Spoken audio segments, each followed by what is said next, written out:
Stream on? Yes. Okay.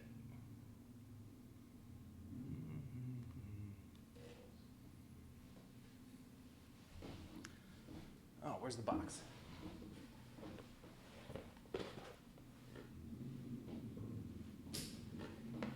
Alright, it is time for more Waste Nights.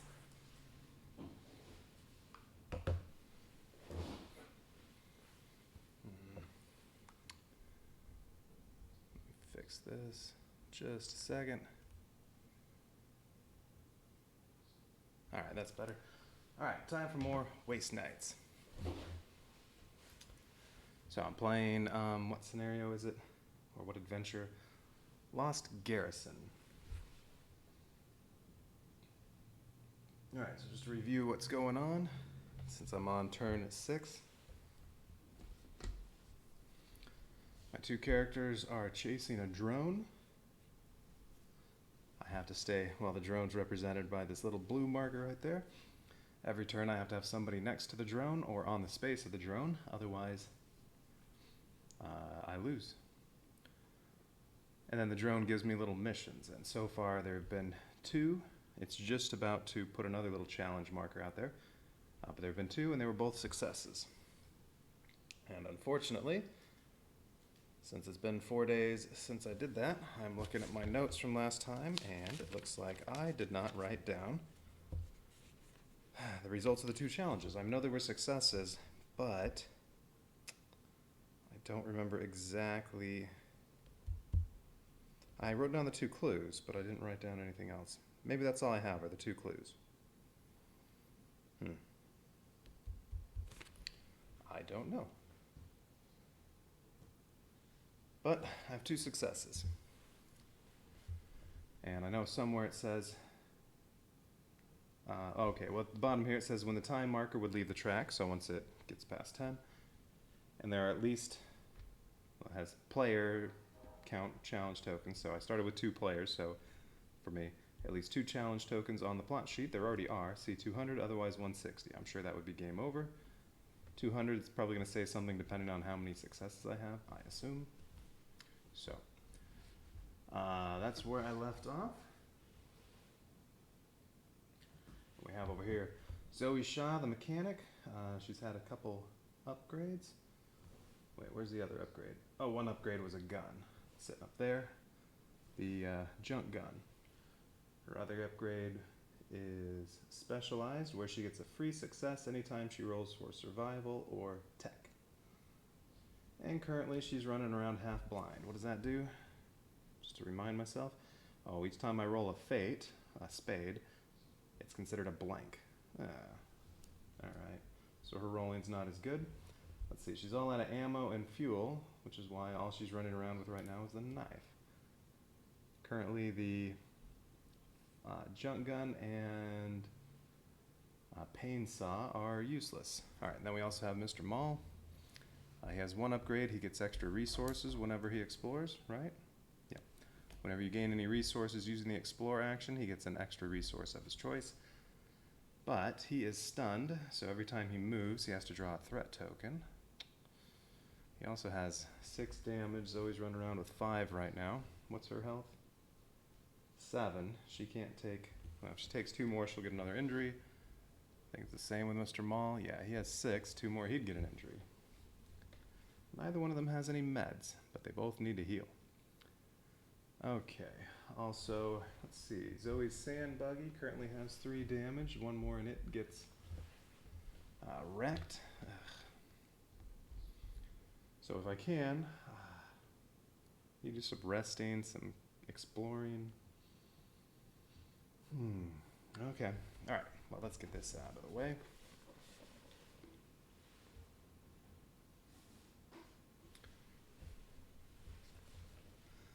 So let's see, if you're playing this with 4 characters, well, you need to get at least 4 of the 5 challenge tokens.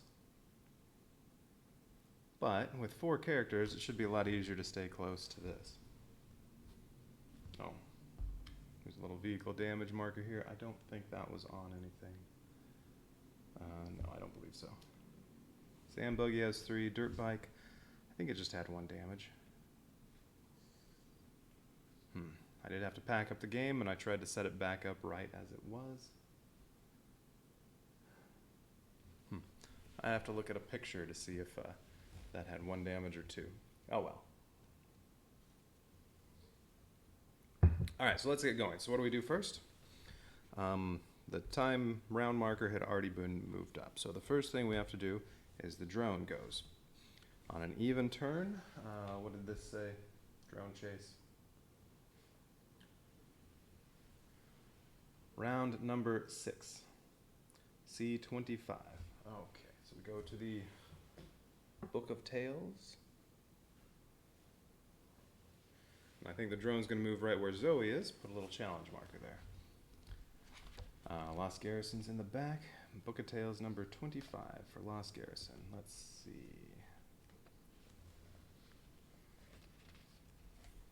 Says, according to your observations, the drone spent a long while in this area. What was it looking for? Maybe it's worth making a recon and gathering more intel on the robot and its companions. Yeah, it says that on all of them. Move the special marker to the scrub space next to space 29. This is 29. This is the scrub space next to it. So yeah, it's going to move to where Zoe is, since after failing this mission last time, I already knew where the drone was going. And place a challenge marker with the radiation icon. Now my interpretation is, any of these threat tokens, it's only when you move into the space that you have to do whatever. Move to a space with a threat icon, you hit to draw a threat token. Here you'd get radiation. Since Zoe's already there, I don't believe this does anything to her. At least that's what I think happens. Note in the Outback Chronicles, third contact with the drone, 125.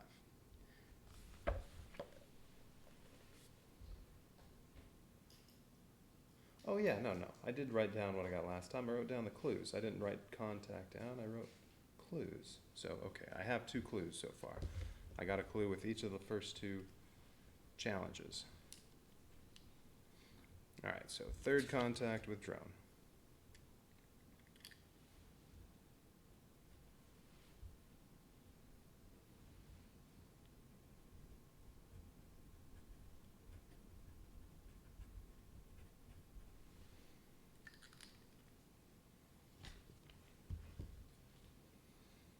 So, next turn the drone's going to move in one of these directions based on a roll. And then I don't know where it goes after that. I think that's where I lost last time. I think all Mr. Maul's going to do, and Mr. Maul's player 1, so Mr. Maul gets to go first, and the first action, I think Mr. Maul needs to explore and then camp. Try to get some meds and then heal up.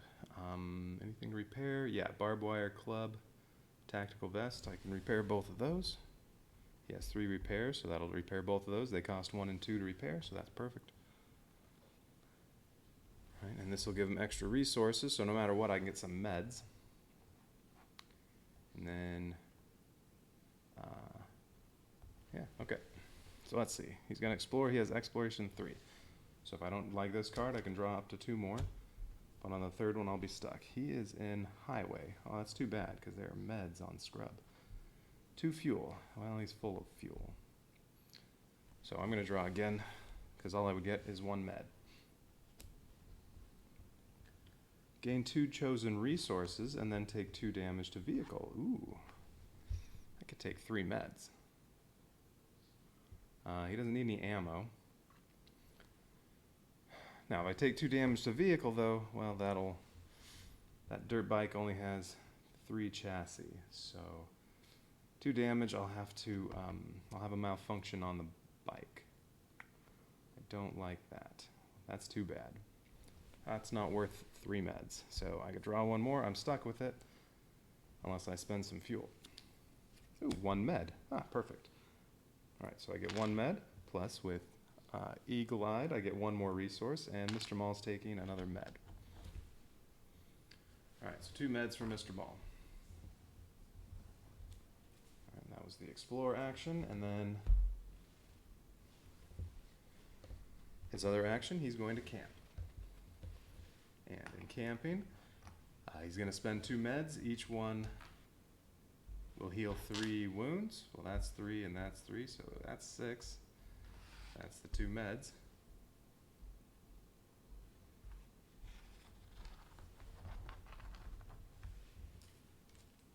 Okay, and then he also has 3 repair.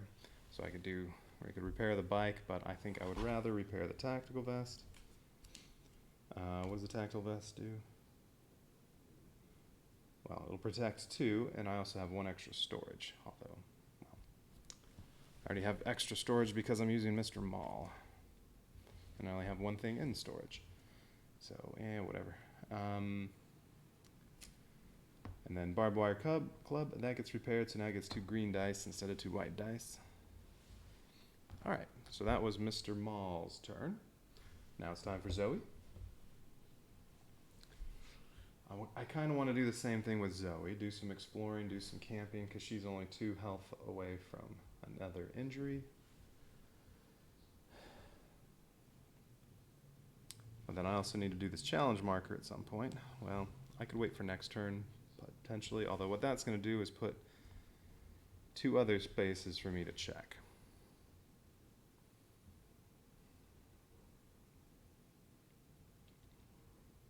So it's going to take a while. What I might need to do is explore and do the challenge marker, and then on next turn, camp. Well, I'll have to move.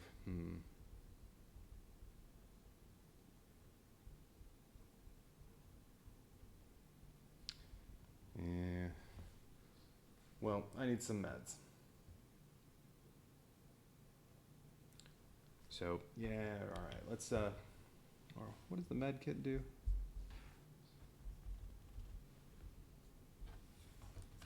She has a med kit in her inventory. When testing aid, you can discard this to automatically pass this test. That's right. Or if she fixes it, if she repairs it, it costs 4 to repair, but, you know, I need to repair these. Oh, that costs 5. That'll take 2 times camping to repair both of those. If I fix this, when testing aid, you get 1 extra blue die, and if you roll a spade or a fate, you get 1 additional success and heal 2 health. Alright. Well, I don't even know if I'll be testing for aid, so I don't need to fix that. That won't really help. Yeah, I think she needs to explore. Okay, she's exploring the scrub. Oop, almost out of exploration cards. Scrub, 1 fuel, 1 ammo, and 1 radiation. No. She only has exploration 2, and she has no fuel. Ooh, although I kind of need fuel and ammo, but I don't like the radiation. Then I'll be having to roll 1 fewer die every roll. And I have no meds. She has no resources at all. I need ammo for the junk gun. I need fuel if I want to use the pain saw. And she needs meds. So, nope, I'm drawn again. Although I'm stuck with this, I have no fuel, so. 1 med. Okay, I guess I'll take that. Well, that helps a little bit. Okay. So her other action, she is going to camp. I think. Yeah, alright, she's going to camp, so she'll heal 3. With her 1 med, and then she has 4 repair. Well, I think I want the junk gun, that's 2, and to heal 2 damage on the sand buggy. Or repair 2 damage on the sand buggy. Alright, so junk gun's repaired. I mean, I have no ammo, but I may as well equip it.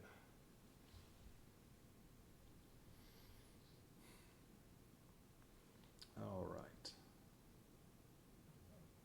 So she's all done. Alright, so now we go up to turn 7.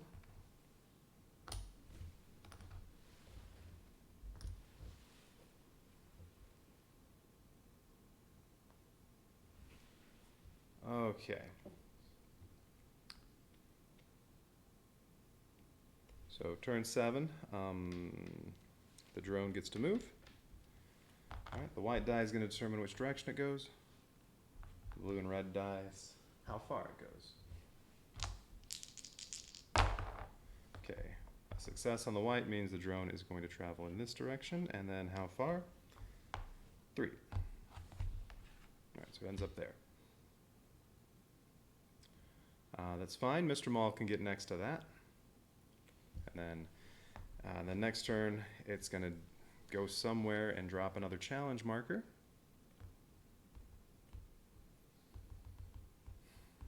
Don't know where that's going to go though, because like I said, I'm pretty sure this is where I got knocked out last time. I think Mr. Maul tried to get next to this, or one of them tried to get next to this, but then got knocked unconscious, and that was it. Alright, so yeah, Mr. Maul definitely needs to move by that, and then probably do some more exploring to try to get some more resources, because I don't have anything else to do. Yeah, alright. So what does he have? He has 4 movement, although the dirt bike can move through mountains and scrubs as if they're desert. Everything costs 1 movement point except highways 0. So it only costs 1, 2, 3 to get there. And yeah, I think he'll stay there. But because of his injury, stunned, he has to draw a threat token every time he moves. So let's see what he draws. Alright, well, if it's an enemy, it's going to be +1 health, or it's going to be a contaminated wound if it's not an enemy. Alright, he's on highway, so he gets one of these wasteland cards with highway on it. Let's see what we're up against. Inquisitor. 2 blue dice. Threat 1, so I need another threat token. Let's see, he has 4 health. Not a good chance of... Oh, actually he has already 5 health, so I doubt I'm going to be able to kill him. Oh, and he gets another blue die. Ugh, I don't like that. Engagement. Suffer 1 contaminated wound and 1 radiation unless you return 1 upgrade card to its deck. Oh, seriously? That's terrible. If he rolls any spades, well, if he rolls any fate, what happens? I get 1 contaminated wound and 1 radiation. Oh, ugh. You may ignore this effect by shuffling this enemy back into its deck. It is considered undefeated. Alright, so if he rolls any spades, instead of discarding it at the end, I can just shuffle it back into the deck, so I may come across him again, but then at least I don't have to worry about that. So, I like my upgrade. It's the extra resources. That's the only upgrade I have. I don't want to lose that. It's no fun. Huh. Well, how many more times am I going to explore? I don't know. Let's see. I think I'm supposed to end up here at the end. Oh wait, no, I think I'm thinking of a different adventure. Alright.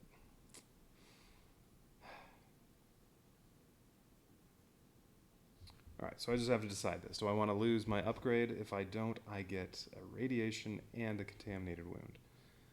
But I'm probably not going to be able to... Well, yeah, I have very little chance of killing him anyway, because I get... let's see, with the barbed wire club, I get 2 green dice, plus Mr. Maul for melee attacks gets 2 white dice. Not good chance of killing the Inquisitor. I'd have to do 5 damage. So... if I take the radiation, that means I'm going to lose 1 die. Fine. Just makes my already low chance of killing him even lower. And then, oh, and this is Mr. Maul's first action. And then, I'll also get a contaminated wound. That takes 2 to heal. But, I mean, the extra radiation I get, as soon as I explore once and get some meds, well, then I'll be able to get rid of the radiation. Yeah, I don't think I'm going to discard my upgrade. I like my upgrade. So he gets radiation and a contaminated wound. All right, contaminated wound takes 2 to heal. You have to flip it over, and then you can remove it.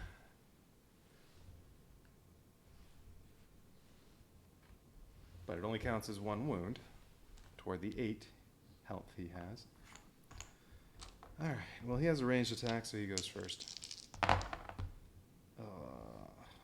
Well, I do not want another radiation and another contaminated wound. So at the end, he's just getting discarded, and I'll take 4 damage while I can block 2 with the tactical vest. So we'll do that. Well, I don't have to do it yet. All right, and then I roll.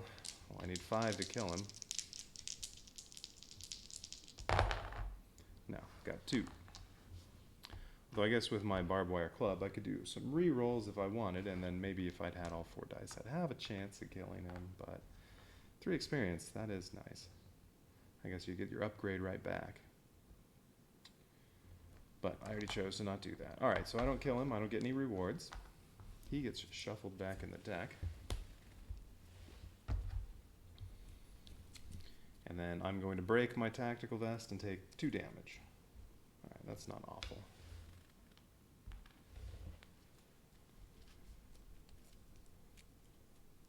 Okay, and then his second action is going to be to explore.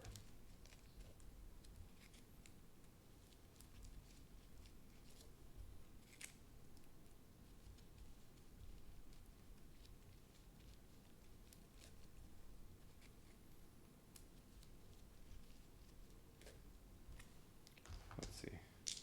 If I had broken the painkiller or the barbed wire club and had 3 dice, ooh, I would have made it. Actually would have killed him. But I didn't do that.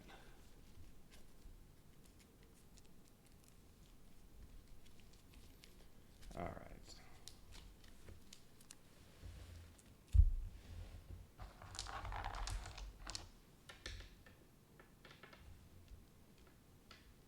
All right, so I said I'm breaking the tactical vest so that I only took 2 damage.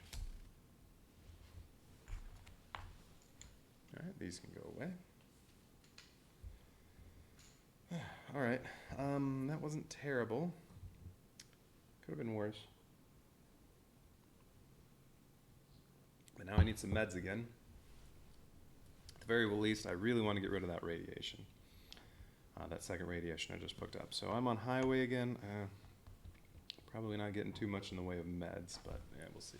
I at least get 1 because of my upgrade. All right, so 3 exploration, first one. Ooh, 1 gear. Yeah, I think I'll take that. And from the ability, 1 med. All right, so 1 piece of gear. Starts off broken. What do I get? Spear. If your other hand slot is free, this card may become 2-handed and deal 1 damage on a fate. Okay. It's 1 blue die if it's broken. It's a blue and a white if it's working. And on a spade, you get 2 damage.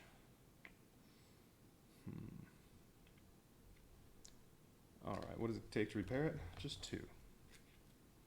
All right, so if Mr. Maul camps, he can repair the spear.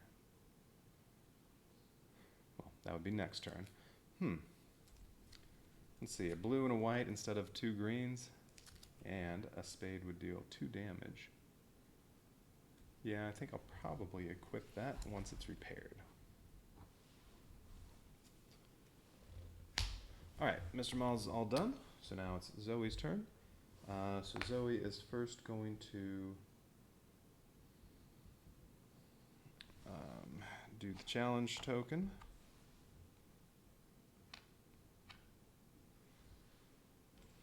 All right, so it's going to be 125 in the Book of Tales. All right, Lost Garrison, 125.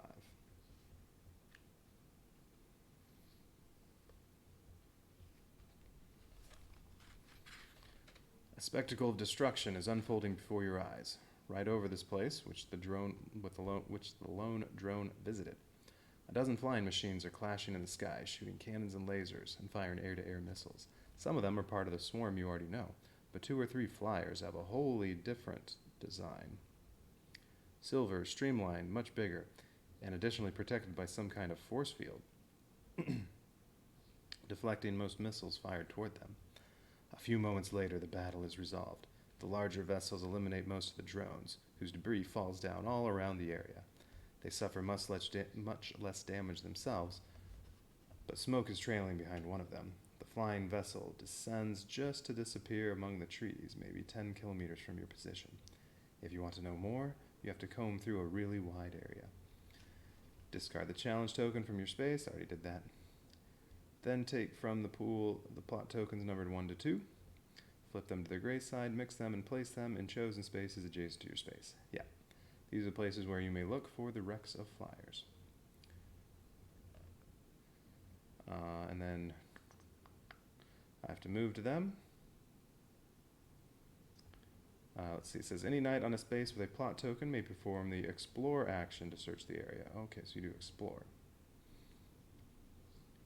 The knight resolves the action according to normal rules, and if they are still conscious at the end, may flip the plot token on their space to its orange side, and then, I don't know whether it's plot token 1 or 2, resolve something. Okay. Alright, so 1 and 2. Take these two and then turn them over and mix them up. So, mix them up until I don't know which one's which I already don't know which one's which. Okay, and they have to go next to these. Well, I don't want to put them on either of the danger places, so these two. Or I can put them here and here. It doesn't really matter. We'll put them both in the desert. Why not?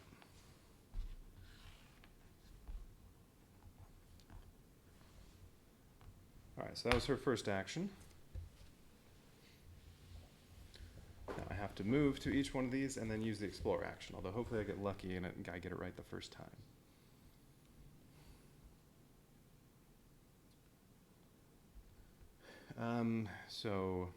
Well, it's either explore to try to get some more resources or move to one of these right now.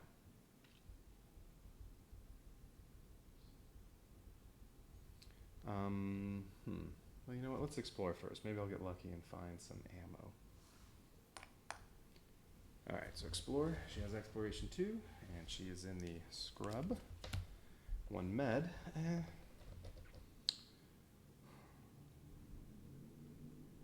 I only get 1 more chance, and then she's stuck with it. Yeah, let's take the med.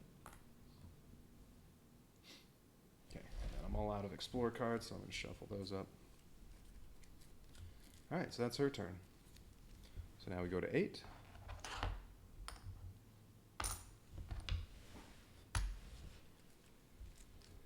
Okay, so now the drone's going to do something special again. It's going to move somewhere and put a challenge token on the board. And then Mr. Maul needs to make sure he's next to the drone. Let's see, he has 3 wounds right now. 1's contaminated. But he also has that radiation. Hopefully, if I'm lucky, the drone's going to move to one of these spots that's already next to him, and then he doesn't have to move. He can just explore and camp. But we'll see.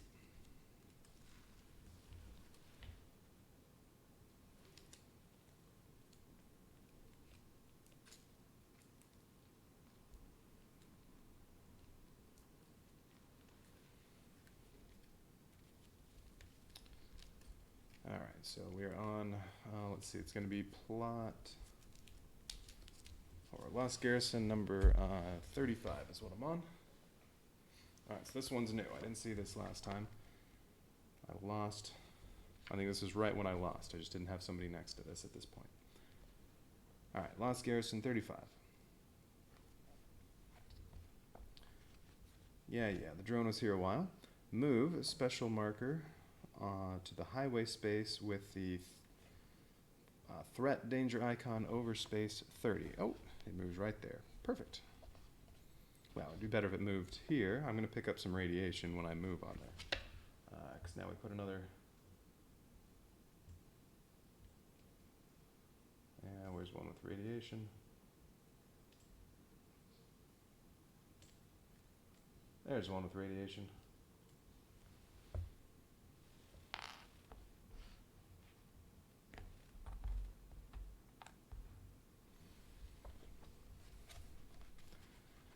But if I can find enough meds, then maybe I can get rid of both of those radiation. If Mr. Maul ends up moving here at some point, it really won't be too bad. Next turn, though, the drone's going to move in one of these two directions. And, well, there's very little chance. It's most likely to move far enough away that Mr. Maul can't just go there. Well, we'll see. All right, where were we?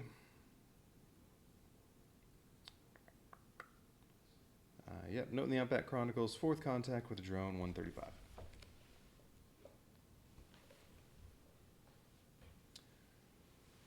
All right, so luckily Mr. Maul's already in position for that. So yeah, he's gonna explore and then camp. All right, so he has 3 exploration again. Where is he on? Highway. All right, what do we find? Ooh, a med, an ammo, and 1 damage to the vehicle. Well, med and ammo. I don't have either of those resources, although I don't really need the ammo. Yeah, I can survive 1 damage to the vehicle. All right, I'll take that. Plus, if he's going to camp, he'll get to repair. So 1 med, 1 ammo, and then his special ability, his upgrade, I can take an extra med. Oh, that's nice. He has 3 meds now. I can heal almost all of his wounds and the radiation as well.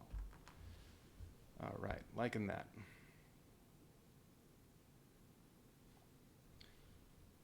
Oh wait, is the autofocus on? And I forgot to change that. Maybe not. Okay. All right, his other action, he's going to camp.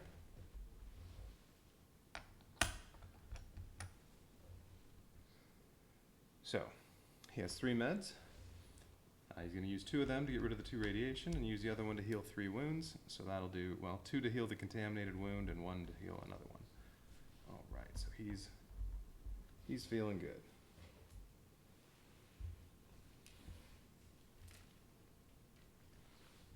All right, so he's all done. And then how about Zoe? Well, she only has 2 wounds right now. Yeah, she's going to move on to one of these.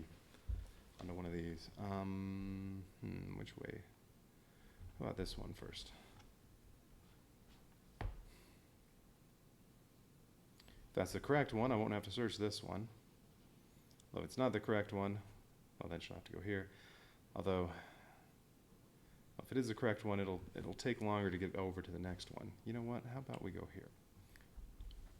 Yeah, because you can get there in 1 turn. So let's hope it's this one, or we'll bet on that one. All right. So she's going to move here. So she's going to have to draw a wasteland card for the desert. And, oh, no enemies. Road blockade. Test negotiate 2. Ooh, a negotiate, is that? Oh, that's not one of the ones I have a free success in. That's too bad.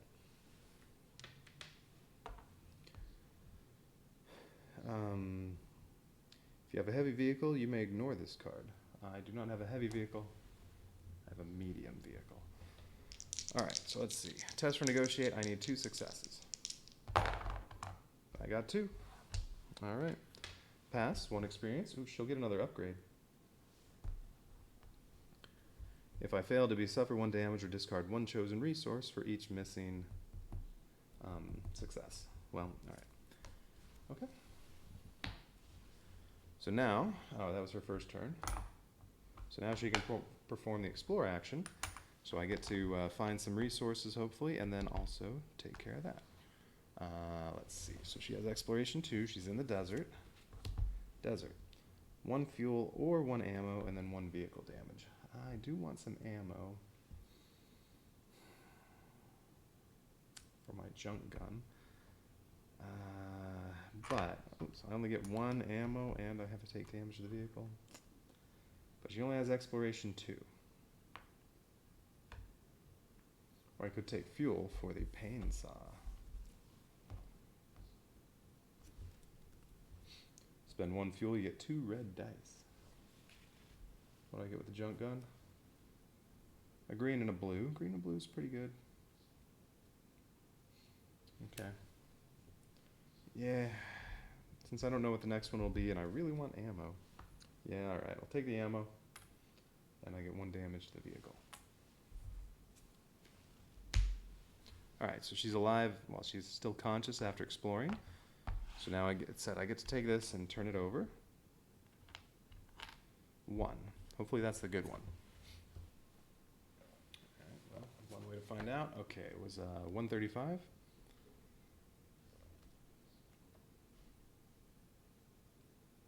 Oh wait, no, this one's 125, right?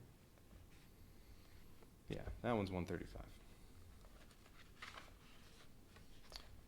Okay, 125. Plot token 1, C7. If you're playing with 3 or 4 knights, there would also be the plot tokens 3 and 4, and those, it says you haven't found anything. Well, so, 3 or 4 are bad. I'm betting 2 is as well, so hopefully 1's the good one. Alright, number 7.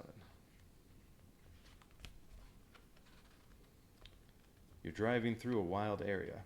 On nearby trees, you can see skinned carcasses of emu and kangaroos. They are hanging from them as if in a butcher's shop. You're looking for, well, you don't know exactly for what. But then you spot a gray patch. It stands out between green-brown crowns of withering trees. It must be a canopy of a parachute. So I can choose. You choose a longer route along a ridge of a rolling hill, or you enter a barely visible path leading through thick bushes.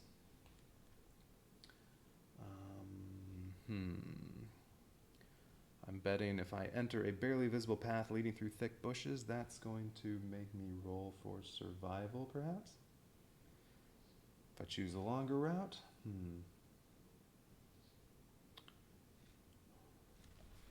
but I do get a free success in survival. That part's good. You know what? Let's do the barely visible path leading through thick bushes. Why not? I'm not afraid. Okay, it's 37. Test survival. Ooh, I need 3 successes. But you obtain 1 additional success if your exploration is at least 3. No. And or you use a light vehicle. No. Although, is this the one that says? Nope, it's medium. Oh. Well, shoot. Mr. Mall would have an extra success. All right. Well, I only get 2 white dice, and I need 2 successes in addition to my free one. My chances are not good. I failed. Failure.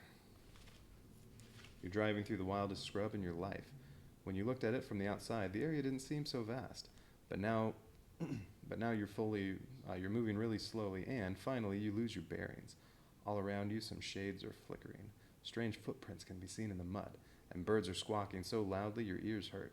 In the end, you're so desperate that upon seeing a clearing, you press to the pedal to the metal and leave this forsaken place, forgetting about the parachute and caring only for what will be left in your vehicle.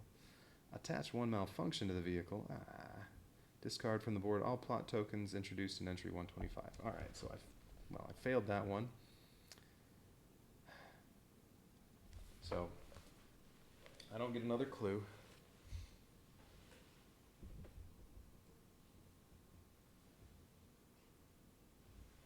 All right, so these both go away.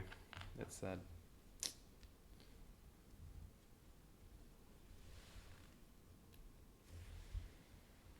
And I get a malfunction on my vehicle. That part stinks. Oh, and it said attaching a malfunction, so my car's not wrecked.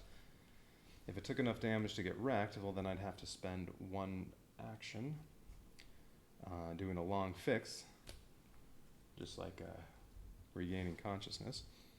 But if I'm just attaching a malfunction, I don't have to worry about that part. All right, so leaking tank. Your vehicle loses 1 tank to a minimum of 1. Well, I don't have any fuel right now anyway. All right, so right now it only has 2 fuel. Okay, I don't care. That's fine. I'll take that.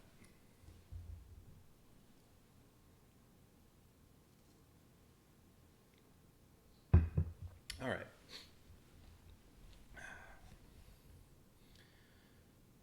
So that's it for the round. So now we go to round 9, and the drone's going to move again. And, I think I should still have Zoe going after this. Although, she's going to pick up some more radiation, so I might need to do something about that. And then Mr. Maul needs to stay close to that. And he only has 1 wound. That's good. Alright, let's see where the drone's going. Okay, it's going to move 3, and no success as it moves this way. So it's moving onto a crater area. I can't move onto there. I just have to be adjacent to it. Well, that's alright. Mr. Maul could just go, well, he could go to any of these. Okay. Well, it's Mr. Maul's turn.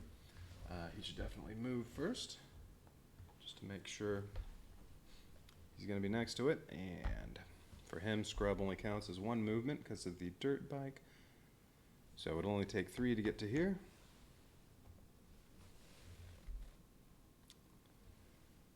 Yeah. And then hopefully on turn 10, well, we'll see where it goes. Hopefully it doesn't teleport down here somewhere. Well, although, yeah, he could get down anywhere pretty easily with that that dirt bike. Plus he has 2 fuel in his tank, so yeah, not worried about that. All right, so he's moving there. He has to draw a threat token because of his injury.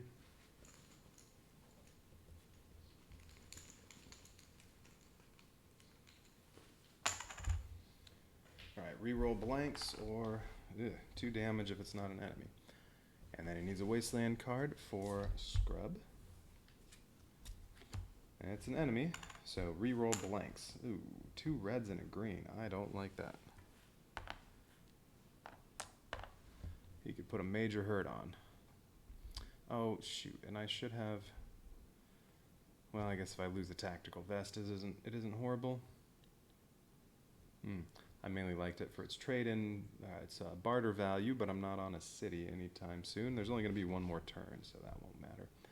Alright, well, in the broken tactical vest has just as much armor ability as the trash armor, so, alright, whatever. Alright, so Claude Horror has 4 health, so I have a slight chance of killing it. If I do, I get 3 oh, I forgot to have Zoe upgrade. Alright, she can take one of the general upgrades. I can do the same thing. I could get another specialized, because there is 1 more of those, and maybe do the other 2. Negotiate an aid, give them a free success. No, aid already has an automatic success with the med kit.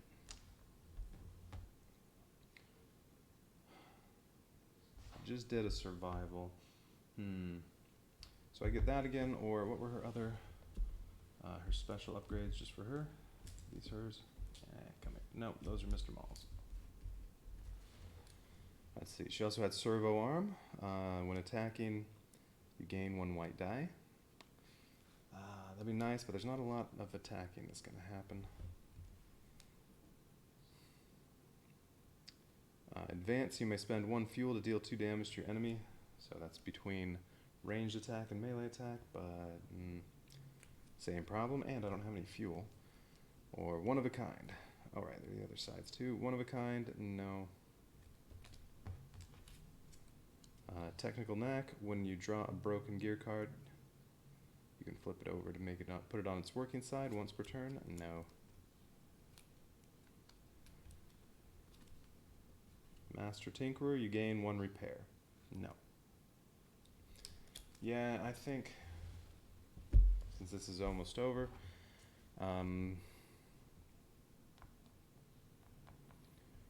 she's going to have 1, maybe 2 more shots at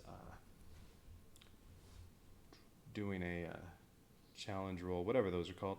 So I think specialized again, a free success, and this time, let's see, where are her markers? There they are. She is orange. Let's see, this time I'm thinking I just had survival. Could get it again, but I'm going to go with negotiate. And tech. Why not? Alright, so tech has 2 free successes when I roll for it.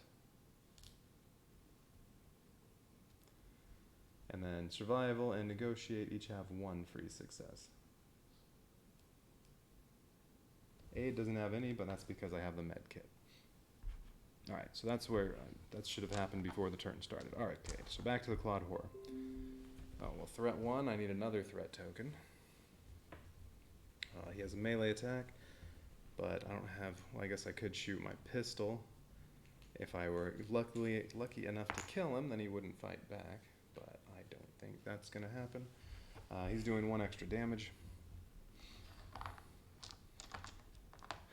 So, if I use my pistol, I'll get 4 white dice and have to do 4 damage. Yeah, chances are pretty low. I'll get 3 experience, so another upgrade if I can defeat him. Yeah, I'm not gonna... Well, I guess my chances are already pretty low of success, so maybe I should do the pistol, just why not? So I'm probably not gonna kill him anyway. Yeah, you know what, let's shoot the pistol. I do have 1 ammo. Alright, so if I can get lucky and do 4 damage, he does not fight back. 1. Yeah. Okay. Alright, so he gets to roll. Ooh, a botch, so that's a miss. Yes, shoots right there. Alright, 1 damage plus, what does a spade do? 2 damage, so he does 3. Okay, that's not horrible. I could break the tactical vest and then he only does 2. Yeah, I think I'll do that.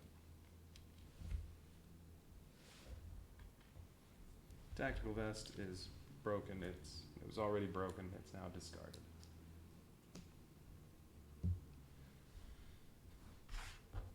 And I did not kill the Clawed Horror, so I don't get any rewards.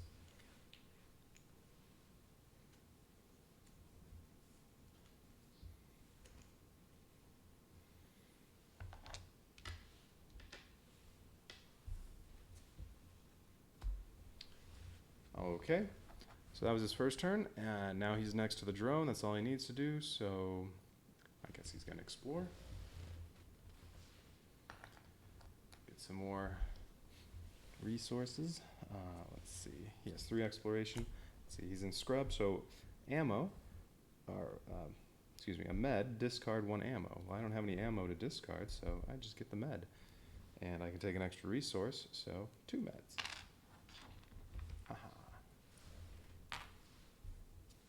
Yeah, I'll take that. Alright, 2 meds. He's all done. Okay. Zoe's turn. So first thing she's going to do, she's going to try to move over here and then do that plot action. So that'll cost 1, 2, 3, 4, and then that's a highway spot, so that's free, so that costs 4 to get there, although she will pick up a radiation. And a threat token.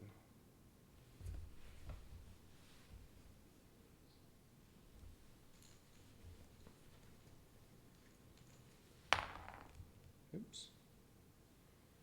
Since I assume the threat token, the threat danger is still valid, plus the radiation. I assume it's both. Alright, armor piercing for the enemy, which is fine, she doesn't have any armor. Or, ooh, 2 vehicle damage if it's not an enemy. Alright, well let's see. Highway. Moonshiners, okay. Why would I want to attack them?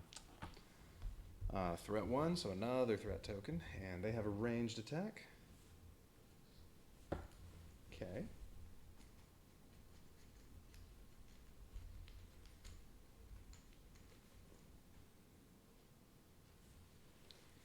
Oh, they're dealing 2 extra damage, and, well, the armor piercing doesn't do anything, but 2 damage, that stinks.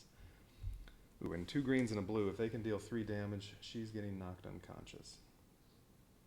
That was not good. Oh, and this is her first action. If she gets knocked unconscious, well, she'll just lose the other action. Alright, well, let's see. Engagement. You may discard 2 meds or 1... What? Oh, okay. 1, 1 gear card with a little syringe symbol on it. Medkit has binocular symbol. These have weapon symbol. Yeah, whatever that is. I don't have any gear like that. To immediately end this combat, no one is considered defeated. Well, I don't have 2 meds, and I don't have any gear of that type. So, gonna have to fight, and yeah, let's see, they have a ranged attack. Let's see, I'll get 1 experience and 1 med if I'm successful. If I use the flat gun, because I do have 1 ammo, I'll get a green, a blue, and then a green and a white, although I lose 1 die, so it'll be 2 greens and a blue. I'll get the same roll they get. Yeah. Alright, spending my ammo. But unfortunately, they also have a ranged attack, so they attack the same time I do. I don't get to potentially knock them out without getting hit in return. Alright, the Moonshiners do 4 damage. That's enough to knock me unconscious with that extra 2. And I do 2. What does a spade do on here? Deal 1 damage. You may spend 1 additional ammo to deal 2 additional damage. Nope, I don't have any more ammo. So I only did 3. I needed 4. So I was not able to defeat the Moonshiners, and the Moonshiners did 5 damage to me. Or 6, but I can only take 5. So Zoe's knocked unconscious. Again. She's going to get her 2nd injury. She loses all remaining actions. And that's the end of the round.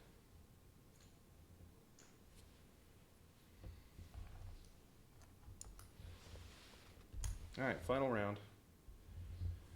The only thing that has to be done is I still have to be next to the drone at the end of the round. That'll be Mr. Maul's job. Zoe's going to regain consciousness and then do this. Unfortunately, I have 2 radiation.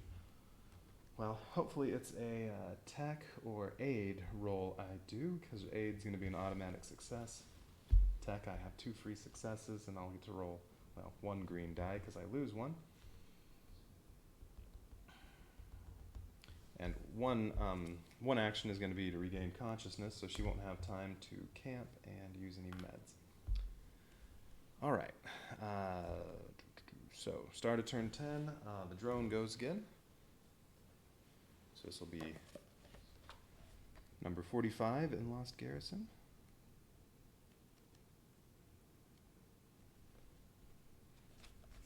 According to your observations, yeah, the drone's been here a while. Move the special marker to the mountain space above space 27, right here. Too bad it wasn't already there. So Mr. Maul does have to move, and he can't take 5 damage, although he could camp and heal, and then move, and then there's very little chance that he gets knocked out by enemies. Where was I? And place a challenge token from the pool with the, 5th contact with a drone. Alright, so challenge token. Well, so here are my options. I could camp and then just move next to the drone, or I could try to do another challenge with Mr. Maul. However,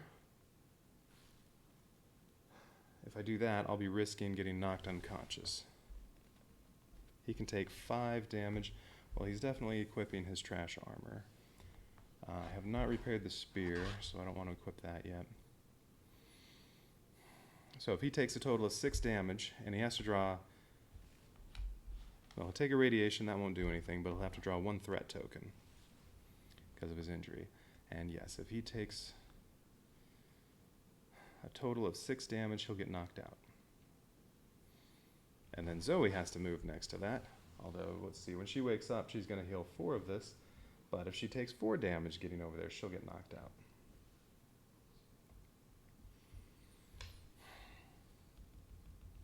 Keep coming up against really bad enemies that roll lots of dice.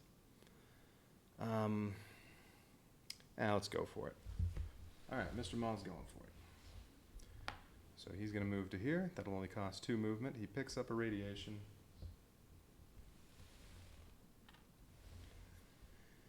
Threat token.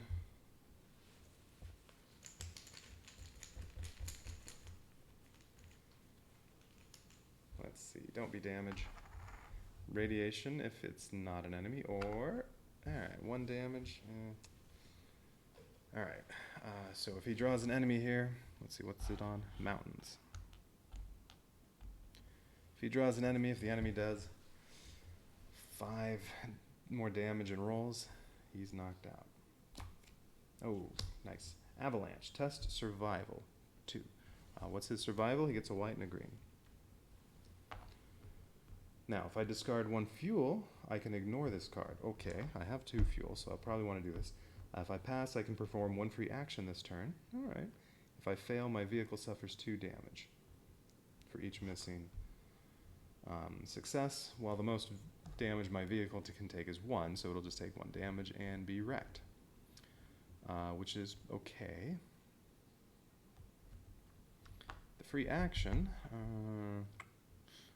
well, I could camp and heal, but I don't think I really need to. So yeah, I think I'm going to spend a fuel and skip this. Alright, that was good. And then his other action, he's going to do plot 145. So that last challenge token, maybe I can do both of these. Alright, Lost Garrison 145. You're driving through the night. So far west, the drones are seen on almost daily basis. If not by you, then by other survivors. What? Alright, whatever. Tracking the lone drone and all the information you've been gathering have led you to the northern part of the west coast, but you still have no clue about who's responsible for attacks of the swarms. So here you are, patrolling a mountain region where you located your target for one last time, hoping for a miracle to happen. All of a sudden, you notice a small red marker light in the sky. 1, 2, 5, 10, they're getting closer. You can already hear the whir of the rotors. You pull the handbrake and turn your vehicle around to head in the opposite direction. You hear shots, and a moment later, I forgot about the threat token. I have another radiation, because I didn't fight an enemy. You hear shots, and a moment later, first explosions turn night into day. Your engine is roaring. You nervously check the fuel gauge.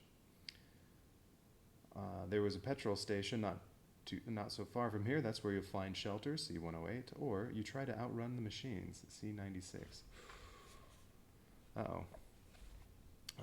If they fight him and he takes some damage, then I could still get knocked unconscious, and I have to have somebody conscious next to or on this space.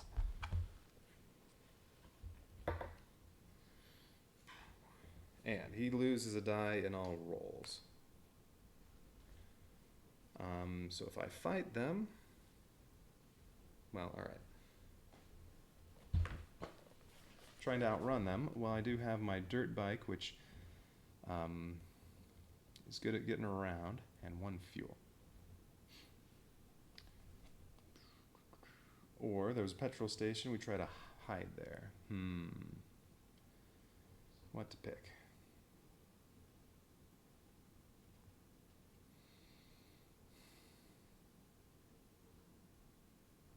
Alright, let's take shelter in the petrol station.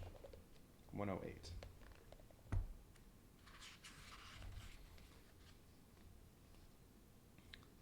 It's so dark you almost pass by the small building made of steel sheets and air bricks.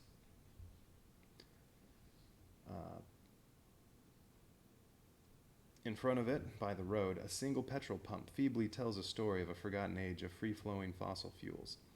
You jump out of your ride and enter the station through a broken window. Inside there are still 2 shelves, a solid counter, and some rubbish on the floor. You can already see the red lights flickering in the darkness. Suddenly, you trip over a padlock securing a steel trapdoor installed in the concrete floor. The building itself won't provide any protection, but the basement... Alright, test blades. I need 3 successes. If you are equipped with a ranged weapon and spend 1 ammo, I don't have any anymore. You pass automatically. Oh. Well, if you're equipped with a melee weapon, you obtain 1 additional success. Alright, well, I only get 2 white dice for blades. However, because of my radiation, I only have 1 die, and I need 2 successes. Great.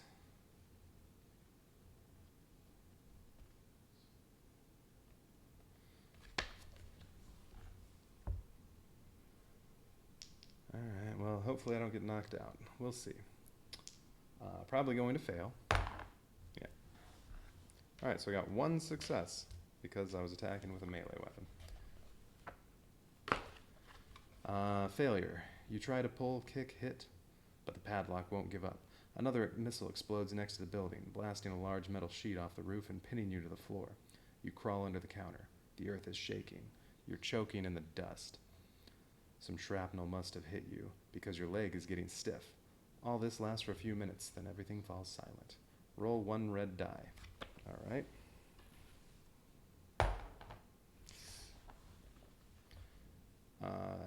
Suffer 1 damage for each obtained success. Okay, 3. And 2 damage for each obtained fate. If you obtain botch, you lose consciousness. Alright, well, I took 3 damage. I had 5 to spare, so Mr. Maul is still conscious. And it says, if you are conscious, see 82, otherwise 64. Alright, I'm still conscious. Let's go to 82. Hopefully they're all gone. I don't have to do any more of that. You come out at dawn. The petrol station has been swept away and your vehicle is a wreck. Aw. On top of that, a drone is crouched right in front of you on the road. Uh-oh. Just like that, as if it just landed and was waiting for something. You approach carefully. Its sensors are destroyed. Shrapnel is sticking out of them. Yeah, that's good. Maybe it flew too close to an explosion? You walk around it. You can see a flap, which you quickly pry open with a knife. There's a small display inside. It shows pairs of lines and numbers, or pairs of lines of numbers. Each of them starts with a letter. It takes you a moment to figure out that these are geographic coordinates. You take out an old GPS device and check. The first pair seem to be your current location. The other one is a little further north. Maybe you finally found it. Gain 1 experience. Yeah, alright. Your vehicle is wrecked. So I guess I have to draw a wrecked card for the vehicle. Although it doesn't really matter because, you know, it's going to be over in a minute.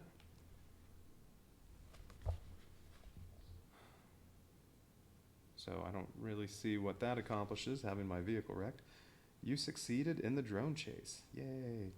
Take the challenge token from your space and place it on the green space on the plot sheet.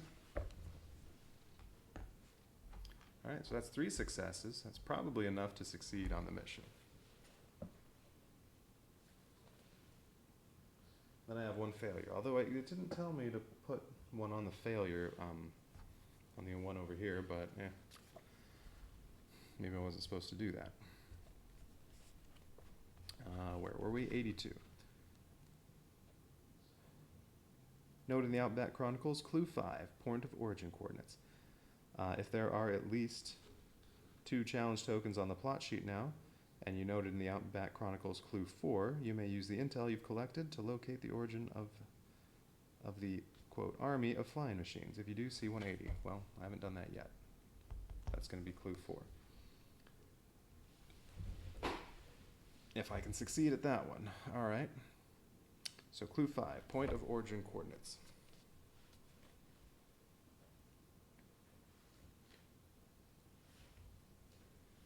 Okay, Outback Chronicle.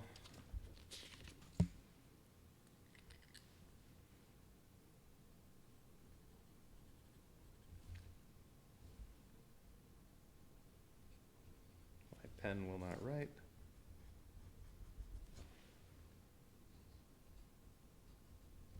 There it kind of goes. Clue 5.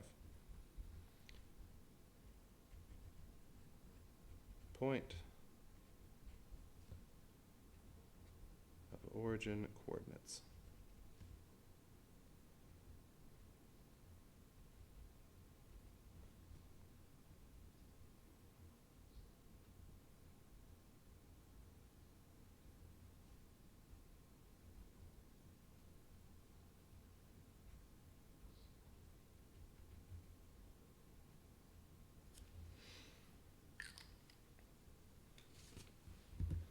Alright, so I have Clue 1, Clue 2, and Clue 5.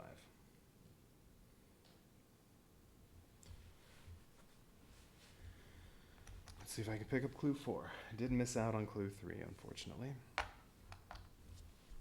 Alright, so Zoe's first turn. Well, I only have one med. Oh, right, she has to regain consciousness. That's her first action.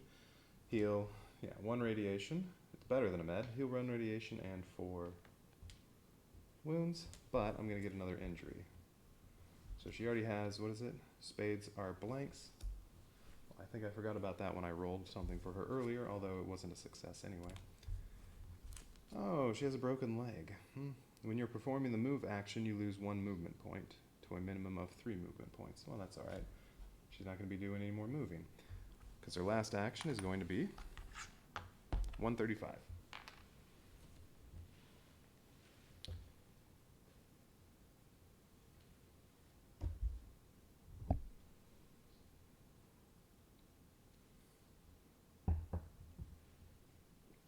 Alright, 135.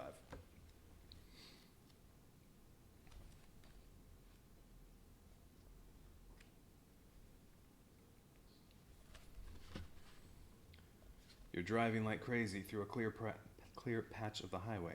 Someone pushed old cars and wrecks to the roadside, so you can finally check how quickly this old ride of yours can actually go. During the last couple of days, you spotted the drones in the sky many times, as if their numbers were increasing the farther west you go. This time you actually managed to spot a single large 8-rotor machine. You're slowly gaining on it when suddenly something separates from it and flies toward you, leaving a trail of smoke behind. You turn the steering wheel sharply, and the missile passes your vehicle by a hair's breadth, just to explode a dozen meters behind.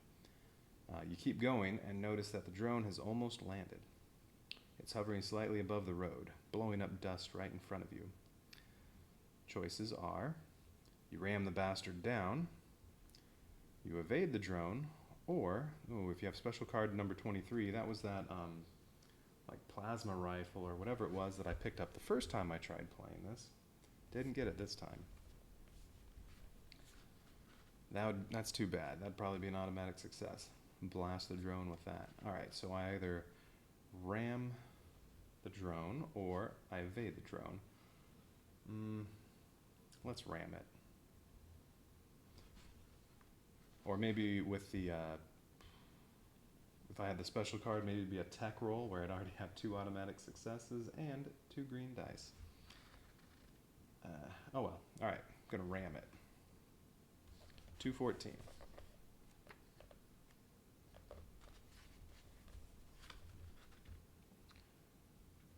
You have a heavy vehicle. I do not. I have a medium vehicle. Yes, C-139, no.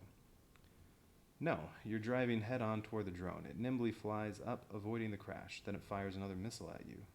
The explosion sends your ride a few meters into the air. You crash land on the roadside and wake up barely alive a few minutes later. Goody.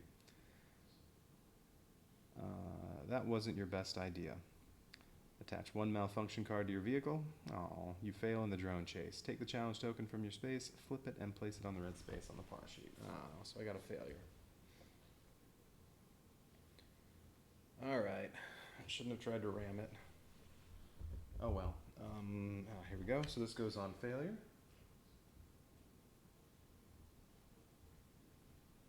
But this is going to need to come out because that's going to be it. So that was it. Oh, she has a malfunction, but that doesn't matter. Oh, already had a malfunction. Right. New malfunction, leaking radiator. When performing a move action, you can only move up to 3 spaces. Yeah. Whew. Well, Zoe's close to being knocked out of the game.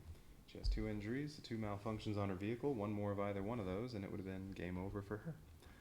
But that's fine, because now this would be leaving the track, so this is going to be it.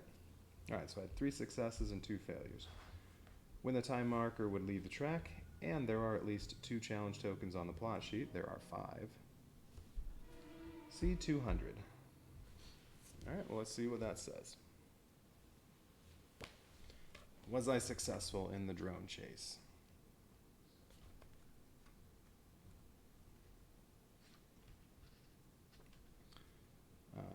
City task. Here we go. What is it? 200. Interlude. Each unconscious knight performs one free regain consciousness action. No, nobody's unconscious. You've spent a few weeks in the Badlands chasing the mysterious drone, tracking the signs of its activity, asking survivors about drone swarms, listening to rumors about whole communities gone missing, or ruins stripped of scrap metal. Finally, you determine that the place from which the drones originate is an old Air Force base of the Australian Army. You have no idea what to expect, but you're sure you'll have to prepare before you walk into this deadly ground. Alright. Place night figures on the highway space with the radiation danger icon 2 spaces over space 27.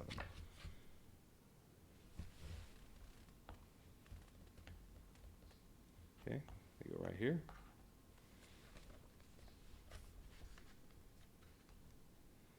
And this is an old RAAF air base. Each knight gains 1 experience. Well, okay. So Zoe's up to 10. And Mr. Mall has 5.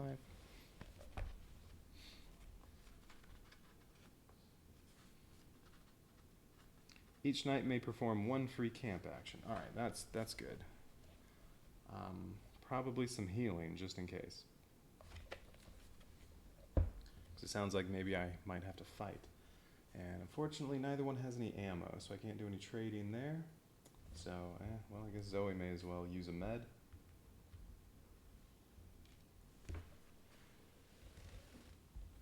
Mr. Mall has 2 meds. I'm going to get rid of a radiation and 3 wounds. Alright, what's next? The base is hard to find. Not much more than a runway and a few dozen dilapidated structures. However, you quickly realize it's only a ruse. Hidden, you're watching a few drones flying low above the ground just to disappear. A closer look through the binoculars, and you know they must have parked in some underground hangar with the entrance concealed by a camo net. Time to stealthily check this place. Discard from the plot sheet challenge tokens.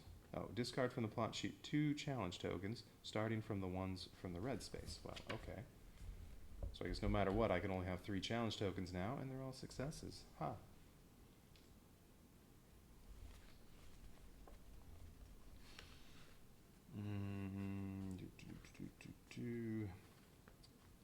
Challenge tokens left on the plot sheet might be needed later. Until you resolve the following entries, each knight is treated as if they had no vehicle. You cannot use any gear cards or resources placed on it. Okay. So I can't use my spear. Oh, I can't use the med kit. That's too bad. Hopefully an aid roll doesn't come up. Alright. Additionally, you cannot use any effects connected with vehicles. Sure. You may only keep the cards you are equipped with. 2 gear cards from the vehicle sheet. I can take 2 gear cards from the vehicle sheet. Okay. And any number of resources, including fuel. Well, alright. How about we just put the fuel on there? And I can take the spear.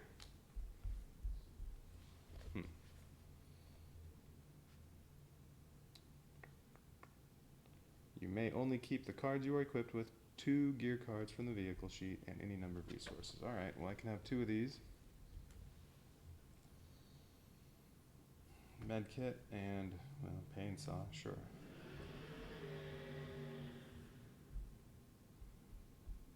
Alright, so I have those. Alright, C90. Am I going to have time to explore? Get these out of the way. If I could explore and get some resources, that would be nice. Get Zoe some ammo. Or if I can camp, Mr. Mall can give the fuel to Zoe. She could use the pain saw. Am I going to have to fight anything? C90. Okay. Let's go to 90 and see what happens now. 90. In different circumstances, you consider it a beautiful morning. Sun is already above the horizon, but the air, waiting to be warmed after a cold night, freezes your skin. You descend to the runway level. Hangars and warehouses can be seen in the distance, as well as a concrete bunker. A thick bundle of wires, supported on steel poles, lead from it to the batteries on the outskirts of the base. Further to the right, you locate the enormous tent made of camouflage netting, which conceals the entrance to the drone parking lot. Choose together. All right. You go to the bunker or you head toward the tent.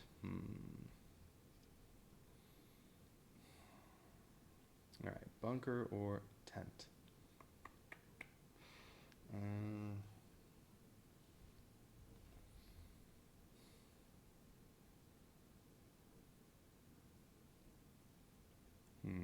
If I go to the bunker, maybe I can find some resources there. Go to the tent. Oh, no. All right, I'm going to go to the bunker. Number 4. Okay. The cables connecting the bunker to the antennas are tempting. What if you just cut them and be done with it? On the other hand, without any contact with a base, the drones might start attacking everything around. The steel entrance to the bunker is fortified. Barbed wire covers made of sandbags, anti-tank obstacles. You're walking between these fortifications as if you were in a museum. Suddenly you hear a metallic sound and a low hum of working engines. You take cover and see some machines on tracks. Something between small tanks and mobile cannons coming your way. Oh, goody.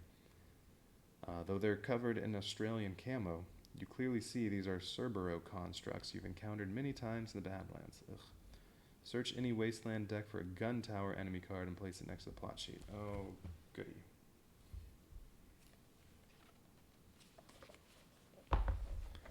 Alright, search for a gun tower.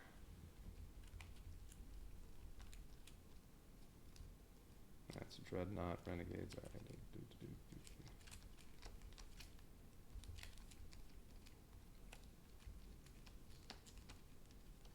Gun tower. White, green, blue.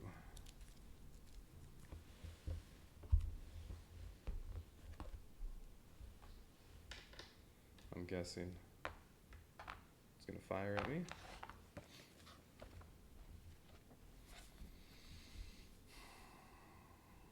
Starting from the first player, each knight resolves combat with this enemy. After each combat, discard all wound tokens from its card. The knights do not gain any reward for defeating this enemy. Alright. Before the first combat, you may discard any number of challenge tokens from the plot token to enable the same number of knights to avoid this combat. For each undefeated enemy, you have to distribute 2 damage between conscious knights. What does it have? 3 health. You don't get any rewards, so you don't get the ammo. Zoe just gets to roll. Well, she doesn't have any ammo, so she has to use her knife. She gets 4 white dice. Ugh. Mr. Maul will get 2 white and 2 green using his barbed wire club. He has a decent chance. Zoe's chances are not great. For each undefeated enemy, you have to distribute 2 damage between conscious knights. So, well, the gun tower would fire at each knight, doing damage. Then, if neither one defeats him, then I have to take 4 more damage. Or if one of them defeats him, 2 damage. If they both defeat it, then 0 extra damage. But I will take damage once. Let's see, 5 and Mr. Maul's out, 7 and Zoe's out. Well, this isn't going to do 7. But by not defeating him, I might take more. Zoe's full health, though, so that could be good. And maybe I need the challenge tokens for something else. So I could take off 2 of these and not have to fight at all. For each undefeated... Wait, right? Didn't that say... Before the first combat, you may discard any number of challenge tokens from the plot token to enable the same number of knights to avoid this combat. So, but yeah, maybe there's more coming up. I might want these for something else. If all knights are unconscious, C41, otherwise C58. So I just have to have one of them conscious.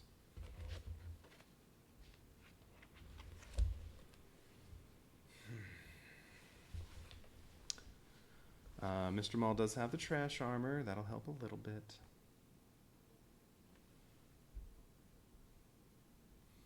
His injury doesn't do anything. Zoe's injuries, all that happens is, well, if she rolls a spade, that counts as a blank. But she's only going to be rolling white dice, so she can't get any anyway. You know what? I'm going to save these just in case. Alright, so first the gun tower is going after Mr. Maul. Okay, 3. 1 gets blocked with the trash armor, so he takes 2 damage. Alright, that's fine. He still has, he can take 2 more. And then he is using the barbed wire club, so he can roll 2 white and 2 green. Just need 3. But I can break the barbed wire club to re-roll any of my dice. I will do that. So let's re-roll these. I just need 1. Okay, there we go. All right. Great. So I'm good. Well, Zoe couldn't take 7 damage in 1 roll from the gun tower, but even if she doesn't defeat it, I'll only take 2 extra damage, and Mr. Maul could take that. So, okay. All right. It got defeated 1 time. Now Zoe has to fight it. Oh, it's only doing 2 damage to her. Okay, and then she has 4 white dice. But she can only try to stab it with her knife. Oh, look at that. 3. Well, that was lucky. Alright, so she defeated it too. She took 2 damage. That was not bad at all. I'm glad I saved these in case I still need them later.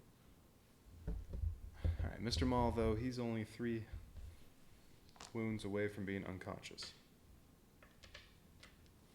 So if I had to do another fight like that, I'd spend a challenge token for him and maybe let Zoe attack, whatever. Alright, take that gun tower. Okay, now what?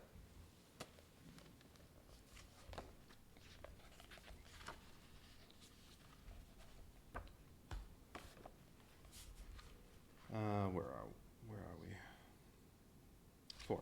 If all knights are unconscious, C41. Nope. Otherwise, C58. Nope. All knights are conscious.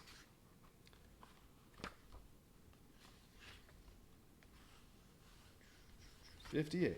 Okay. Ooh. Oh. Each unconscious knight performs 1 free regain consciousness action. Alright, well, if Mr. Maul had been knocked out, well, he'd regain consciousness now, but he'd have another injury. Which would be okay for him. He only has 1. Zoe can't take another injury. That's alright. She's not in danger of that yet.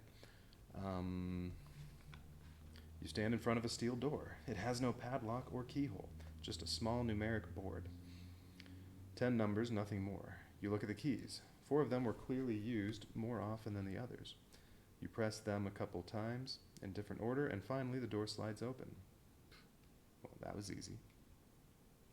It's just a few centimeters, but enough for you to force them open and get inside. You're overwhelmed by all kinds of odors, and none of them nice.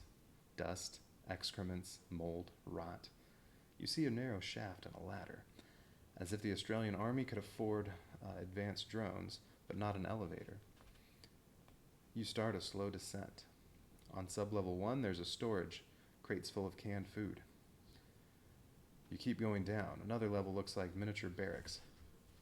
4 empty bunks, a small toilet, a kitchenette, as if a few guys were there, as if a few guys were to spend a month here. You descend even further, the black abyss of the shaft beneath your feet. You find yet another door, this time secured with an electronic panel. This one looks more advanced. Okay, this sounds like a tech. Zoe has 2 green dice and 2 automatic successes on tech.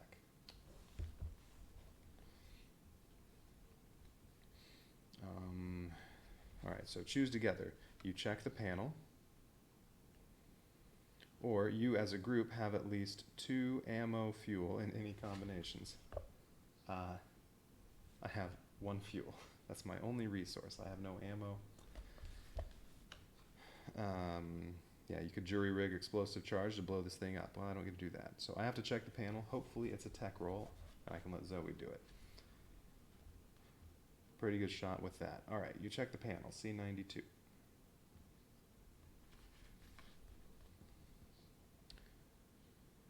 There's a screen hidden under a steel flap. The moment you open the panel, it displays an eagle in a crowned circle. You've already figured out it's the RAAF emblem. Yeah, that was clue 1. Under it, there's a space in which someone already typed 2 letters, AD. A short dash is flashing next to them. One of you touches the screen with their finger, gently so that it doesn't break. 3 words appear on the screen. Choose one night and choose together. You press Patres, you press Astra, or you press Futuram.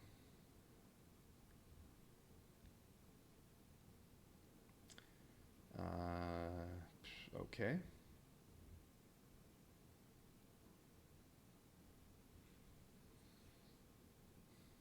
Is this some Latin stuff? Would that help? I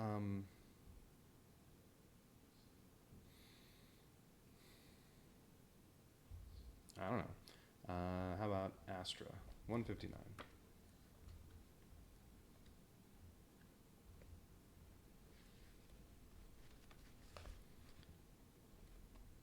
A sentence appears in the circle around the eagle. Per ardua ad astra. Through adversity to the stars. The door opens. You can enter. Okay. C-173. All right, here's 173. It's gonna go onto the back. Okay, you go inside. It's a cramped room. A table, a bed, a toilet, one wall full of panels with buttons, lots of screens. Oh, and a terrified old man sitting in an armchair under a pile of blankets. He's looking at you as if he hadn't seen a living human being for ages. Who are you, you ask? Brian, Private Brian Walker. Do you know what's happening up there? You point at the ceiling and the man nods. They flew out, didn't they? He asks. You talk for a moment. This man's been living here since the Scourge, and even before that, over 5 decades. At the beginning, 200 soldiers were garrisoned here. All the others are dead. For the last 8 years, he's been here all alone, with but one duty, to enter the password just like they'd ordered him to. It'd keep the drones in their hangars. When he stopped, all of them activated and flew out to protect Australia. So why did you ask? You ask, surprised. I made a mistake. My memory's not so good anymore. I entered the password incorrectly 3 times. The system was locked. You have to get the code key, down the ladder. I won't manage by myself. I barely walk. It's been so long since I left this room. All right. There's no point in waiting. You climb downstairs. The bottom of the shaft is littered with hundreds of empty cans. You get a plastic card on a strap from the office on the lowest sublevel. It takes no more than 4 minutes. You slide the card into a special port on the console. Brian enters the password. Error.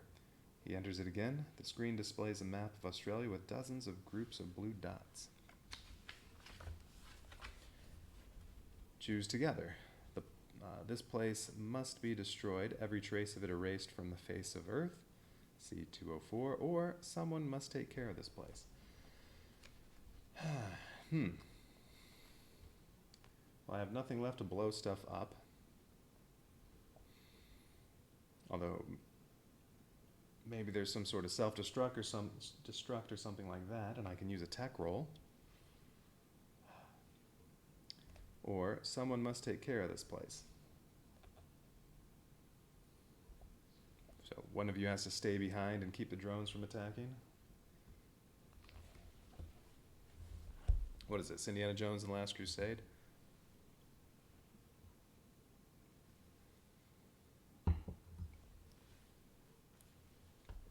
All right, so let's see.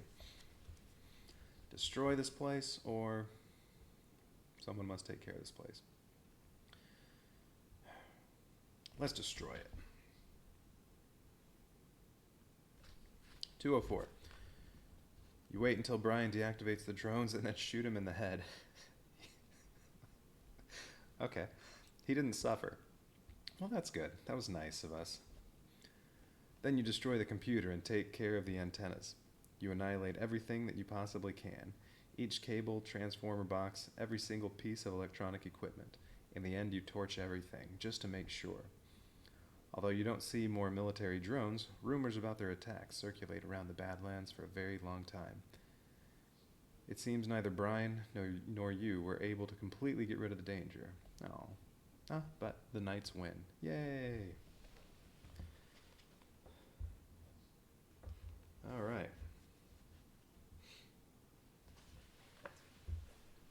Alright, well that was a success.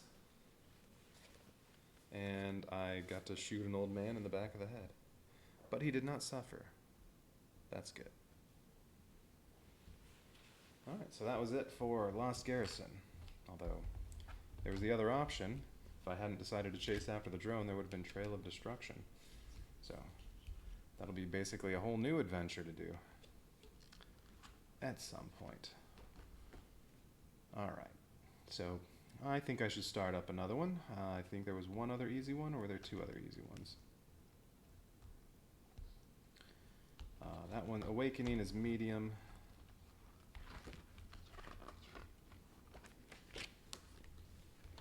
Okay, so I did Road to Ruin. That's the only one that's solo.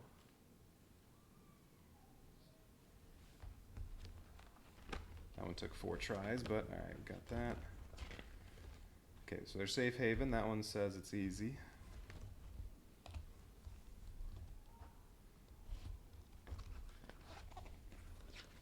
Well, alright, let me pull this out. The adventure cards. Alright, so Road to Ruin, I did that. Safe Haven, Lost Garrison, did that. And then there are these, although I think Rise of the Sunken Treasures, that's competitive, so I can't do that one. And then I think one of these two, Deadly Cargo or Rise of the Red Lord, one of those is competitive, the other one is advanced. And then Awakening, it said is medium. What about Spreading Corruption? I think that one's also medium. So if I'm going to do an easy one, I think it's only Safe Haven. Alright, let's try that one out before I move on to more difficult ones.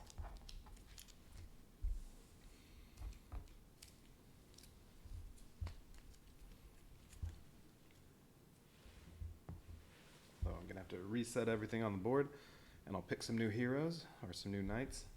I'm going to go with random ones again. Alright, so 2 to 4 knights, I'll do 2 again. It's supposed to be easy, and it's supposed to only take 3 hours, although I'm sure it'll take longer than that. Last one said 2 hours. I think it took me about 3. After the cataclysm ocean receded, although if I weren't streaming, I probably could have done 2 hours, 7 massive warships were stranded in the shallows near Perth. Their crews quickly understood that their duty ended and chose to found a new city on the outskirts of the ruined metropolis. Now, people from all over Australia make pilgrimages to get scrap metal and parts scavenged by an army of dirty workers who disassemble the rusted ships in the name of their uniformed masters. Your last contract was easy. Escort a caravan of steel merchants headed for Perth. The traders were supposed to spend at least a week in the city looking for valuable goods, while their bodyguards would idle their time away in local joints. However, you chose to look for another job. And here you are, walking through the bottom. This place used to be underwater. Now it's a neighborhood inhabited by the lowliest of workers, living in huts made of plastic rubbish surrounded by gigantic piles of scrap metal. Towers of junk reach high, as if about to fall and bury the whole area under an avalanche of steel. You stop in the first bar and sit on some old tires that the owner fancies to call chairs. The place is full of ragamuffins. They're drinking local booze and eating corn crumpets. You're here less than a minute, and already some strangers at your side. He's bald, pockmarked, with a scar on his neck, dirty hands bereft of nails and a broken nose. Want a drink? He asks you, waving a pre-scourge bottle full of clear liquid. Ooh. Choose together. Well, choose as a group. Buzz off, we're busy, or pour us one, why not? Well, I'm being offered booze, and it's pre-scourge booze. Probably some vodka or something. So I'm being offered booze. I can't turn that down, so pour us one. Why not? C50. Okay. Book of Tales time. I guess I'm supposed to already choose my knights. Safe Haven. Here's Safe Haven.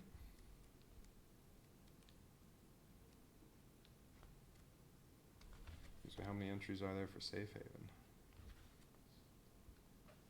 349. would say 50.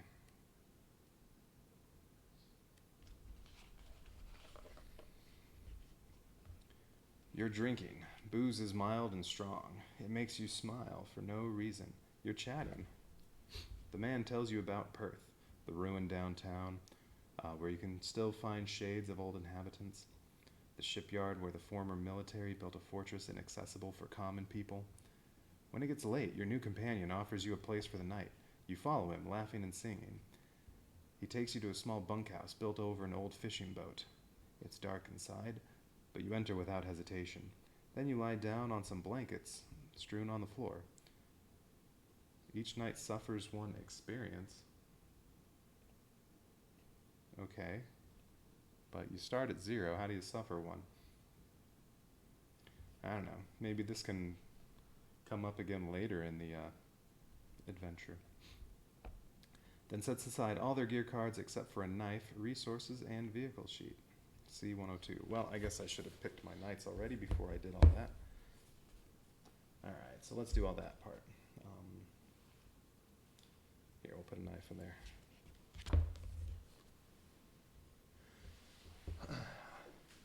Well, I guess that did spoil it a little bit in that, well, my knights are definitely picking a knife, so they actually have something.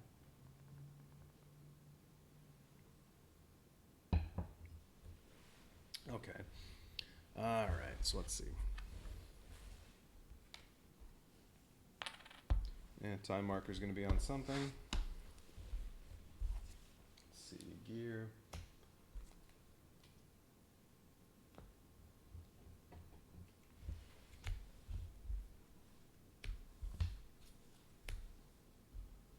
Injuries.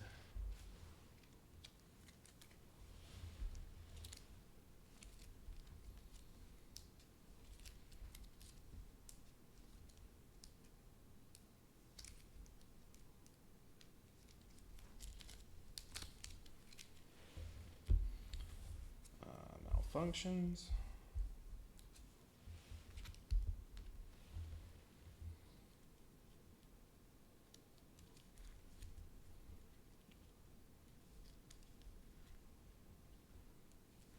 What else? Alright, some wounds, radiation. Well, get all that stuff off there because I'm going to get new knights.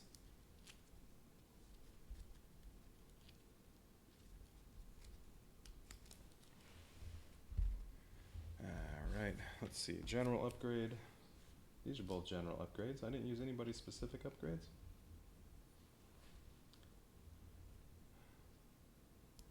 Wait a minute.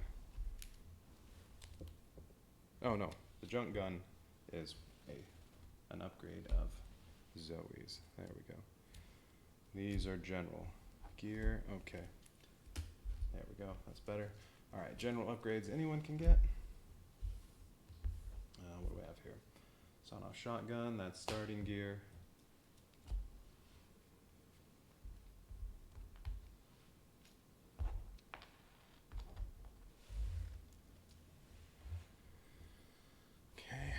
Right.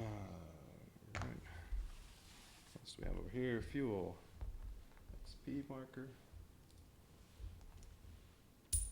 My coins I'm using for action markers.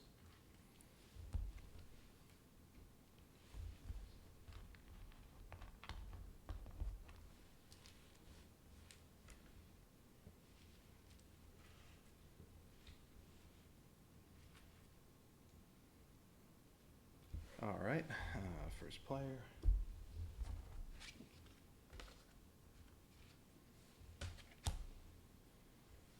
Okay, alright, trash armor, that's starting gear.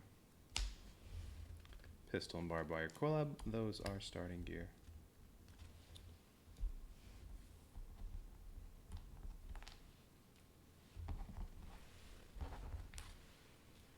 Alright, vehicle.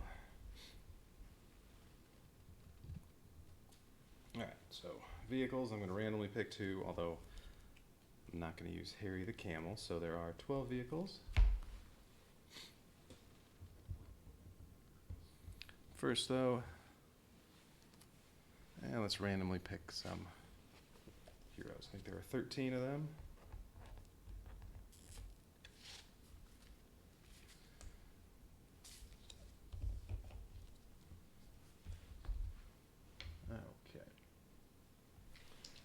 first hero and vehicle. The 10th hero going down and the 11th vehicle. Alright. 13, 12, this should be the 10th one. Frank Strzelecki. Okay, Frank, and he gets vehicle 11. So that'll be a truck. It's heavy. It holds 6 gear. It only has 4 movement points and fuel. It can hold 4 fuel, but each fuel only gives 1 extra movement point, and it has chassis of 7. So it can take 7, once it takes 7 damage, it wrecks, and it'll get a malfunction. Alright. Other hero. The 6th hero and the 2nd vehicle. Oh, so I get the sand buggy again. And 1, 2, 3, 4, 5. Lisa Gomez. Okay, haven't had either of these heroes yet. And let's see, it looks like Frank's kind of all around, and melee and ranged, he's the same. During your turn, you may suffer 1 damage to perform 1 free plot action. Okay. Only repair 2 and exploration 2. I don't like that. Lisa Gomez also only repair 2, and she has exploration 3. Yeah, so they're both not very good there. She's better with guns. She stinks at negotiating. After you defeat your enemy in combat during your turn, you may perform 1 additional action. Ooh. That's nice.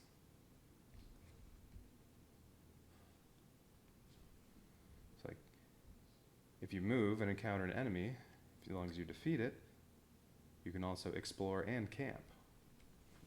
You can do all those in 1 turn. Or do a plot action, or whatever. Alright, so she's getting the sand buggy.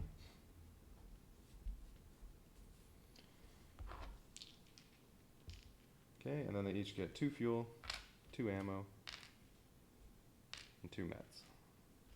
Let's get rid of all these other ones. Let's see, Johnny Taylor, Trailblazer. I don't think I had him yet. No, haven't had him. Alright. You know what, I think he would have been useful on the last one, because it says he can ignore 1 danger icon, so he could have ignored that radiation that was at every single challenge marker.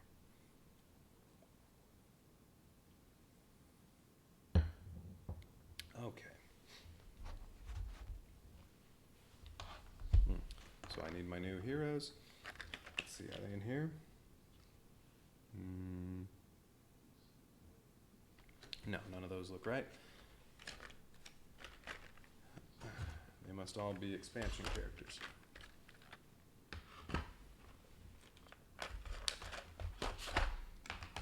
Alright, Mr. Maul goes away. Yep, there's Lisa Gomez right here. Yep. She's going to be blue.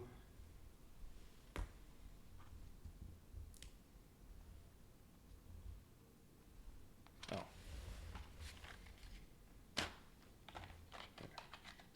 Zoe goes in there.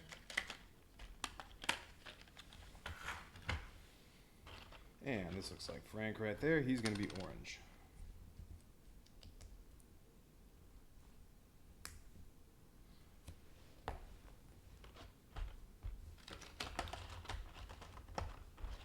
Okay, and we get to see who goes first. They're supposed to each roll. I mean, I could just pick one. So if they're both me, but whatever. They each get to roll 1 of each color die. And whoever has the most successes. All right, Lisa got 2. Frank's player 1. There it is. All right, so I'll keep him over here, just like Mr. Maul last time, with his truck. Like I said, it also depends on where I'm starting. Well, for now, I'll just have Lisa sitting there with her sand buggy. So I have more stuff to reshuffle. Starting gear. All right, let's see. Meds, ammo, fuel.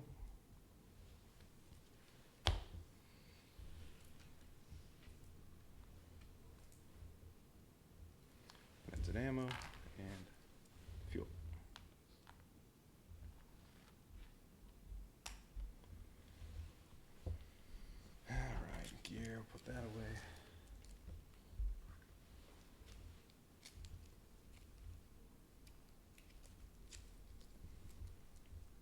Okay, they have to choose their starting gear, and although I already know I'm supposed to end up with, I have to lose all my gear except for knives. Hopefully something will let me get it back.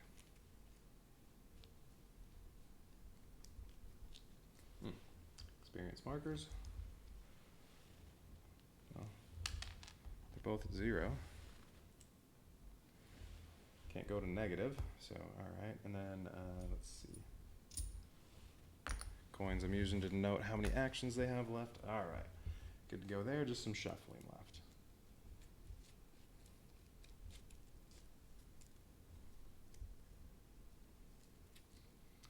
So starting gear.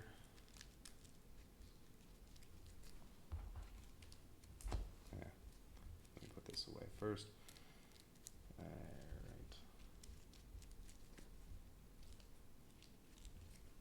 Let's see, these go with the red face up. Yeah. You draw off the bottom. And gear you draw starts off broken. Alright, so starting gear. Well, since Frank's player 1, he gets to go first, and so I guess he's going to get the best. So trash armor is going to go to Lisa.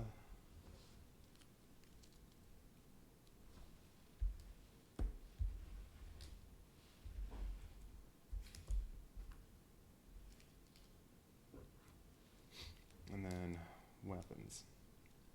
Oh, there's only one knife? Nope, I'm missing one. Oh. Shoot. I probably just shuffled a piece of starting gear into the rest of the gear. Alright, well, let's find that. Without doing, well, doing as little as I can to see what's in here.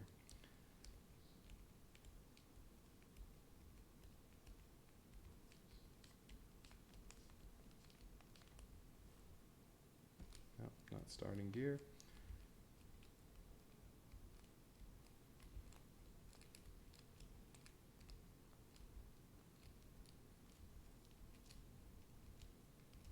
Of course it's near the top. Nope. Nope.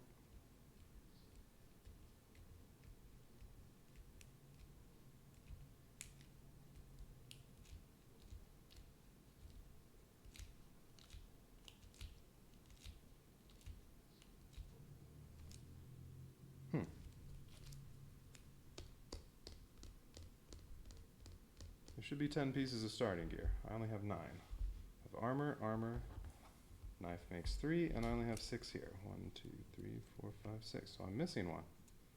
But they all say starting gear at the bottom on both sides, so shouldn't miss it going through here. Alright, let's look again.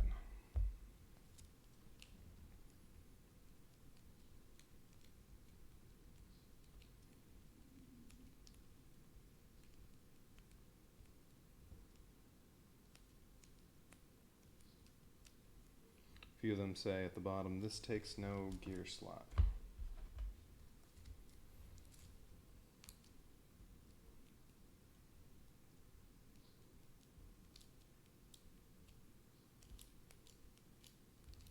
Or takes up no capacity.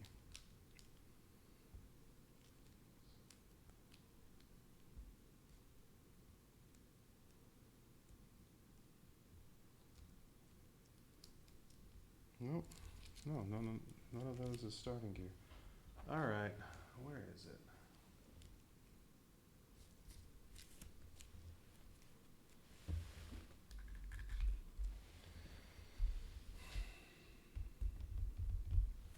Didn't put it over here, did I? No? Pretty sure there are 10 pieces of starting gear.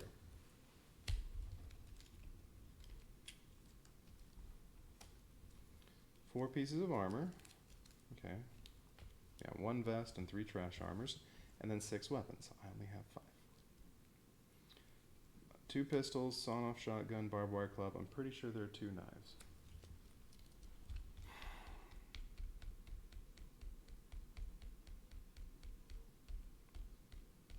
Well, this is obnoxious.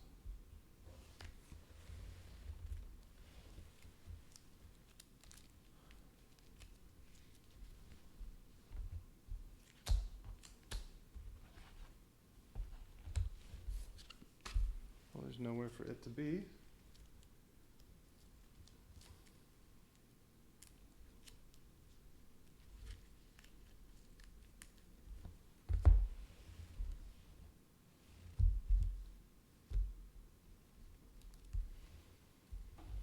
Oh well.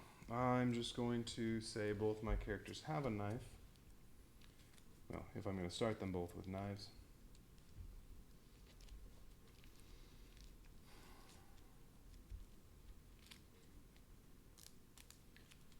Let's see. Lisa Gomez.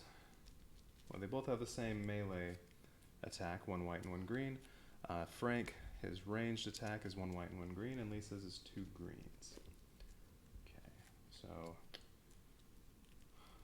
she's better with guns. Slightly.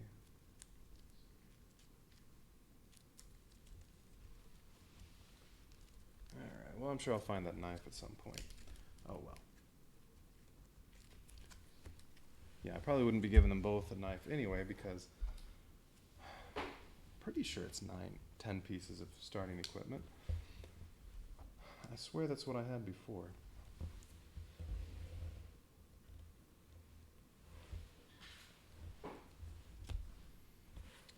Oh. Idiot. It's what I used to mark where I was in Safe Haven. Jeez. Baka. Alright, so I have 2 knives. Alright. But barbed wire club is better than a knife. And I wasn't supposed to already know that I'd be losing everything except a knife. So I think one of them is taking the barbed wire club, probably Frank.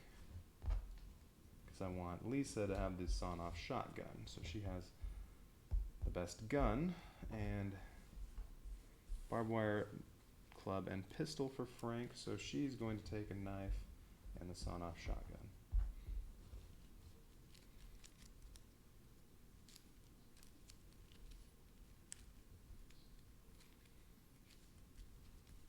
Yeah, I think that's good.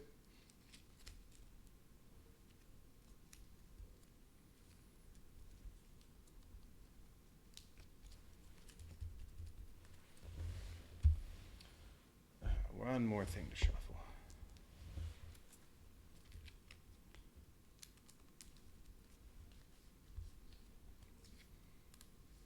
Okay, so this starting gear, I'm not using any of that.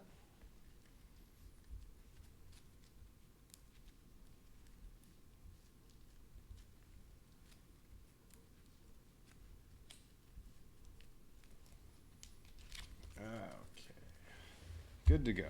All right.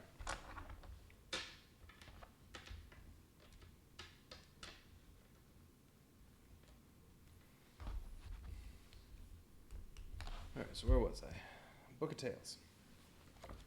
So now that we're all set up and ready to go. All right, so it said each knife suffers 1 experience. Okay. Then sets aside all their gear cards except for a knife. And resources and vehicle sheet. So I don't have any resources right now. I don't have my vehicles. All I have is a knife. You know what? I'm just going to remember that.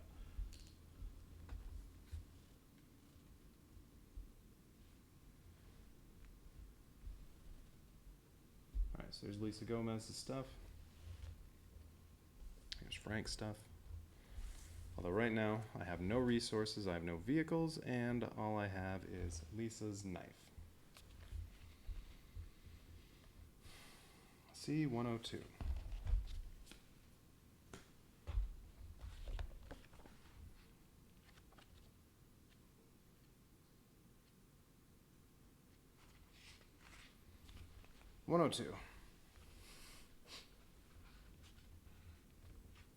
You wake up on a boat, swaying gently on the waves.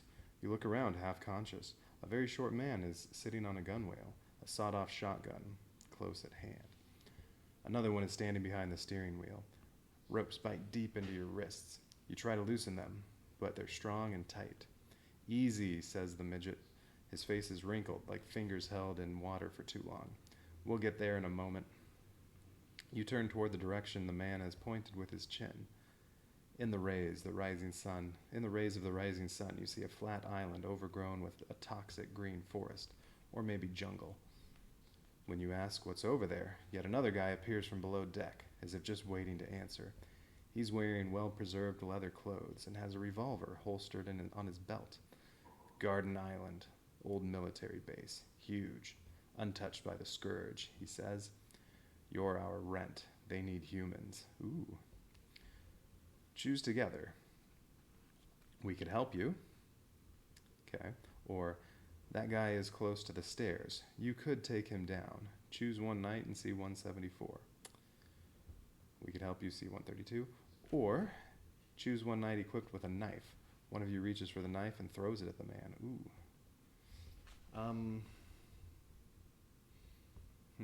Well, Lisa has...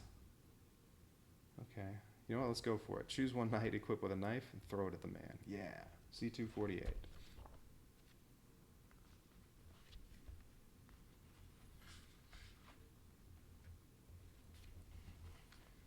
$248. The chosen knight discards a knife gear card. Okay. So Lisa only has her shotgun now. The knife hits the man in the chest. Nice. He falls down the stairs with a moan. The midget next to the gunwale shoots, but you're ready. The buckshot punches a hole in the rotten planks of the deck.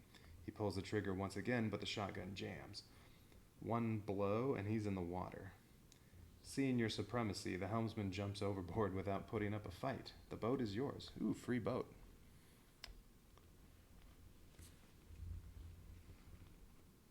You change course, but even sailing away from the island, you cannot stop thinking about what you've just heard. An untouched military base from before the catastrophe. Hard to imagine what riches it might hold. You must get there. You don't know how yet, but you simply must. You search the boat, unwittingly noticing her name, Parmelia. Then you pump all the fuel from the vessel. You pump out all the fuel from the vessel and camouflage her. It will come in handy later. Finally, you learn who stole your cars, retrieve them, and hit the road. Alright, so I have my cars again, but I still might not have any gear. Well, alright, here we go. Each knight retrieves their vehicle sheet, gear cards, and resources, then gains 1 fuel. Okay. Alright, so I get some fuel. I have my gear again, although I don't have the knife anymore. It's sticking out of some guy's chest. Place 5 challenge tokens with an alert marker. I think they all have that on one side. Yeah. Alright, place these on the following spaces. 4, 12, 15, 12, 15,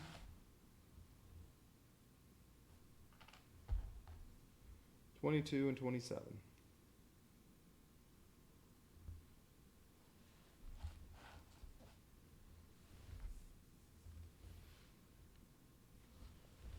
Where's 22?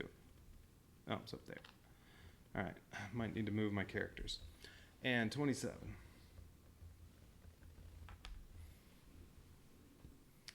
These are the places where you might find lore about the base on Garden Island. Place 5 more challenge tokens.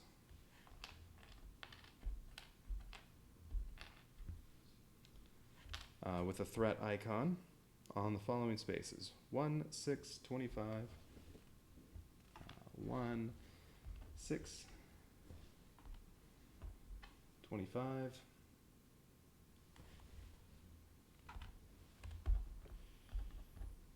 34, and Carcassville. Carcassville and 34.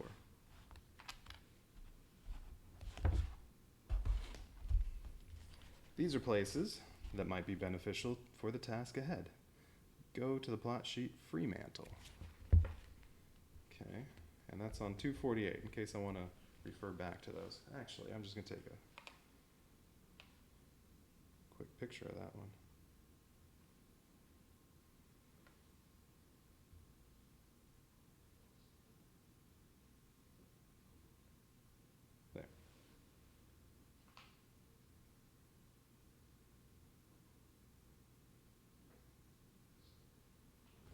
Okay, so now it's good in case I forget which one of these challenge tokens is for what. Alright, so the first 5 were where I can find lore about the base on Garden Island, which is apparently where I want to go.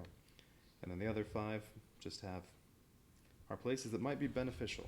Okay, so now we go to Fremantle. Alright, what does it say in Fremantle? There's Dampier Road, there's Fremantle, there's other stuff, but we're on Fremantle. Don't want to look at any of the other things. Setup. Place night figures on space 33, which is Perth. Alright, so 33, here's Perth.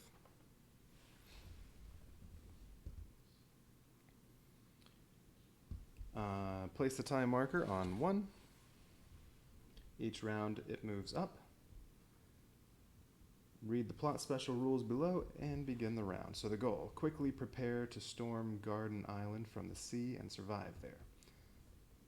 So collect as many challenge tokens as possible in the shortest time possible. Okay. And it's what? 5 of them over here, 5 of them over here. Alright. Plot special rules. Plot action preparations. Only on a space with a challenge token you can perform plot action preparations, and Frank, he can get 1 wound to do a plot action free. I think that's what it said. Yes. Alright. When you start performing this plot action, resolve the entry match in your space. Alright, there are 10 entries to look up. And Carcassville is right there. One of them should go to that. Threat from the sea. The military base on Garden Island has woken up from its slumber, and a new threat has spilled out from its bowels. When the conditions described below occur for the first time, resolve the matching entry once per game. At the beginning of round 5, something happens. At the beginning of round 8, something happens. So I have to remember those. And then if at the end of any round a conscious knight is present on space 33, Perth. And there are at least 2 challenge tokens on the plot sheet. The more the better. You may proceed. If you do, see 300. If any of the above conditions is not met at the end of round 10, see 325. Ooh, and then 7 different special encounter things could show up. Alright, so I have 10 rounds. I have to collect as many of these as I can and then have somebody back here. Okay. Kind of wish I had the dirt bike. Better for getting around. Alright.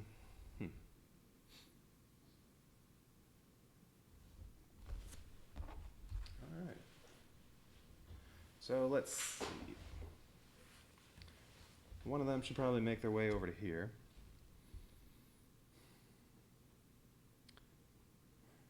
Because somebody has to be back here by the end of round 10.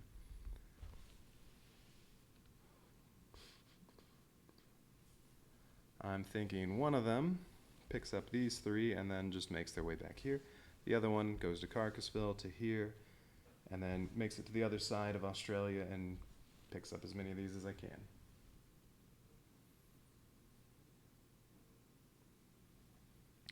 Who's better for getting around? Let's see. That truck only gets 1 extra movement for each fuel. Sand buggy gets 2 extra. They both only have 4 movement. Yeah, I'd really like the dirt bike for this. But I was randomly choosing vehicles. This is what I got.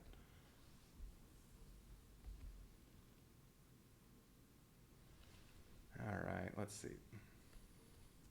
So, who's doing what? Probably Lisa should go over here.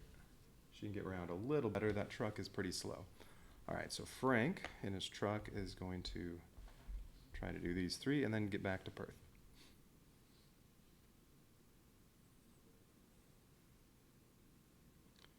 I think.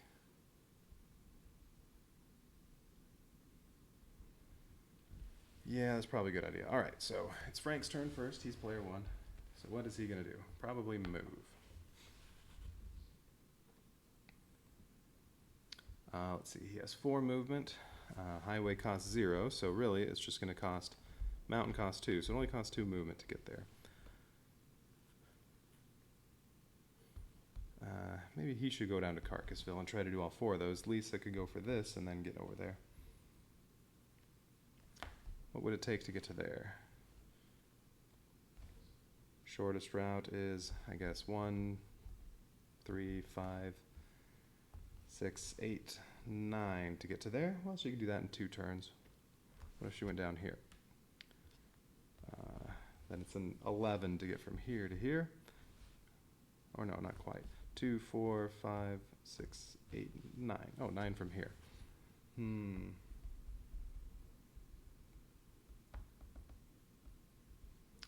Yeah, I think Lisa's gonna do Carcassville and that.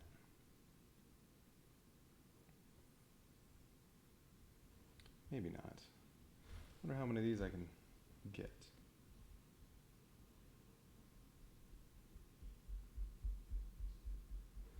Yeah, I think Frank will go to Carcassville. I think Lisa's going to go straight to this. All right, so Frank is moving.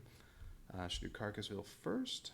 Yeah, let's do Carcassville first. So he's going to move down here. That'll cost 1, 2, 3. Oh, that'll cost 5 to get there.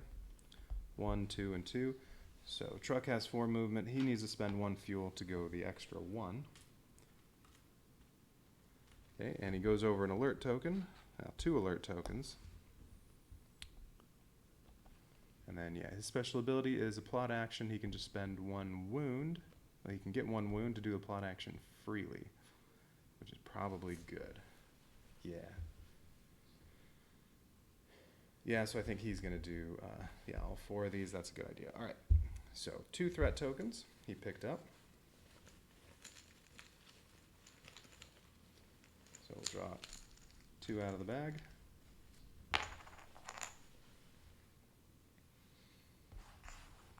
And then he needs to draw a Wasteland card for Scrub.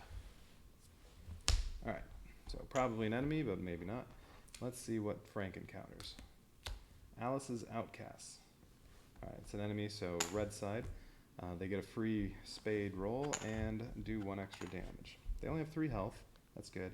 I'll get ammo and a gear card if I'm successful, and I think I'll be using Barbed Wire Club. So Frank's going to get... Well, if I use the pistol, they have a melee attack. So if I can take them out, they won't actually attack in return. And they get a blue, a green, and a white, plus a free fate roll already, which is, well, that's going to be 1 damage. That's going to be 1 damage. Ooh, they're already dealing 2 plus whatever they roll. Ooh, and all unprevented damage you were dealt in this combat turns into contaminated wounds. Ugh. Yeah, I should probably try to shoot him. Yeah, alright, we're not using the barbed wire club. Frank's going to use his pistol that he has equipped, so he has to spend 1 ammo. Pistol just gets 2 white dice. Yeah, that stinks. And then Frank's guns ability is a white die and a green die. But that's a ranged attack, so if, and Alice's Outcast does not have Relentless, so Frank gets to go first, and as long as he's able to do 3 damage, and there's a decent chance of that, as long as he's able to do 3 damage, ooh, and if he rolls a fate, that's worth 1 damage with the pistol. As long as he does 3, Alice's Outcast won't fight back. Alright, come on Frank, get that 3. Alright, you got 4. Okay, so Alice's Outcast is dead, so not going to roll a melee attack. That's good. So these threat tokens ended up doing nothing. That's also good.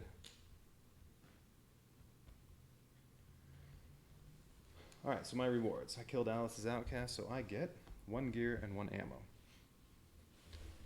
Alright, so there's the ammo, and what did Frank pick up for gear? Rad out. Alright, I've had that before. Discard this at any time except in combat to heal 1 radiation, or if I repair it, but it's an X repair, so I can only repair in a city.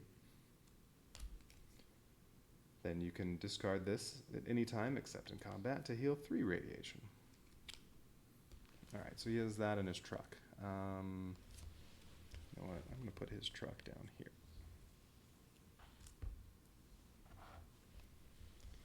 Alright, so he has that in his truck. Yeah, let's put Lisa's sand buggy over there.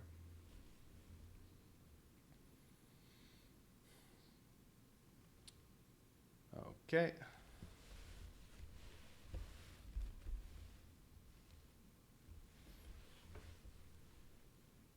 Oh, just noticed the autofocus is on. Shoot. It's been on for 2 hours. Hang on just a second. Let me turn off that autofocus.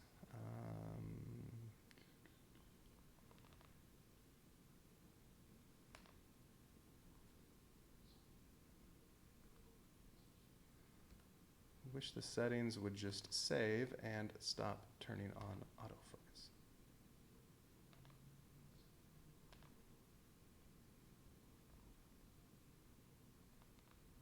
There we go. All right, back to it.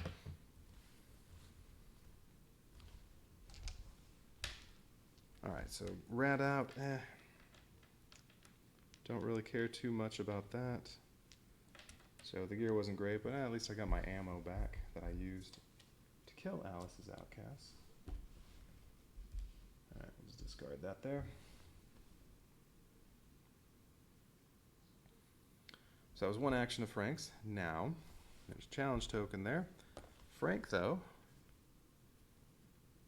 can perform a plot action, and this is a plot action. Yes, it's plot action preparations. And yeah, as it says on there, during your turn, you may suffer 1 wound.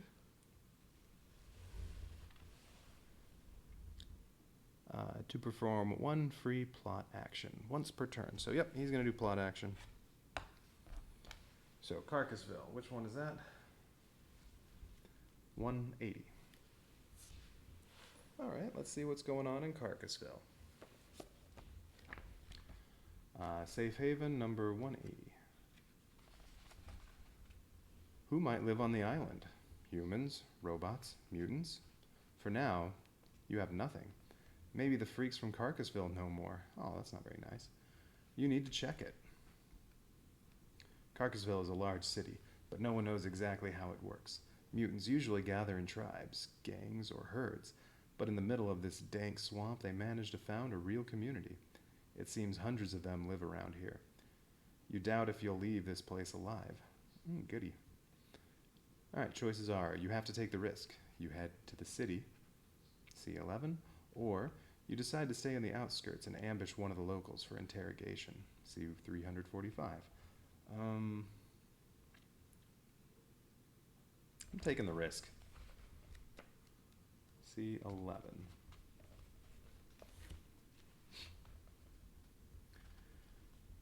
Let's see. You're walking on bolted together wooden platforms floating on the surface of mangrove pools.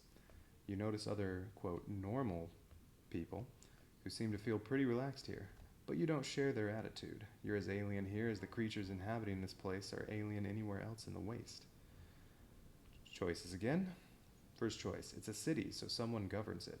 Time to talk to the decision makers, C72, or the street knows best, so you go to the first bar, C104. Well, the bar didn't turn out well last time.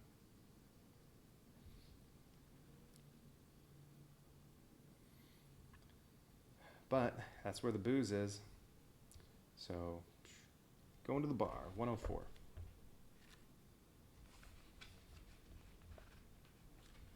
You sit with a group of scaly-skinned ogres, buy a bottle of booze, and try to ask about the island near Perth. Test negotiate, 3. If your blades is at least 1 green die, it is. You obtain 1 additional success. Alright, so which one? Negotiate. I get a white and a green. I need 3 successes, but I also get 1 success from blades, so I need 2 successes. Alright. Not great chances, but okay. Let's see. Oh, 4 successes. Alright. Let's see. Success? Inhuman faces express unfathomable emotions. For a moment, you listen to the growing and rattling of the beasts. Finally, one of them answers. Bad, baddens, gill-like. Uman meat, like eat. Okay. Then you're forced to listen to a series of barks and snaps, accompanied by excessive gestures. All this seems to merge into a story about a threat posed by some sea mutants. Gain 1 experience. Take the challenge token from your space and place it on the plot sheet. Note in the Outback Chronicles that you learned about a new mutant breed. Alright, so take this, put it on the plot sheet.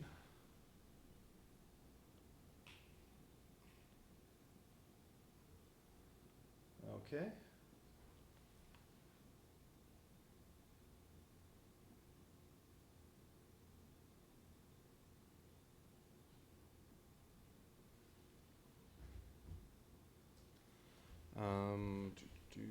Outback Chronicle. I better write down what I'm doing now. Alright, so what is this? Safe Haven.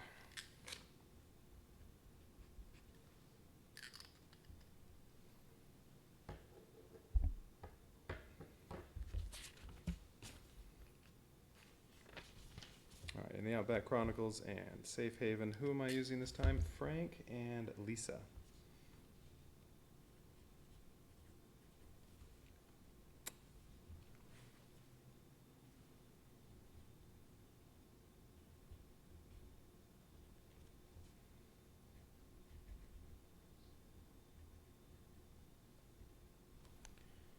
Pen still doesn't want to write.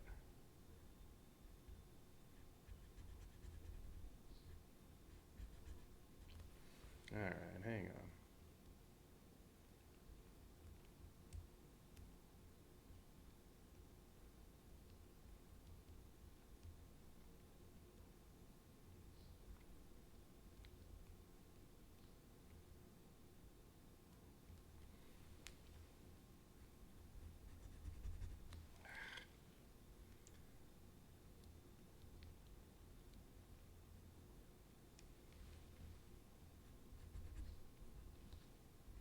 There we go. Alright, Frank and Lisa. What was the... did it say I made a new mutant friend? I already forgot. Safe Haven.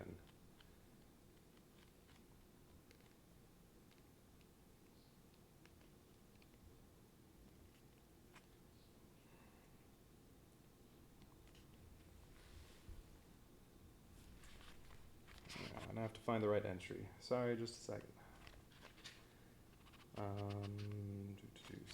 C11.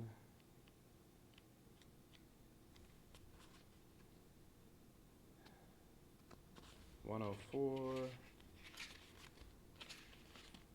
I'll say this, it already is, who knows how many different ways this could have gone already on just the first turn with all this choose your own adventure type stuff. Alright, learned about a new mutant breed. That's what I'm supposed to note. Alright, learned about a new mutant breed.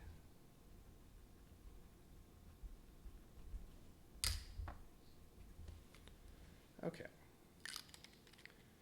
It has been noted. Alright, so let's see. Frank got to do that free because of his special ability, so he still has one more action. He's in the city, but, well, there's really nothing to repair or barter.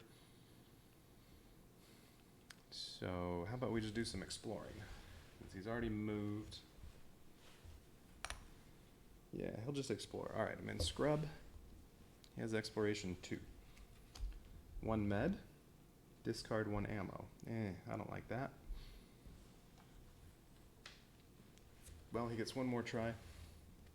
I'm stuck with this one unless I spend some fuel. 2 meds. Break 1 chosen gear card.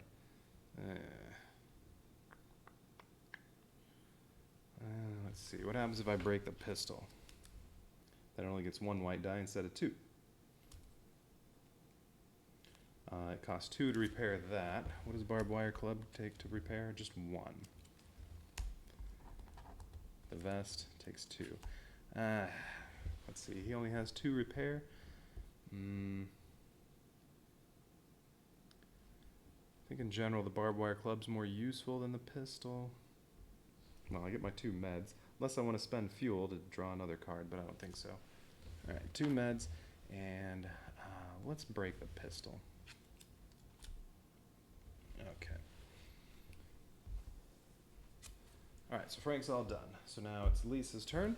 So she's going to make her way over to the other side of the continent. Although, I think she's going to stop here along the way.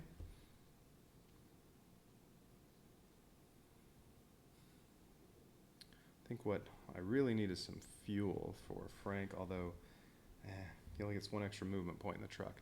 This is probably really going to hurt me to have this vehicle. Alright, anyway, Lisa, she's going to move.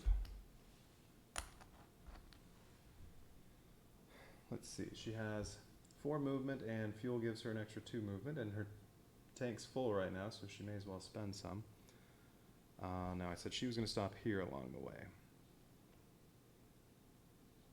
Yeah. Alright, so how far is it to there? I think I said it was 9. 1, 3, 5, 6, 8, 9. Yep. 9 to get to here, and it would be 2 alert tokens. So she can get that whole way in 1 turn, but it would cost all my fuel.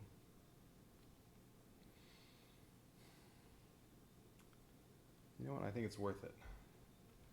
Well, then how far is it to here? 1, 3, 4. Let's see, I guess this way. 5, 6. It only costs 7 to get to there. Well, that'll take 2 turns. She won't have any fuel anymore. Alright, yeah. I'm going to go all the way to here. That's going over 2 alert tokens. So that's all her fuel. And I have to draw 2 of these. Oops, that's 3. Okay, well if it's an enemy, she'll lose a resource and take 1 damage. If it's not an enemy, she'll lose a resource and get a radiation. Ugh, I don't want radiation. Ooh, and what resource? I guess a med. She needs, her only weapon is her shotgun. She needs her ammo. So that stinks. And there's no fuel to lose anymore. Alright, well let's see what she draws. She's on highway. So, draw a highway card. Mimic. Ooh. Threat 1. Alright, well there's another one. This enemy attacks in the same combat step as you. It copies your skill and weapons dice rolled for the attack, adding bonuses from threat tokens. On a fate, the enemy deals 2 damage. On a botch, the enemy deals 1 damage. Ugh. And it has 4 hit points. And it gets to reroll blanks. Get 3 experience if I can kill it. So, my choices are, let's see, if I use a shotgun, I'll get 3 greens and a white, and I'll spend 1 ammo. Then the Mimic also gets 3 greens and a white. With 3 greens and a white, I have a decent chance of doing 4 damage.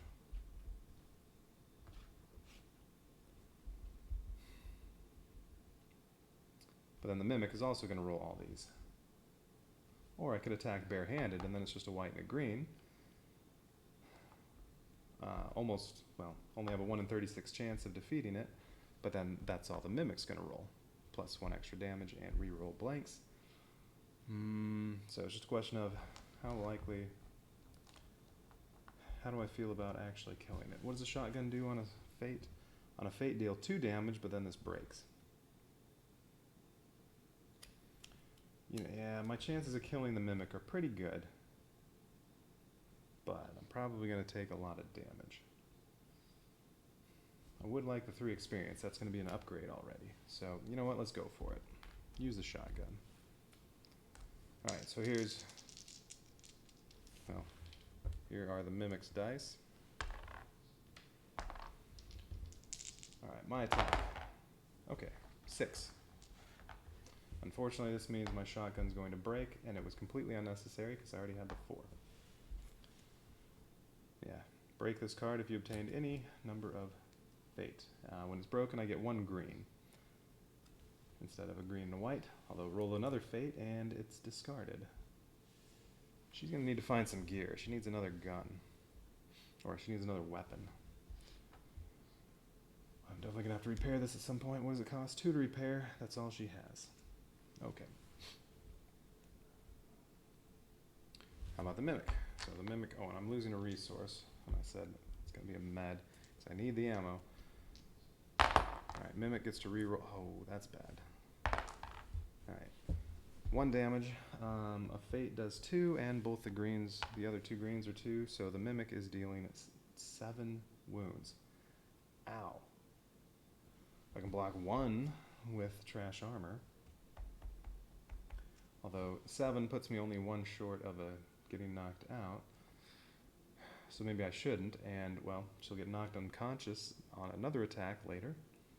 But, you know, even if she took another 6 damage, it would only count as 1 because there would only be 1 left. She's going to need to camp. Alright, we'll use the trash armor, so I'll only take 6 wounds. 3 and 3. That stunk.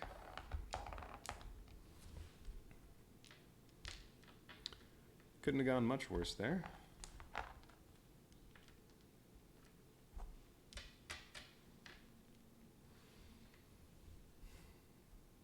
Yeah, that got taken care of.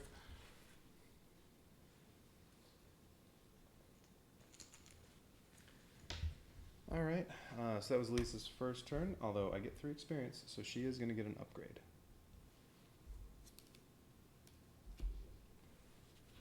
So that's good at least.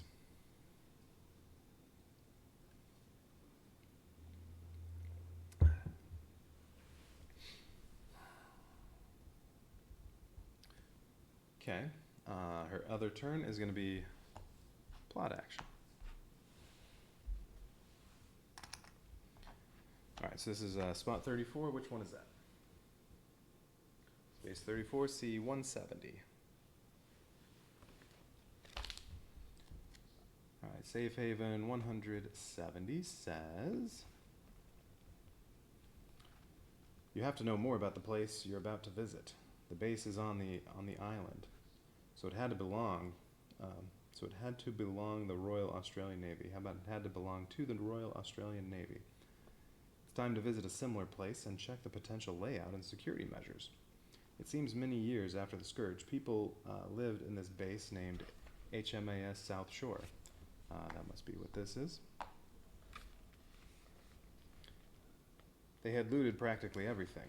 The only thing left after a helipad for military copters is a concrete field with copse of grass sticking here and there.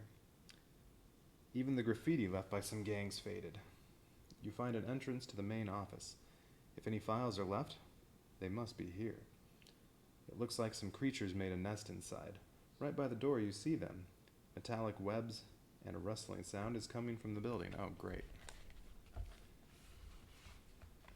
Choose. You enter heedless of danger, or you retreat and decide to search a different part of the compound.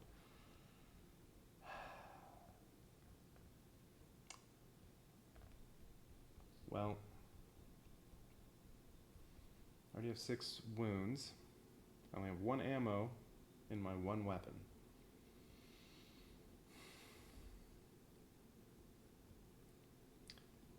Nah, go for it. You enter, heedless of danger, C-149. Yeah. 149. You think you're ready for whatever is lurking inside, but when a huge, half-mechanical, half-biological spider jumps on you, you're simply overcome by fear. Search the mountain scrub wasteland tech for the cyber spider. Ooh, fun. Resolve combat according to normal rules. The enemy gains threat 1 and relentless. Goodie.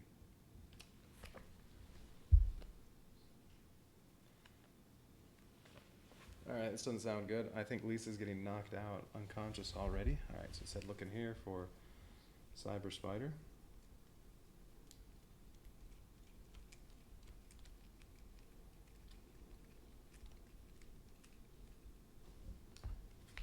Ooh, yeah, 1 green and 2 blue dice. I'm not. Although, oh no, it has relentless. I was going to say, if I can take it out with a shotgun, it won't fight back, but nope, it gets threat 1 and relentless. So even if I use a shotgun and kill it with a ranged attack, it still gets to attack back with its melee attack. So, but I get a gear card, and maybe I'll find a weapon and an experience point. If I can succeed in defeating it, it has 4 hit points. Alright, so it's, well, tiny chance I don't take 2 damage. Although trash armor can block 1. Still, 3 damage, very low chance I don't take that much. A fate. Ooh, is 1 contaminated wound? Ugh. If this enemy is defeated, keep this card. Discard it instead of performing your next action or when you become unconscious. Okay. Well, I'm going to be becoming unconscious now, almost assuredly. Alright. Threat 1 and Relentless. So I have to draw a threat token.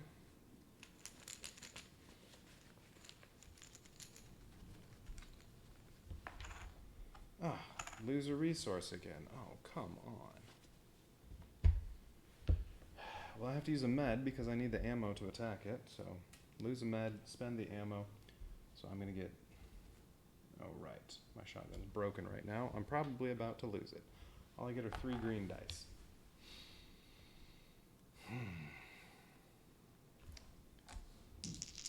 Not good. Okay, well...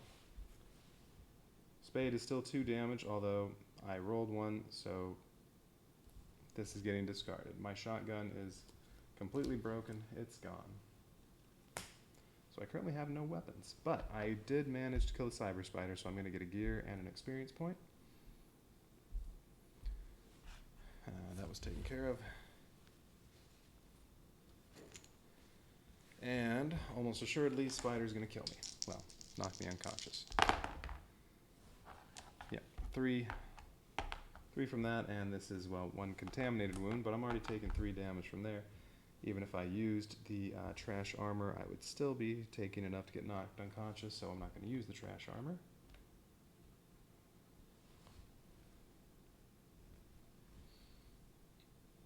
Alright, so Lisa's been knocked unconscious, but she was successful. So I do get 1 experience, a gear card. Alright, be a weapon. Please be a weapon. A flashbang. Engagement. Discard this card to force all combatants, including you, to roll only 1 attack die. That could be useful. If it's not broken, discard this card to force your enemy to roll only 1 attack die. Alright. Okay, this could be useful. Come across an enemy that's going to do lots and lots of damage. Make them only roll 1 die. Alright, so that goes in the sand buggy.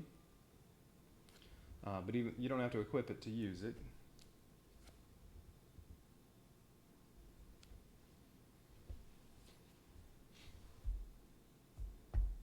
Alright, but I need a weapon. Currently, well, she can attack barehanded, which will be 1 white and 1 green die. That's all she's going to be able to do until I find a weapon.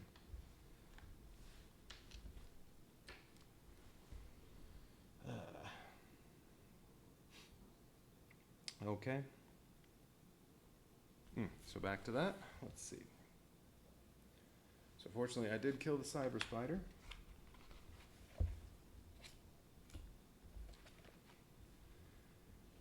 Where was that?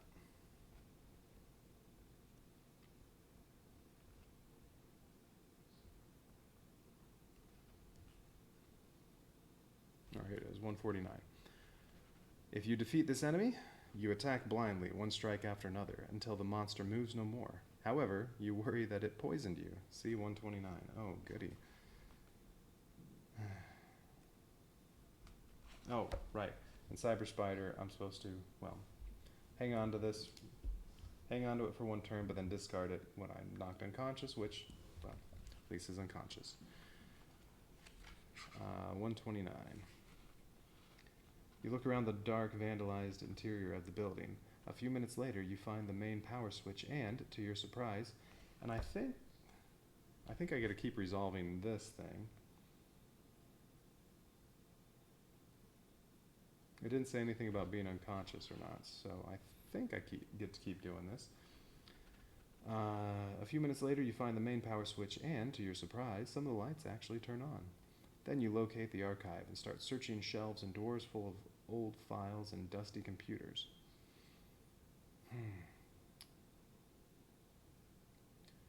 My choices are, You have no idea what to look for, so you simply spend a few hours hoping that you'll chance upon something interesting. Okay? Or, if one of the knights has a piece of the base plan token, I don't have that. So, alright, I'm gonna have to see 109. I have to spend a few hours hoping I'll chance upon something interesting. Maybe now I'll get a piece of the base plan.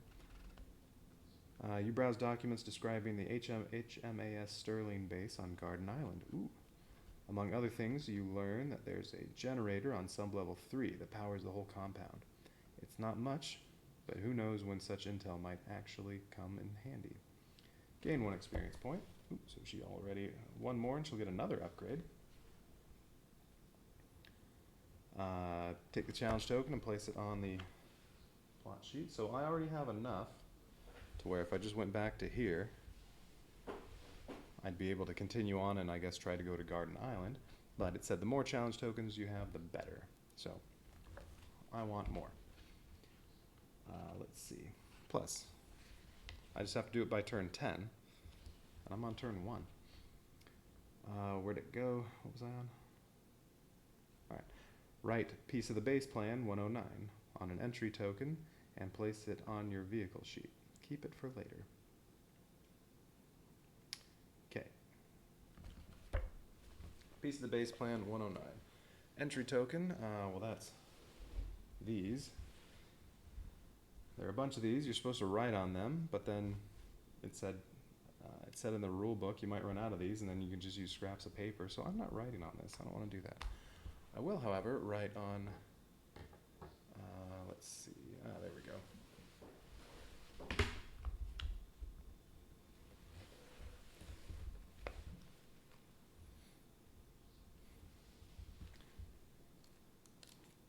I will, however, write on a little post-it.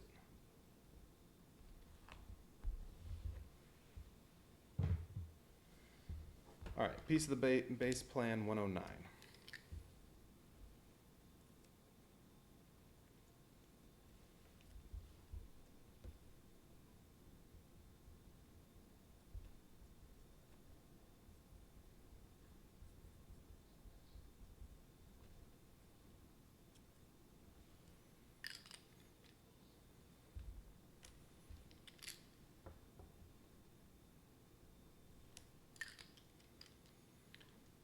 That goes on Lisa's vehicle sheet. I'll put it right there. All right. So she has that now. Okay, so that's it for her turn. She is now completely out of resources already and knocked unconscious. I mean, at least I succeeded in getting this, but that stinks. The only way she can get rid of this injury is in a city. Well, Alice Offsprings or Queens Valley. It's going to take a little while to get there. Probably Queens Valley, because she can hit this on the way, and that is right by Queens Valley.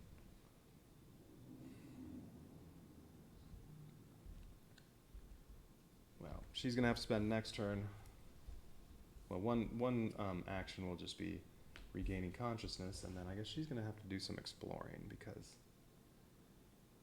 she needs some resources, she needs some weapons. Although with the upgrade, I'm thinking she's probably going to take the upgrade where she can get extra resources because she's going to need them. Alright.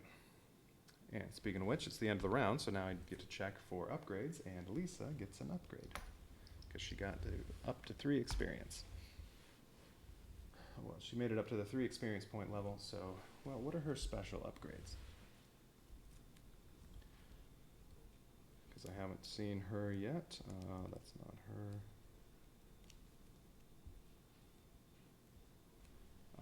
This one's Frank. Okay, there are Frank's special ones.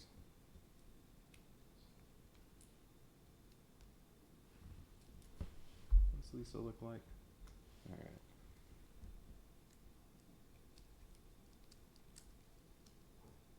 Oh, there she is.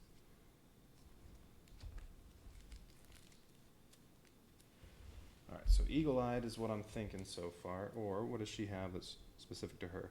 Booby trap. Advance. You may deal 1 damage to your enemy once per combat. Alright, so in between ranged attack and melee attack, she can deal a free damage. And that's in every combat. Okay. It's kind of nice. Could be, and yeah, she can get it now. Could come in handy while she doesn't have any weapons. Guerrilla tactics. You get +1 exploration. Well, she already has 3. I don't know if I really need any more. If you perform the explore action this turn, until the end of your turn, any enemies in combat with you gain. If they roll a botch, the enemy suffers 2 damage in addition to the other botch effects. Okay. So if you explore then move, then this could help out quite a bit. Get stronger enemies that are rolling blue and red dice. Alright, although I think I'd rather have booby trap. Arms expert, you gain 1 repair. That could be useful. When performing the camp action, you treat the repair card of the repair cost of all weapons and armor gear cards as if it was 1 lower, minimum 1.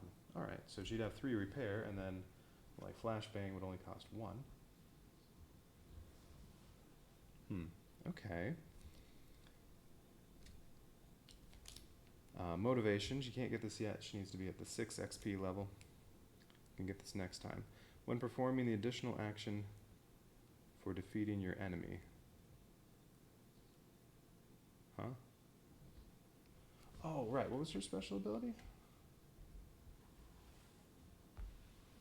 After you defeat your enemy in combat during your turn, you can perform 1 additional action once per turn. Except she was knocked unconscious. So she could not have performed an extra action. Alright, but that's what this is talking about. When performing the additional action for defeating the enemy, gain the following bonuses until the end of the action. If you do camp action, you get an extra 2 repair. If you do the city action, you can visit 1 extra shop. If you do the 4 explore action, you can gain 1 chosen resource. So does Eagle Eye. But you don't have to kill an enemy first. If you do move, you gain 3 extra movement, but only after you kill an enemy. Although usually you encounter an enemy from moving, so that wouldn't help. Wait, can it be the same action you've already done? Nah, it doesn't say you can perform an action again, so no. Alright, so the move isn't going to help out too often. Or plot action, gain 1 additional success in the first roll made during this action. Yeah, but that roll requires you to kill an enemy first, and she doesn't even have any weapons. So far I like, well, arms expert isn't too bad. Oh, those are Frank's. And I'll set these down here, over there. What else does she have? Canteen. When it's working, when testing aid or survival, you get 1 extra white die. Alright. This doesn't take any capacity. When resolving an exploration card, break this to prevent radiation wound or contaminated wound you would suffer. Okay. So whenever you're doing aid or survival, you get an extra white die. And this can prevent you from taking some wounds or radiation when you're exploring. If it's broken, return this card to your upgrade deck at any time, except in combat, to heal 2 radiation and 4 wounds. It only takes 1 to repair. This would be handy, so maybe that one. I do want the extra resources, though, from Eagle Eye.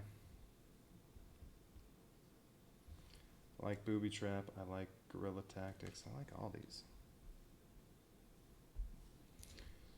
And then she has, oh, there we go. There's a weapon, but I can't get it yet. It needs 6 XP. Scrub Master. 2 blue dice. It's full auto or whatever that's, I think that's what that means, where if you spend an extra ammo, you do an extra damage. I think that's how that works.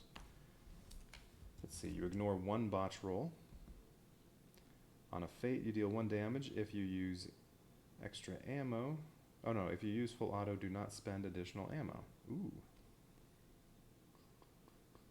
So if you roll a fate die, I think you get to roll one extra, maybe it's one extra die or one extra damage. It doesn't cost extra ammo.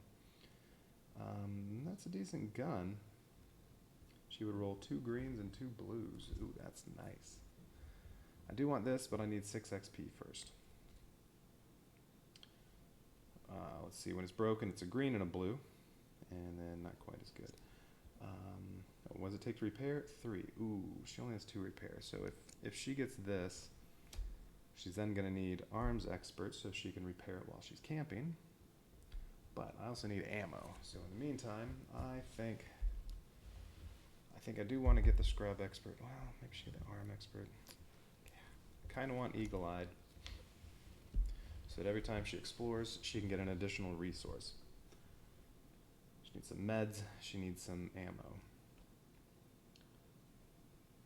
Kind of needs some fuel too to get around a little easier. Well, this one's out for now because I can't get it yet, but I definitely want that. Yeah, I think I need eagle-eyed to get the ammo. And then at some point I'll need arms expert. But, I mean, it's only 4 more XP to get both scrub master and arms expert. That's next. Yeah, eagle-eyed. Alright, so whenever you gain any resources during the explore action, you can additionally choose 1 extra resource. Alright, we'll put her upgrade right there. Alright, so she has eagle eye. And she's going to get scrub master and then arms expert. Well, if she has opportunities to gain that much more experience. Alright, yeah, we'll put this over here. Okay. So, there, that's finally done. So now we go on to round 2. And it is Frank's turn, so he wants to go do all these.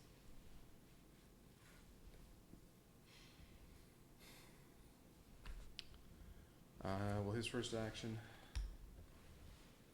he's probably just going to do, well, he's in Carcassville. Let's see, do I have stuff to barter? Mainly resources. No, he's not going to do city action. I think it's going to be explore and move. Let's see, how far is it up to here? It's 2, 3, 5, these are free, 7. If he spends his fuel, he can only make it 6. However, if I explore first, maybe I can find some fuel and get there in 1 turn.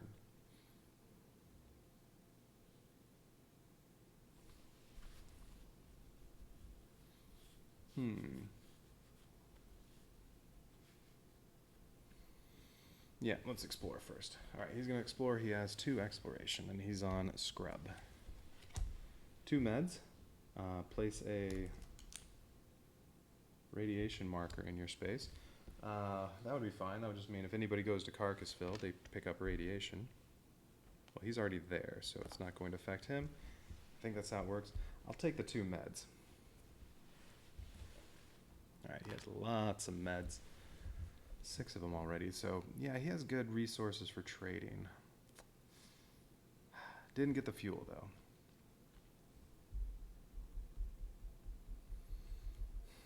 I could do a city action and go into Carcassville.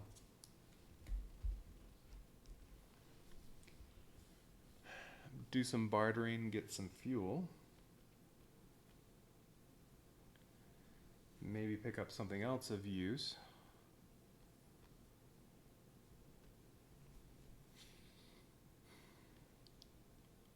Because no matter what, it's going to take me, I can't get here this turn.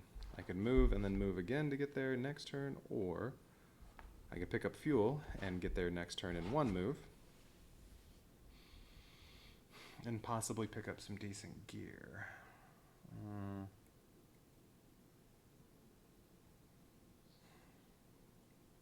Let's see, what do I want to do?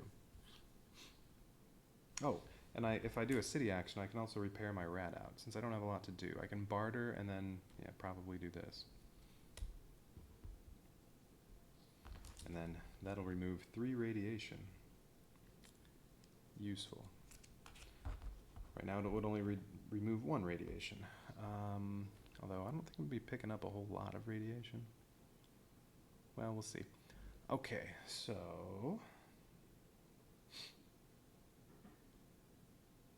let's see. From here, it's 2, 4, 6 to get to here, or 2, 3, 4. Well, 6 that way as well, or 2, 7 that way.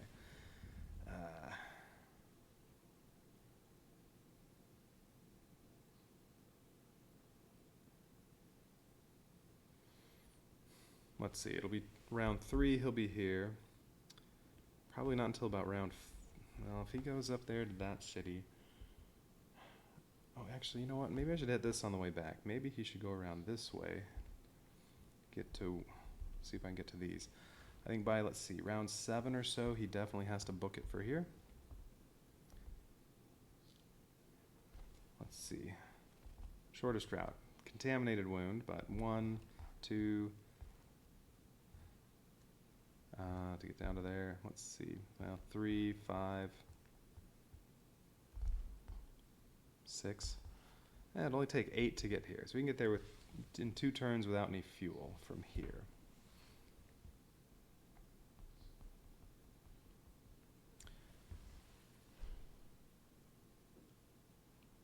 So if I also need to get to there, yeah, I think as long as I can get here by, say, turn 6, should be no problem.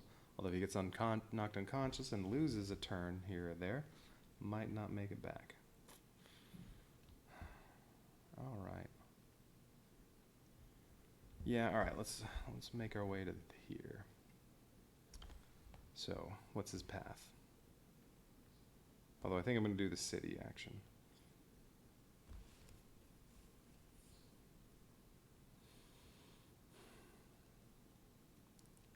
I kind of need to move every turn. I probably shouldn't have explored. All right, if I don't do the city action, all right, 2, I can go 2, 4, 6, 8, 10, 11, 13, 14, 16 to get to there if I want to try to avoid stuff. Shortest route looks like, well, 1, 3, 4, 5, 6, 7, 9, 10, 12 to get to there. But that's picking up 2 radiation and a contaminated wound. Rat out can get rid of 1 radiation if I don't go to the city and fix it.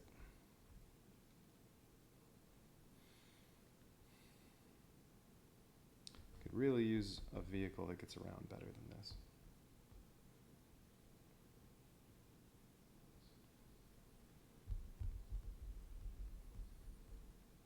Let's see.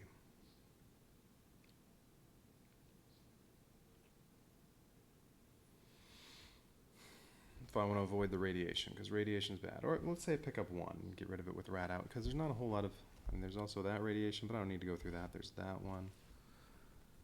Yeah, I'm probably going to have to pick up this one, but that's later. And meds can deal with that. Alright, so let's say I pick up 1. So 2, 4, 5, 6. I can get there right now if I spend all my fuel. And then 1, 2, 4, that's the next turn. And then 1, 2, 4, that's the next turn. So that'll be turn 5, he'll be here. And then from there to there is 1, 5, or 4 if I go through here. Okay, so 3 turns to get to here. And as long as I pick up just 1 fuel along the way, 1 turn to get to there, that'll put me at 6, and then I'll have 4 turns to get to there and back to here. Yeah, it's not too far going back that way. Right, I said the shortest route was 1, 2,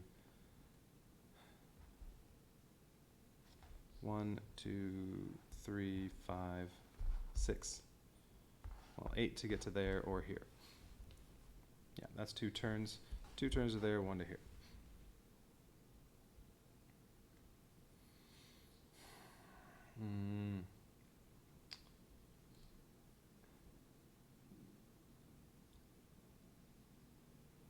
Alright, well, have to avoid getting knocked unconscious. But if I camp and move as part of a turn, he has lots of meds, so that'll help. Alright, so yes, he's moving, and do I spend the fuel now? Alright, so he's going to move, And I think I said 2, 4. Was I going this way? Or no, I was going to go through the radiation and go to there. So that's 6. That would take up both my fuel. And he picks up a radiation, although I may as well just use the rat out and get rid of that radiation right away. So rat out's gone, but he has no radiation.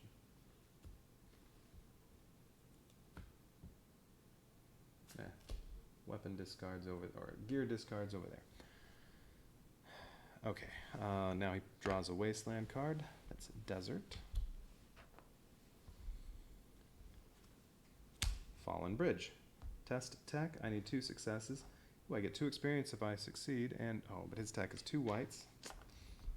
Not great odds. Oh, I'll get a malfunction on my vehicle if I fail. Well, the good news is the truck, with its 7 chassis, probably not going to get 3 malfunctions, which would render the vehicle useless, and then Frank would get knocked out. If you have a light vehicle, you obtain 1 additional success. No, I have a heavy vehicle. Oh, and threat 1.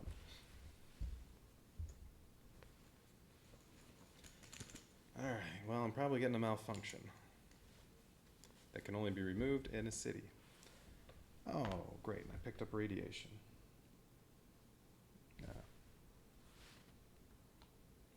Well, the first radiation doesn't do anything.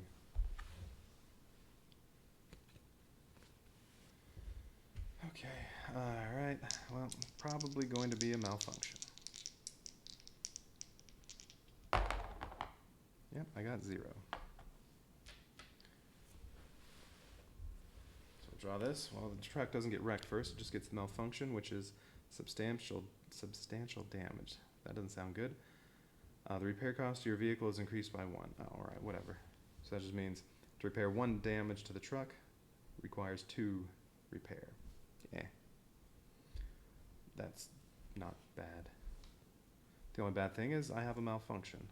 However, probably not going to pick up 2 more malfunctions and get knocked out. Alright, yeah. It's not bad. I would rather have had the experience, though. So he'd get an upgrade. Okay, he's all done. Yes. Lisa's turn. Her first action has to be to regain consciousness. She heals 4 wounds and 1 radiation. She is half blind. Each fate you roll is considered a blank. Shoot. She's not going to be able to get rid of that until she gets to Queen's Valley and can go see the quack. And she has no weapon.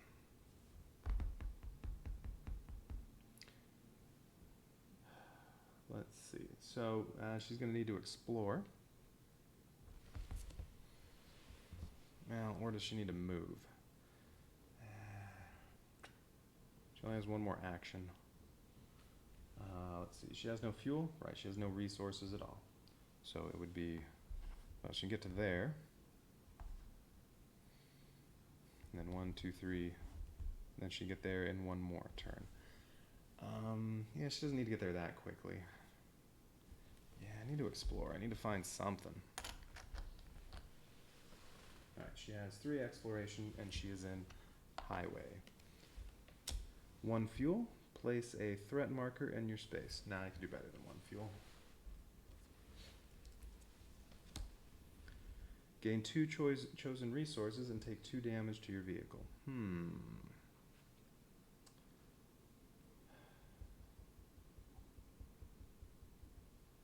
Thinking maybe a fuel and a med, and I would have to take 1 damage to that. Oh, and I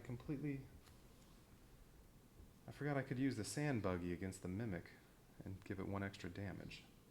Well, I did kill the mimic, so it wasn't necessary.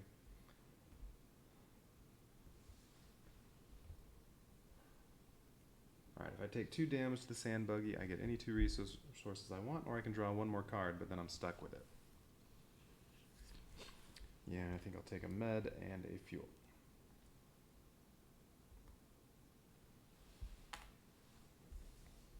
Suffer 2 damage to the sand buggy.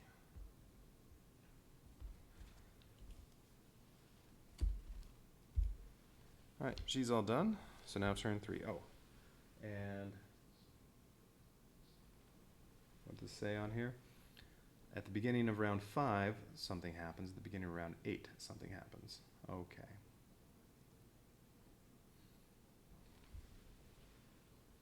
So not yet, we're on round 3. Okay, Frank's turn.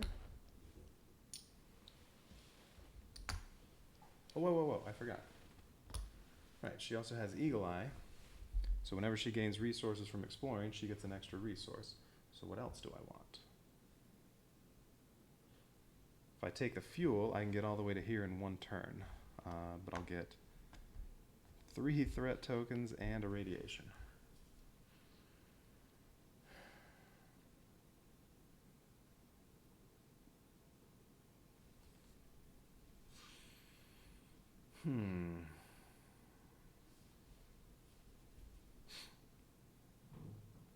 She still has no weapons. Oh, but she has the flashbang. So if I came across some enemy I know is going to knock me out, I could use this.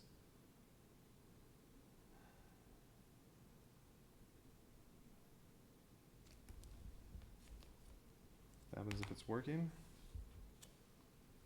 Discard this, yeah, to force your enemy to roll only 1 attack die.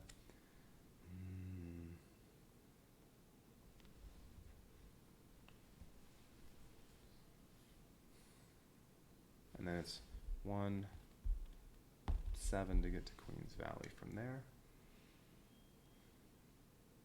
Or 6 if you go through here, but that's a threat token and a contaminated wound. I don't like that.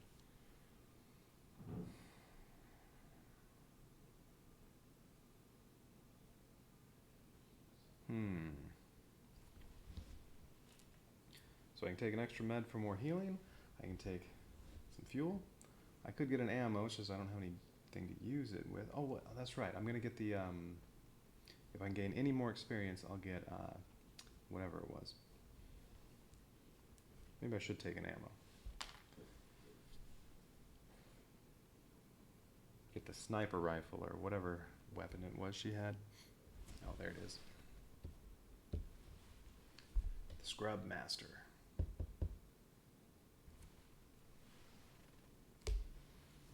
So yeah, I'll take ammo. All right. So now it's Frank's turn in round 3. So he's trying to get to here. It's going to take 2 turns. I guess explore, then move.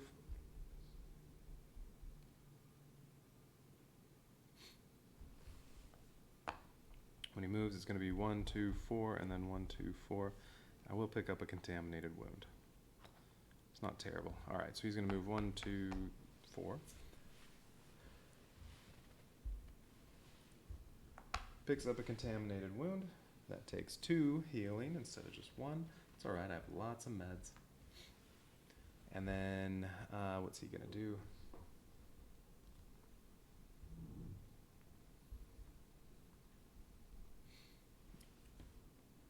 Oh, and then I have to draw Mountains Wasteland card. All right, let's see what we're coming up against. Giant Crab, 2 green dice. Threat 1.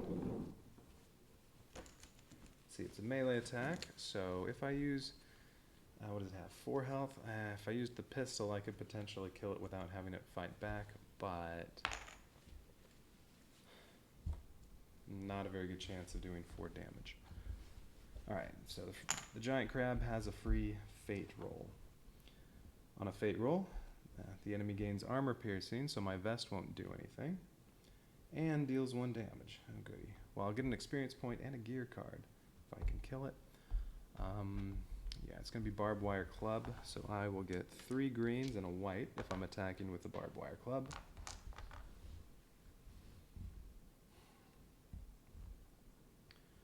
If you were dealt any unprevented damage, break your equipped armor. Oh, great. So my vest, well, I'm already taking damage.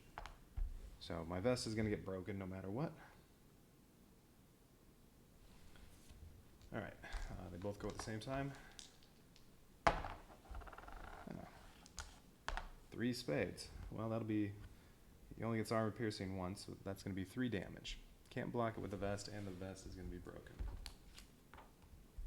And we'll just resolve this already. Alright, so that's 5 wounds, one of them contaminated. It's alright. 3 meds would take out all the wounds and the radiation. Okay, and then I have to do 4 damage.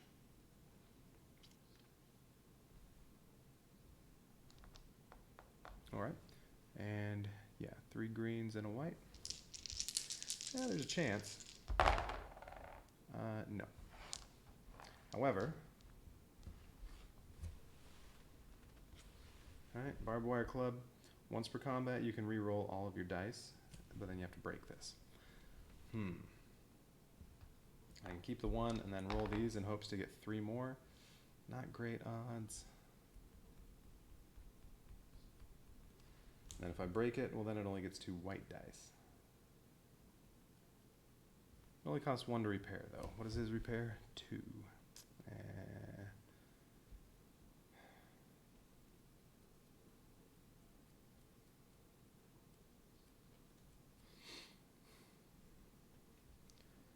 The gear and the experience point. Yeah, I think it's worth the risk. Alright, well I need 3 more successes. Ooh, got it. Alright. He already took his damage, so Frank now gets 1 experience point. So he's at 2, and then he gets another piece of gear. So what does he get this time? He found a med injector. So, well, he keeps finding this stuff. At least he's getting these out of the way, so maybe if Lisa can find a piece of gear, she can get a weapon. Discard at any time except in combat to heal 3 wounds. If it is repaired, which can only happen in a city, I don't know if I'm ever going to be in a city. If it's repaired, it heals 5 wounds. Well, alright. So,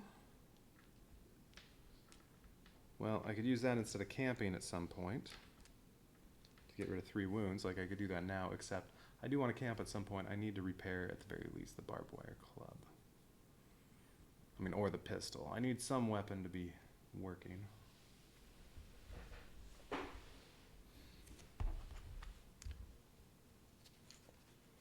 Alright, that was okay.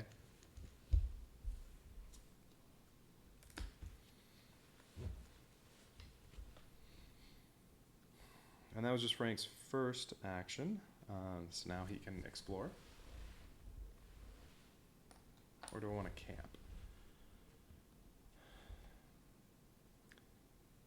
I'm going to explore, because next turn I could camp and then move, and then he could take 1 wound to do this freely. Yeah. Explore. Alright, he's in scrub, and he has what? 2 exploration. No, he's not in scrub, he's in mountains. Oh, whoops, that's a wasteland card. Exploration. He's in mountains. Gain 3 chosen resources, but attach 1 malfunction card to your vehicle. No, I already have a malfunction. I don't want another one, because if I get 3 malfunctions, he's knocked out of the game. So, nope. Alright, I'm stuck with this one, because I don't have any fuel. 1 ammo. Alright.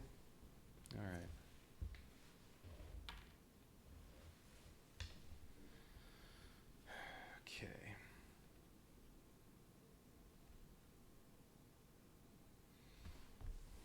So he's all done. Alright, now what was Lisa going to do? With 1 more fuel, she can get there in 1 turn. She only has 1 med. She might get knocked unconscious again. Yeah, I think she's going to explore, and then if I can find some fuel, she can get here in 1 turn. I don't have to find fuel. Alright, let's explore.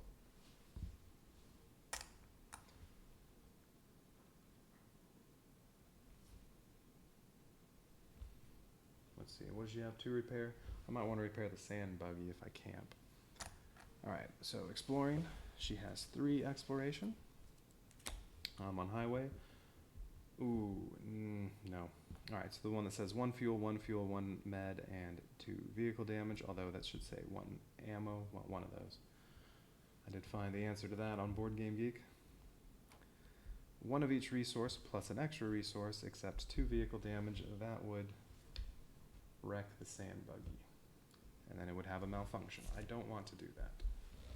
I would love to get 4 resources with that upgrade, but no, can't do it. Whoops. 1 ammo and 1 wound. Ugh. Well, 2 resources for 1 wound. Well, I only get 1 more shot at it. No, I don't want that. 1 med. Alright, so 1 resource without anything bad, and then I get to choose 1 more resource. Should I take the fuel so I can get there in 1 turn? I think so.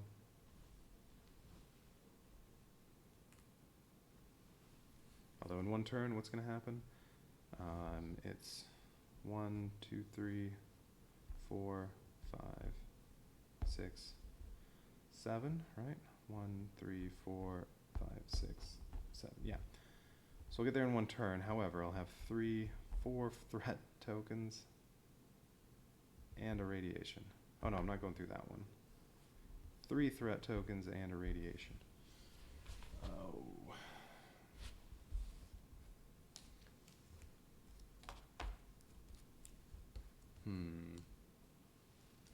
Maybe I should not take the fuel, maybe take some ammo instead, and get there in 2 turns.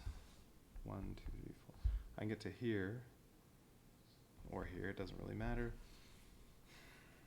There's 2 chances for enemies to get to attack me, though.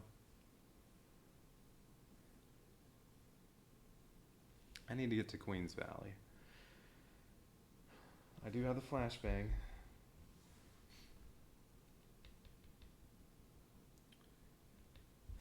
Yeah. I'm going to take the extra resource as a fuel, and then she's going to move and do that route to get all the way to here.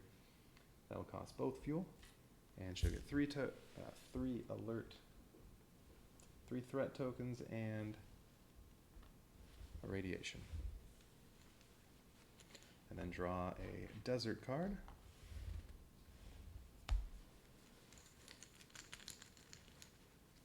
But hey, she in a hurry got to the other side of Australia. Might take another 2 vehicle damage if it's not an enemy, or armor piercing if it is, 1 wound if it's an enemy, 1 radiation if it's not, 1 extra white die if it's an enemy, 1 vehicle damage if it's not. Alright, well, sand buggy could be in trouble. Alright, so let's see. No, I already drew it. Alright, so cattle drive. Sand buggy's taking 3 vehicle damage. It only has room for 2, so it is wrecked. Oops, one of those cards was upside down.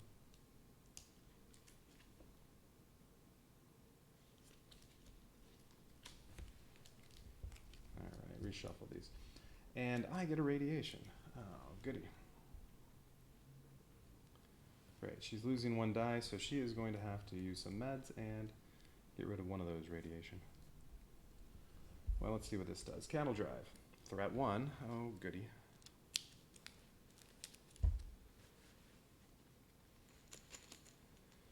Too bad I don't think any more of them say vehicle damage because, well, go ahead. Give me all the vehicle damage you want.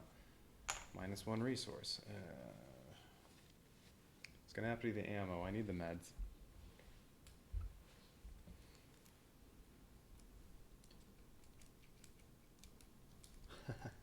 Cattle drive. You may place any number of vehicle damage on your vehicle, but you cannot wreck it this way, to resolve one of the following effects.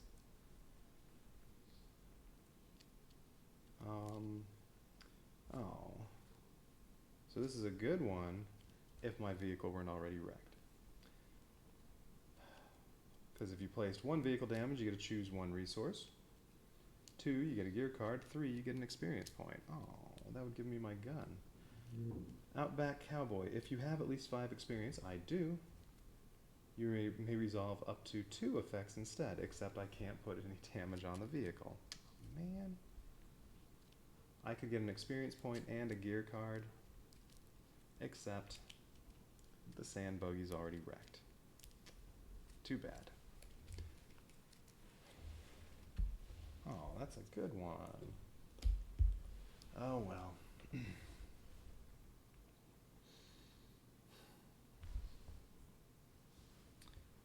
Alright, well that was her second turn.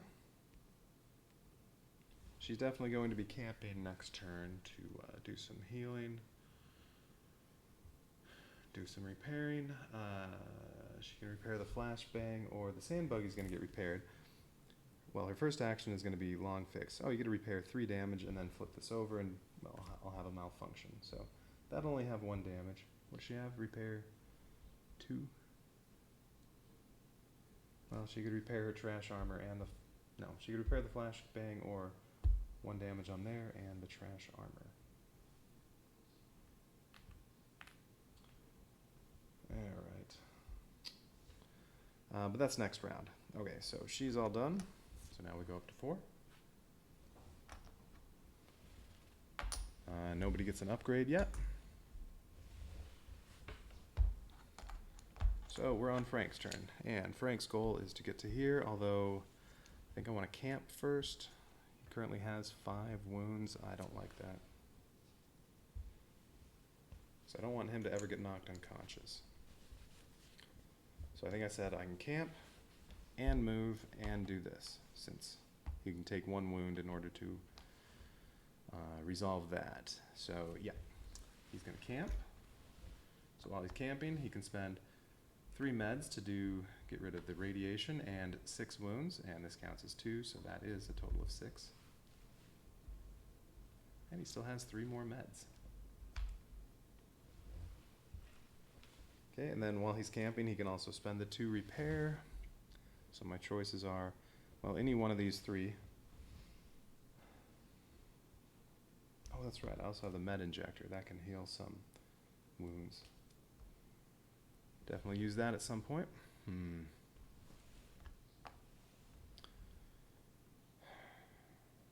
So what do I want to repair?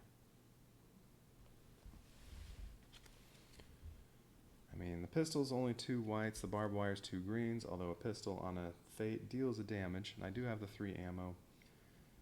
And it's just nice to be able to sometimes kill an enemy without having it fight back. So I'm thinking... yeah, I think I'll repair the pistol. Barbed wire club is 3 greens and a white. Pistol's 3 whites and a green.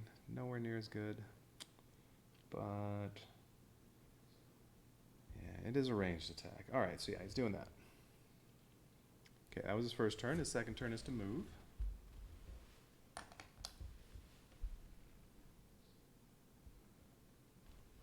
And it's 1, 2, 3, 4 to get to there, and 1 threat token.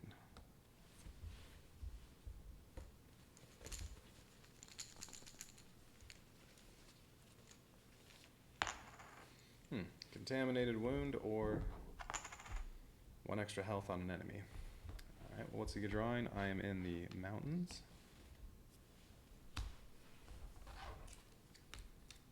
Scrub Python has 4 health.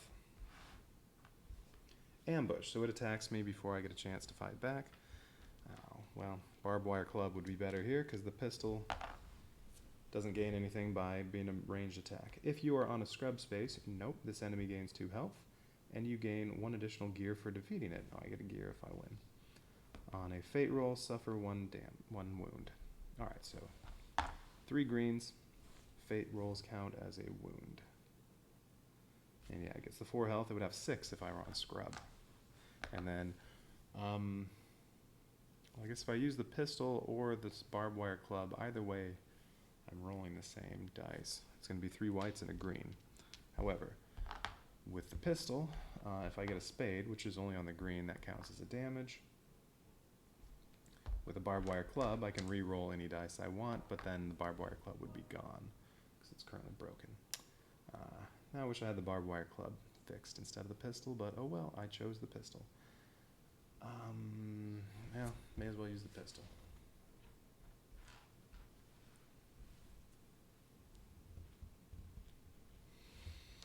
Alright, so I'll get a piece of gear if I can defeat it, but probably not. Alright, so Scrub Python gets to attack first. If it were able to knock me out, which is impossible, the most it can do is 6 damage. If it were able to knock me out, I wouldn't be able to fight back. Well, it did 4, that kind of stinks. So it does 4, or I can break, well, I can discard my vest and take only 3. Probably not. And how about my attack? Alright, Frank, get 4. 3. Oh. Man, this was the only side of the green die which wouldn't do damage. Oh well. Alright, so I was not able to kill the Scrub Python because of the extra health, so I don't get a piece of gear. And it is dealing 4 damage to me. Do I want to destroy the vest? I don't think so. Yeah, I'll take the 4 wounds.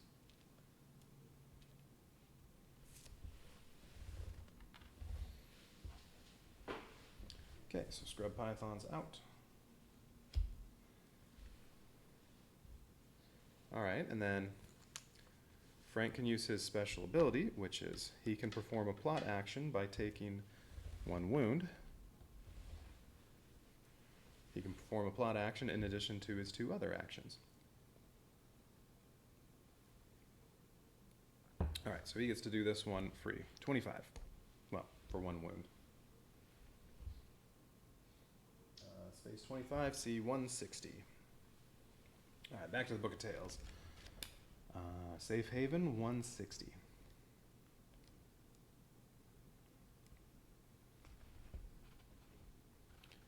Part of the island is covered in dense jungle.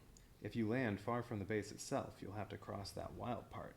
It means spiders, snakes, and who knows what else. So you need some sort of an antidote for venom and repellents against insects. You reach a plateau rising over a dry flatland. Its rock walls dotted with hundreds of huts built of wood, clay, and steel sheets. There's open ground reminding a pitch. What? Reminding a pitch where dark-skinned kids are playing gory. Huh? There's open ground reminding a pitch? Alright. They're throwing stones and ski poles at a rolling metal hubcap. Elderly aborigines are sitting in the shade, watching you with blank, disinterested looks. 2 old rifles are lying within their arm's reach. You greet the group and tell what you're looking for. You'll fix that, a gray-haired woman points at a power generator behind her. Then you'll get what you want. Ooh, sounds like tech, and Frank just has 2 white dice for tech. That doesn't sound good. Choose. I don't know a thing about repairs. Can't we just trade? Okay.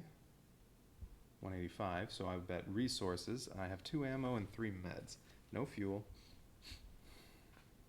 Which they may want fuel for the generator. Alright. Or I could give it a try. C216. Like I said, I'm sure that's a tech roll, and he's not very good at it. 2 white dice. I don't like my odds there. Or, if I were a spirit warrior or a mercenary, I'm not. Frank is the judge, and Lisa's a scout. Spirit warrior, that was Alenta, I think her name was. Mercenary, that was, I don't remember. But I've had both of those characters. You decide to take advantage of your common heritage with the locals. Well, nope. Alright, so I think, can't we just trade? Let's go for that. 185.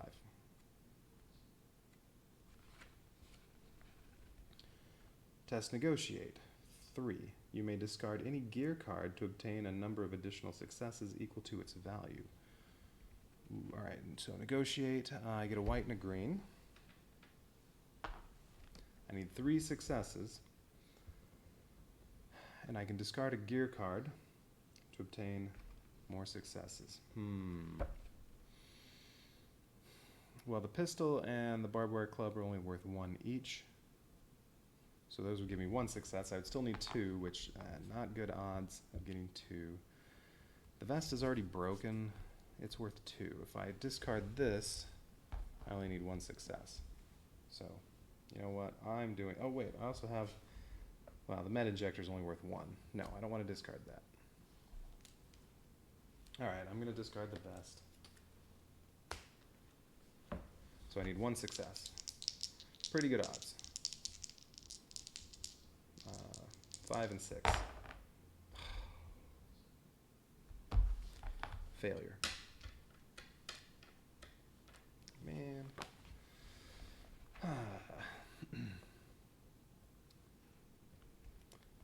Probability of failure was only 1/6. Oh well. Failure. We don't need your stuff, the woman snaps impatiently. You glance once again at the rifles on the ground and the band of teens denting the hubcap with well-aimed throws and decide to leave. Discard the challenge token from your space. Man. So I don't get that one. That's too bad.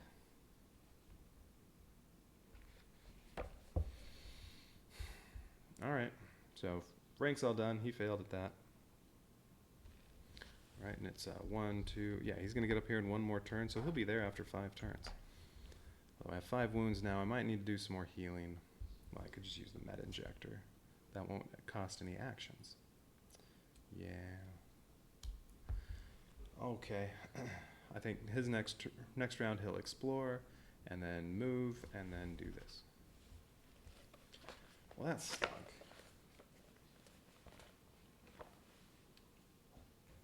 Too bad I failed at that one. Well, he still gets 2 more chances, and then Lisa, well, we'll see how many shots she gets to take at getting more challenge tokens. One of them's coming up right now.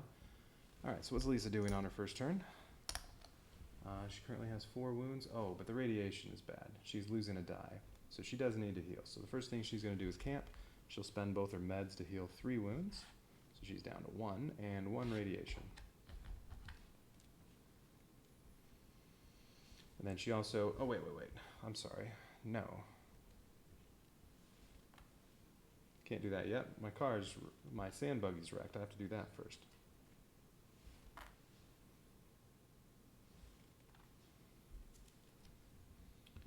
Special action, long fix. So her first action is to do long fix. Repair 3 damage to the vehicle, and then flip this over. So what malfunction do I get? Smash trunk. Your vehicle loses 1 capacity to a minimum of 2, so it only has 3 capacity. Well, that's fine. I don't have any gear.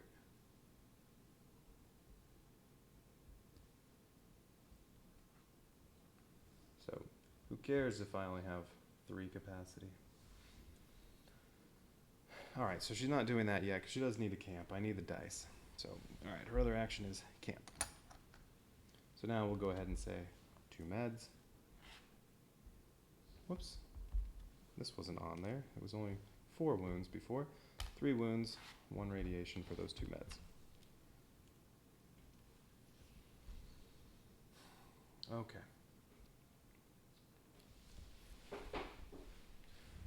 Alright, well her turn was quick. So that's it for round 4. Now we're on round 5. Now that sets off something according to the guidebook. At the beginning of round 5, save 343. Okay. Let's see what that says. Safe haven, 343. You learn on the trail that the threat to Perth is slowly turning into the threat to Australia. Travelers say that even the largest cities have been attacked by strange creatures coming from the sea, and that many coastal settlements cannot be reached. It's high time you started doing your job. Place a danger marker on each city space and on each space with a challenge token, which is on the coast. Alright, each city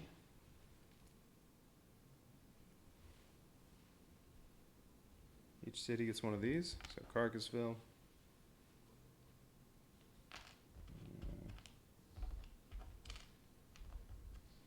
There aren't that many of these. 2, 3.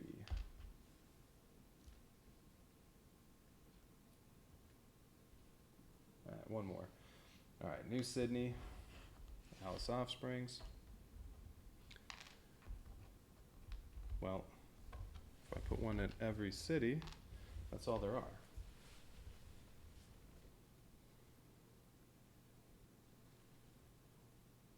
There aren't any more, so I don't have any to put here or here. Or here.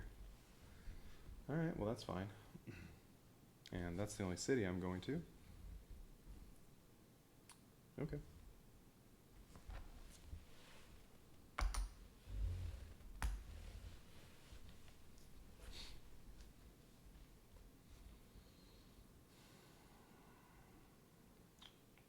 Okay, it's Frank's turn. Alright, so his plan was explore, move to here, and then do this. And he's gonna use his med injector right now. Let's get rid of those wounds. Alright, so med injector's gone. Okay, he's gonna explore with his first action. He is on mountains. Ooh. Oh. 1 ammo, 1 fuel, 1 med, and 1 gear, but attach a malfunction card to your vehicle. No. I already have a malfunction. I can't take another one. Well, he only has 2 explorations, so I'm stuck with this one. Don't have any fuel. Okay, this is fine. 2 ammo. I mean, ammo is not the best resource. I think I'd rather have fuel and meds. 2 ammo and 1 vehicle damage. Alright, that's fine. Truck can take 7 before it gets wrecked, so I will take that. Although it does cost 2 repair to get rid of 1 damage on here, but because of the substantial damage, but that's okay. He might not ever need to repair that. Alright, so that was exploration. Now he's going to move.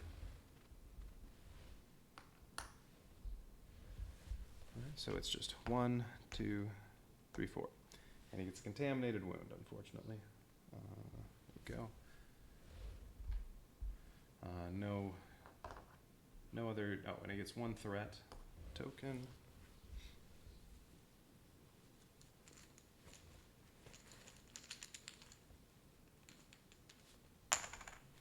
Ambush. So if it's an enemy, it ambushes me. If it's not, I get -1 success. Okay, he is in mountains. So we draw a wasteland card with mountains, and Infector. It has ambush. White and a green. Actually, it's X whites. This enemy gains, or no, I think it has these, and then it gains X additional white dice. X is the number of damage you have. Oh, wounds you have, maximum of 3. Ouch. If you have no wounds, X is 1. Alright, and it has 4 hit points. I get gear if I'm able to defeat it. And it's a melee attack. Oh no, but it has ambush, so it attacks first. Ooh, and I have no way of blocking it. If I get really unlucky, this is going to knock me unconscious.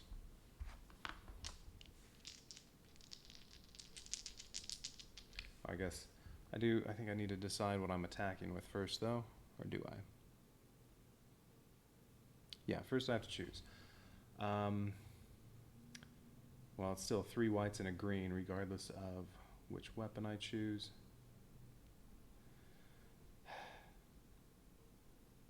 Although the barbed wire club, I can't do the re-rolls on that because that would make me discard it. With the pistol, if I roll a fate, I'll only get 1 green die. But if the 1 green die is a fate, then deal a damage. Yeah, I'm going to use the pistol. So spend an ammo.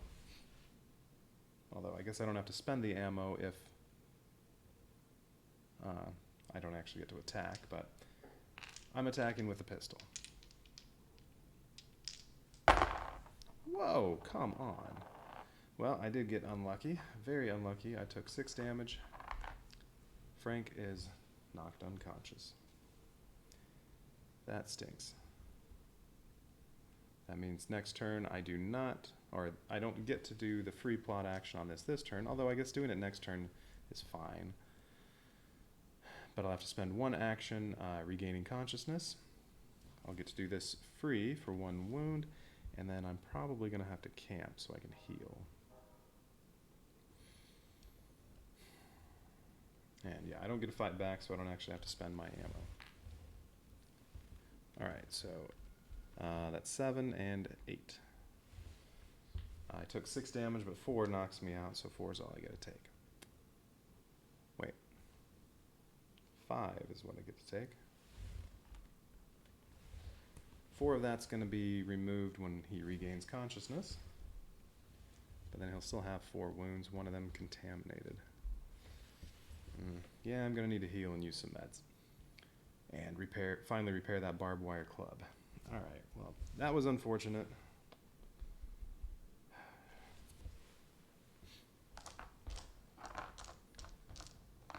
Odds were low of taking at least 5 damage with these 5 particular dice, but well, Infector did it. Okay, so Frank's done. Lisa. Alright, so what did I say she's going to do? She's going to do plot action first, or should she explore first?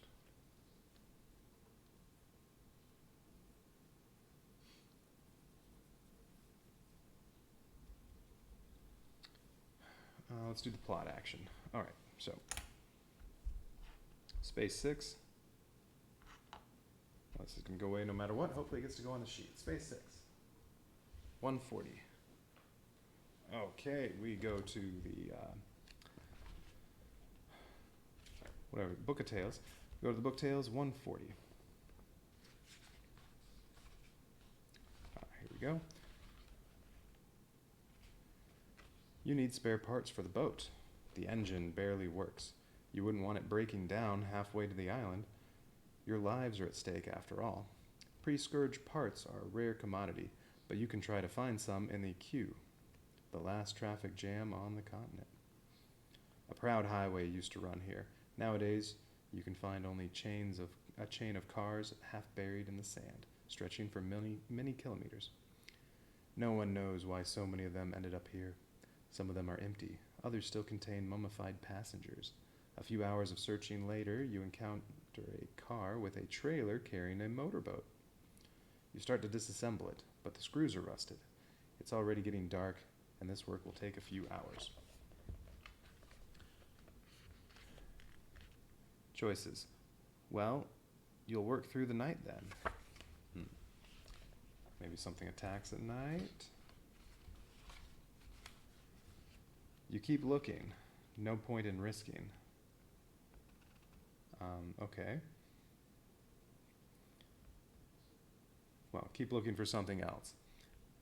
Or, if you have the COGS token, I do not have the COGS token. I have Piece of the Base Plans 109.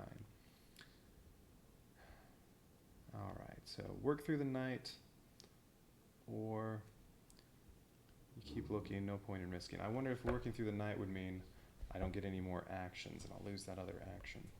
I don't know.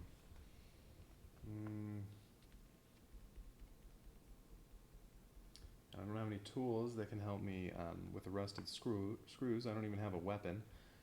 I can't shoot at the rusted screws to get rid of them. I can't hit them with a blunt object. I don't have anything. I think I will keep looking. 213.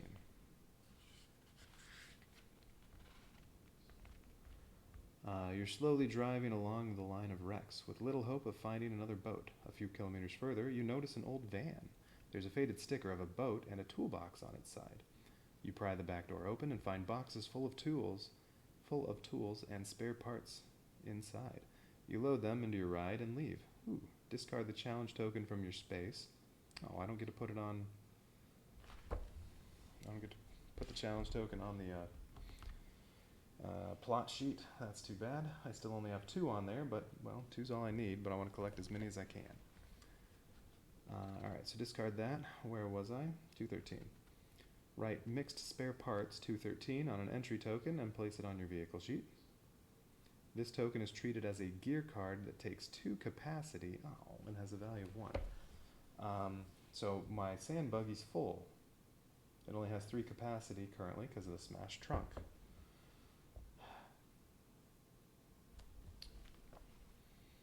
Alright, so mixed spare parts 213.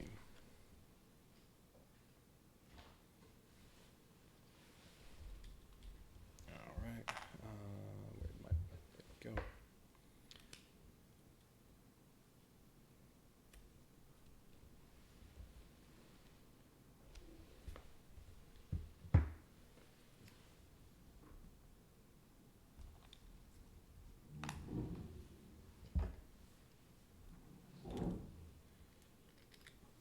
Mixed spare parts 213.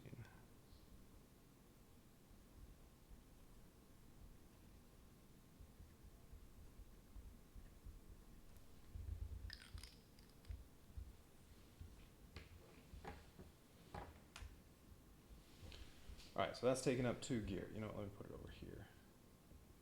That'll help remember. That's taking up 2, this is taking up 1. And capacity is only 3 right now, so buggy's full. Any more gear I get, I have to discard something.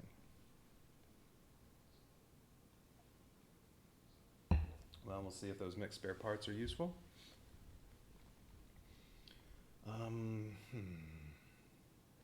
So how far is it? If I don't want to go through with this nasty stuff, it's 157 to get to there. Well, that's 2 turns. Or I need to find 2 fuel to get there in 1 turn. And I still don't have any weapons. But I do want to get a move on. I need to get to Queens Valley. If I can get there during turn 6, then I can do some city actions and get rid of this and this, potentially. I have nothing to barter with, though. That kind of stinks. But I would like to get rid of my injury. Well, plus I need to get up to here. So let's see. Actually, if I go to straight to here, it's 7. It's only 7 to get to there, and then 4 to get to there, or other way around. If I go there next, then it's 2, 4. That's highway. Oh, that's crater. I can't go through that. All right. Well, I guess it's go back through here or around this afterward anyway.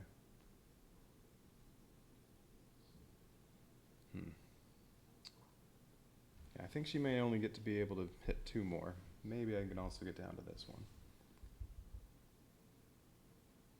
We'll see. All right. Oh, that can go away.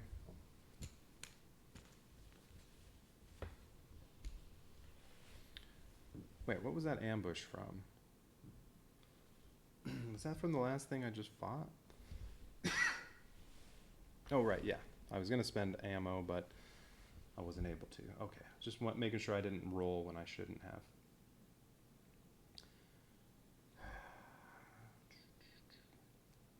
Well, 4 movement, she can only get to the mountains, and then, well, it's 4 more to get to there. Yeah, I'm going to do this because searching that's right, I get extra resources when I explore, so yeah, maybe I should explore instead.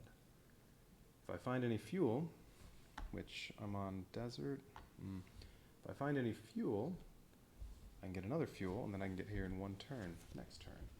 Yeah, let's explore. And she does get 3 exploration.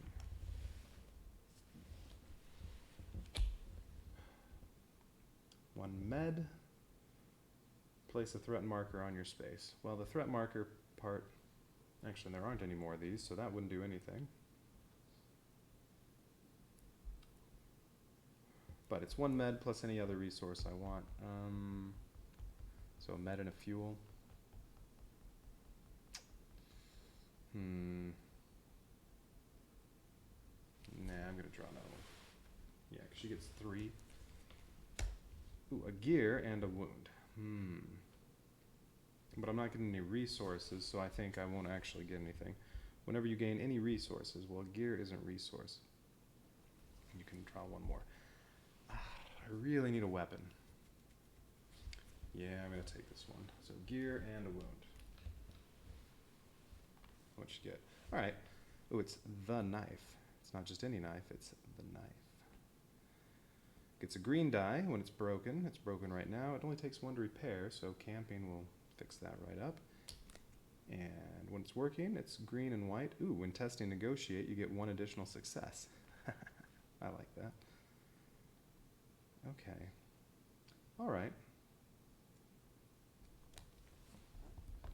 Well, for now it's a green die. She'll get 2 greens and a white if she attacks with it. Once it gets repaired, it'll be 2 greens, 2 whites. Well, alright, that was better than nothing. At least she has something to fight with. Plus, I do have that that flashbang, but I didn't get any fuel. That part's not good. Could start off exploring next turn, and if I can find any fuel, then I can get to there. I'm still in that turn. Just can't do a city action yet. Okay, so all done. Round 6. Yeah, and I said round 6, I wanted Frank to start making his way back to here. And, well, if he can't quite do both of these, then he'll just go straight there, but hopefully I can go here and here. But I have to be here on round 10, and conscious. Alright, well, Frank, his first action is to regain consciousness. He gets to heal 1 radiation and 4 wounds. And we'll just do these 4. So he still has 4 wounds, 1 of them contaminated. That part's not good. But I think he's going to camp. Yeah. So that's 1 action. Well, if he camps, I don't get a move this turn. But if I move, he might get knocked unconscious again. I don't want that. Well, let's see what his injury is. Broken arm. You can only use one one-handed weapon. Place this card in your weapon slot to mark this. All right. Well, until he fixes the barbed wire club, he currently is holding on to the pistol. So this is going to have to go in his truck.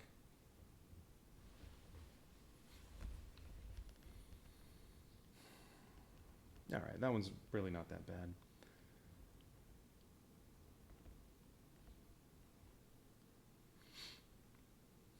Well, all right. Let's do the plot action, and then I'll decide whether he's camping or moving. I think he might want to move. That injury really wasn't that bad.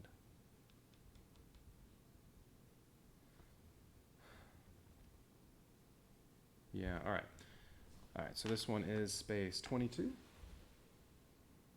C45. Okay, safe haven 45.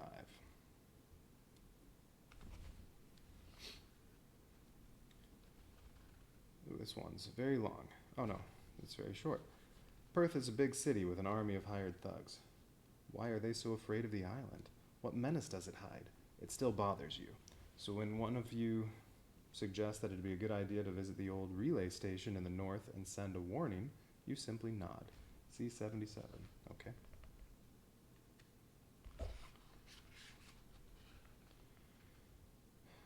The huge dish can be seen from afar. It towers over the hills like some kind of a bizarre monument, and beyond it there's a crater full of seawater. Other rusty antennas stick out from its bottom.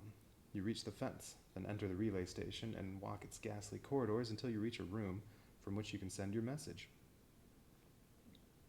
The equipment looks like it hasn't been used in ages.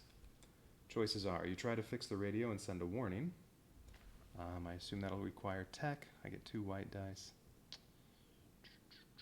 Yeah, he still doesn't have any upgrades. Or it's broken. What else? You better look for some useful stuff here. Alright. Well, I could look for some useful stuff. That's probably not going to let me put this on the plot sheet.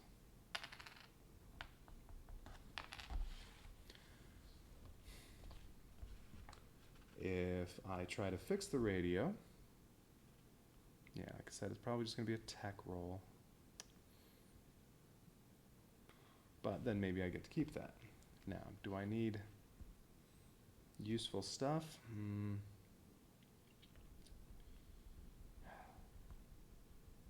I don't know. Let's try to fix it. Maybe I'll get a decent roll this time. He failed last time. Where'd it go? All right, you try and fix the radio and send the warning. C121.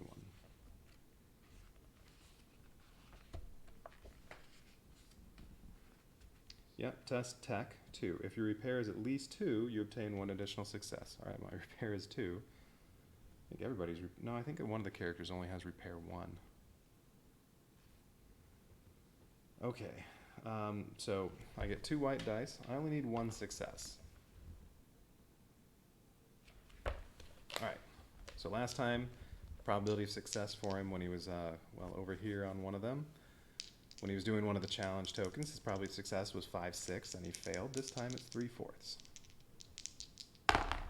Alright, he succeeded this time. Alright, so we'll see what we're going to do with that. 121. Success.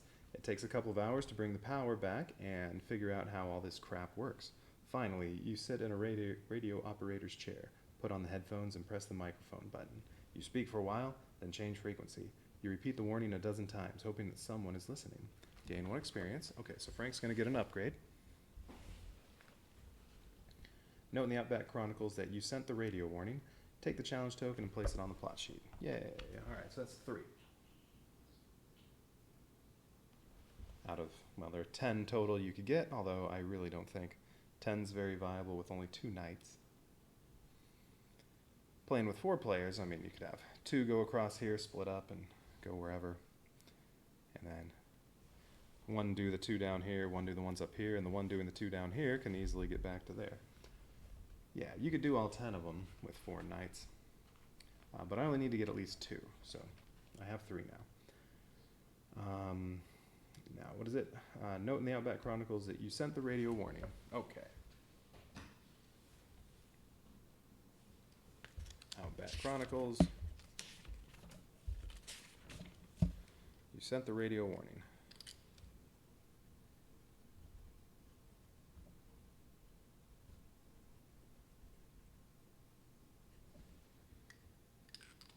It has been noted.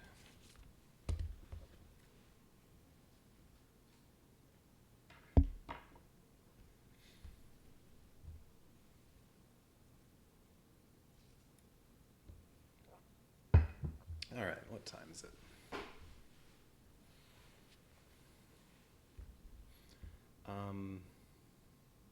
No, Frank still has 1 more action. Wait. Oh yeah, this. Wait a minute. This was regaining consciousness. He should have taken a wound to do the plot action free. I think I skipped that part.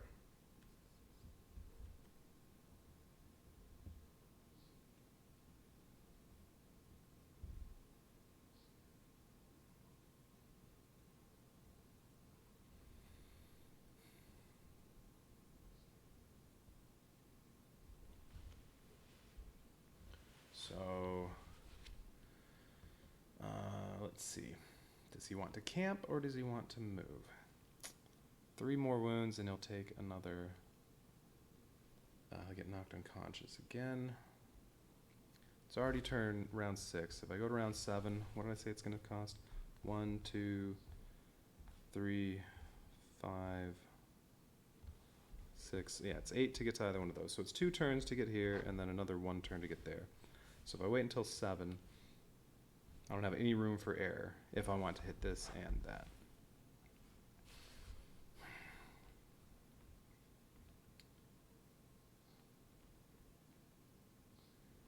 But if I move now, I am risking getting knocked unconscious, which, I mean, all that would mean is another injury, and I would lose 1 action next turn. So I would only get to, well, move and or camp, or move or camp.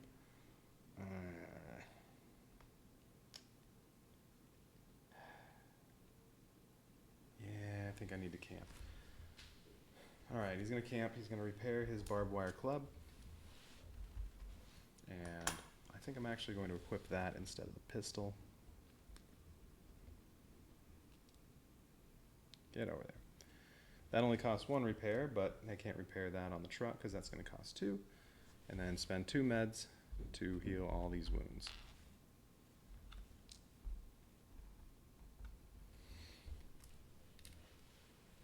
Alright, so may not be getting to do that one. We'll see.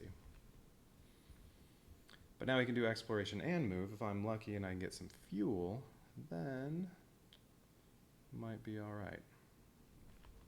And he is getting an upgrade. But he's going to pick up another contaminated wound going through here. I mean, I can go this way. If I can get some fuel, I could go this way instead. Alright, let's see. So he's all done.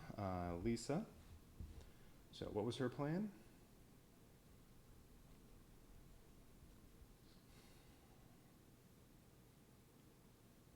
Alright, she didn't move because she instead camped. Is that what happened? Or explored, whatever she did. Alright, so she's moving up this way. I can explore then move, or move then explore. Yeah, let's explore first. She's on desert. She has exploration 3. Desert. 1 med and 1 vehicle damage. No, I don't want that. 1 ammo, and place a threat marker.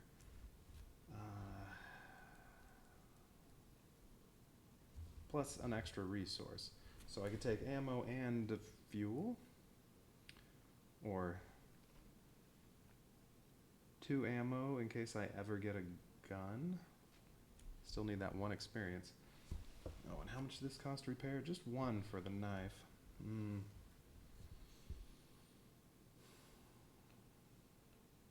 So ammo and any other resource I want. That could be good.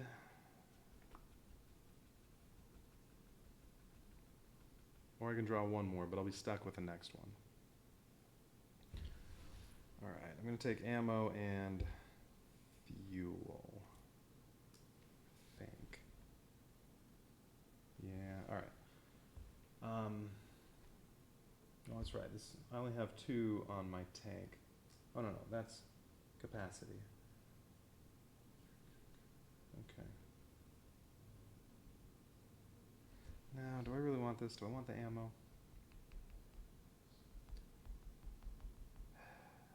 I don't know if I'm ever going to get another experience.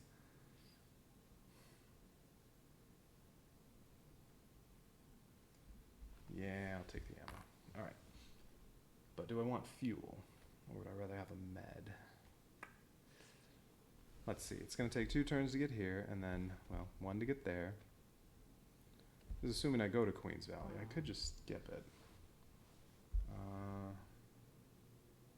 I really don't need to fix that. It'd be nice to get rid of that injury. Alright, let's say I skip this. It's 7 to get to there. Which would require 1 more fuel to do it in 1 turn. Well, I've already explored. Well, okay, if I take this, I'm done exploring for this round. Yeah, I think I'll just skip Queens Valley.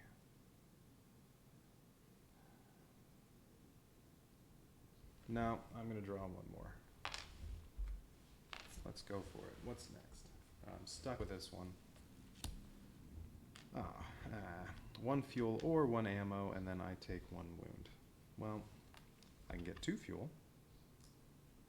with my extra resource, and then I can get all the way to there.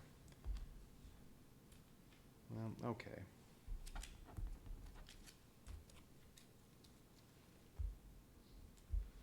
So now, that was her first action. She's also going to move and spend 2 fuel to move. That'll give her 8 movement. Well, that's enough to get all the way up to here. But I have to draw a threat token, and then I get a Highway Wasteland card.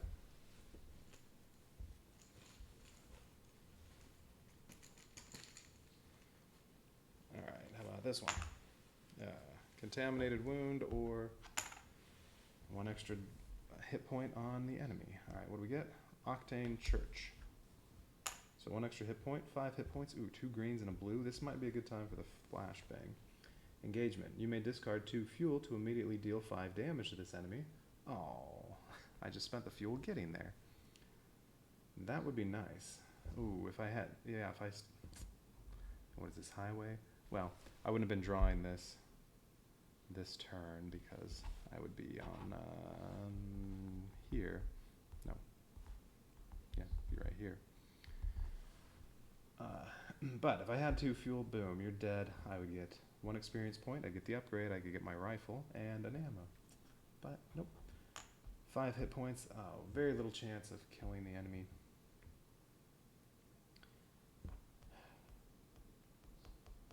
What do I get with my broken knife? 1 green, 2 greens, and a white. Yeah, my chances of dealing 5 damage are very low. What does a fate do? 1 damage. Very low chance of dealing 5.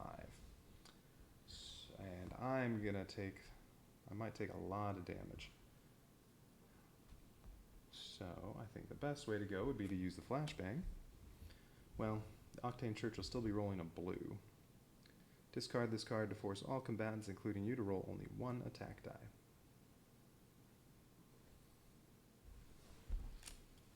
Yep, I'm gonna do that. Discard this. So Octane Church only gets a blue. I only get one die. It's impossible to do 5 damage with one die, so I don't think I need to even roll. Alright, so let's see. Octane Church is going to do... Okay, 1 damage. I can live with that. I could just discard the trash armor to block that completely, but nah. We'll take the 1 wound. Alright. That was not too bad, but I don't get any rewards, unfortunately.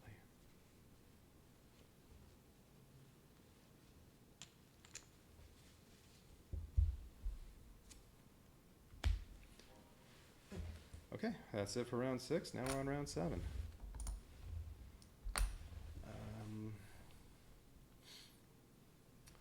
Yeah, you know what? Maybe I'll just finish up this whole thing, because 4 more rounds.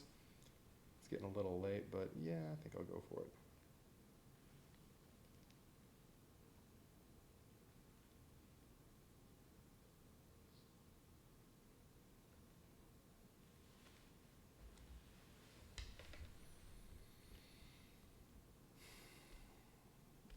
So what is Frank going to do? And next round, something else happens from the plot sheet. All right. So Frank, what was his plan? Explore, then move, I think. Oh, wait. He's supposed to get an upgrade, too. All right, so what are his... All right, these are Frank's. He has Protector of the Waste. Whenever any knight resolves an encounter card, you gain 1 chosen resource. Ooh.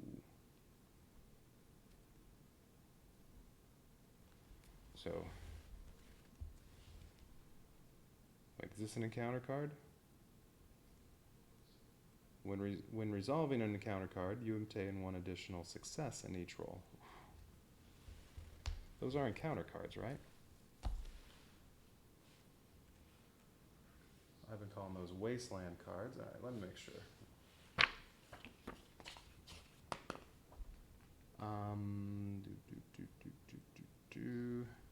Yeah, these are wasteland cards. So what are encounter cards?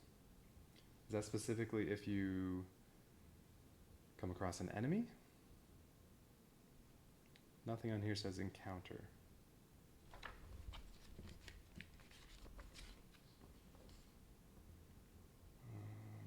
Encounter card 7. All right, page 7. Oh, okay. Now encounter cards are these ones that have a letter on there. There are only 8 of those total in between the 4 in this deck and 4 in that deck. All right, no. That's, I don't want that. That'll hardly ever come up.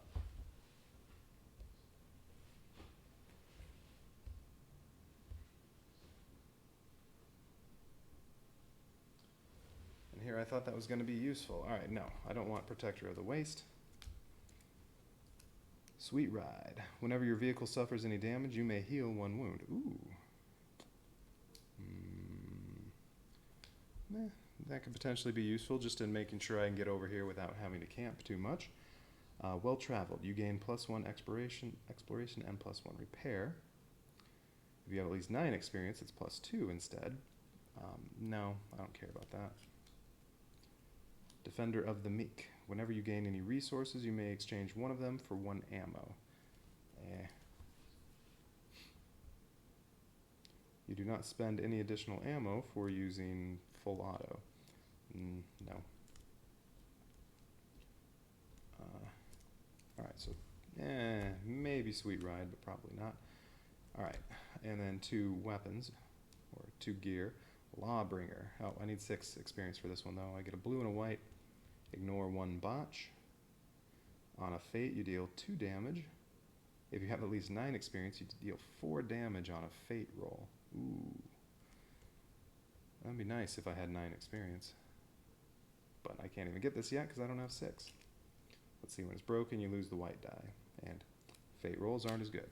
Alright, Cop Badge. You may break this card after defeating an enemy to get 1 additional experience point.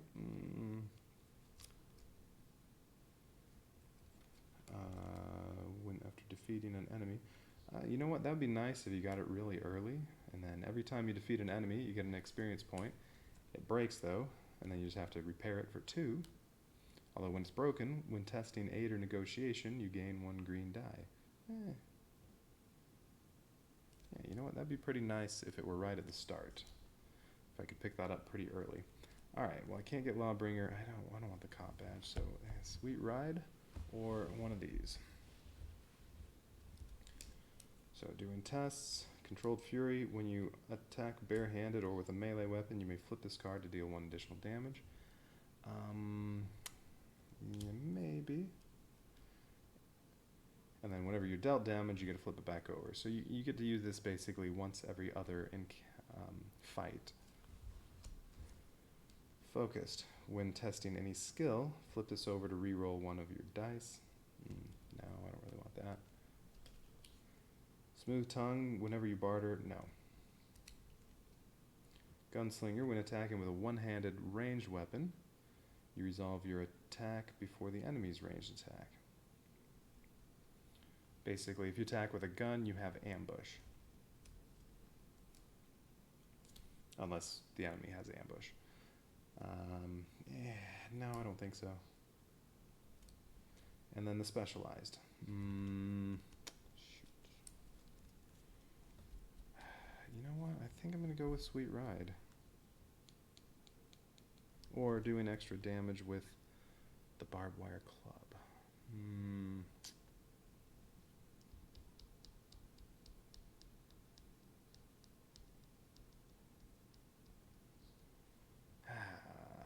Tough choice.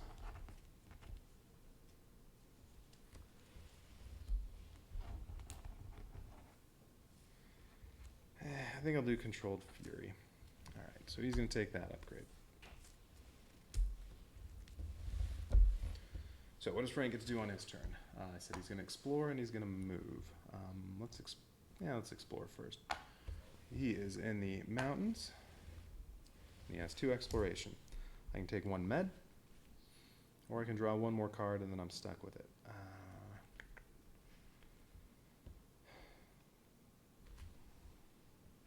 Yeah, I don't want to be stuck with something, so I'll take the 1 med. Okay, and then he's going to move. Let's see, he has no fuel, so he can move 4. Let's see, if he goes this way, it's 1, 2. Well, that's as far as he can get. And then it's another 2, 3, 5 to get to either one of these. He's going to need to find some fuel at some point. But if he's only going to make it to there, may as well go through the mountain so I can skip this. So 2, 3, 4 to get to here. Went through 1 alert token.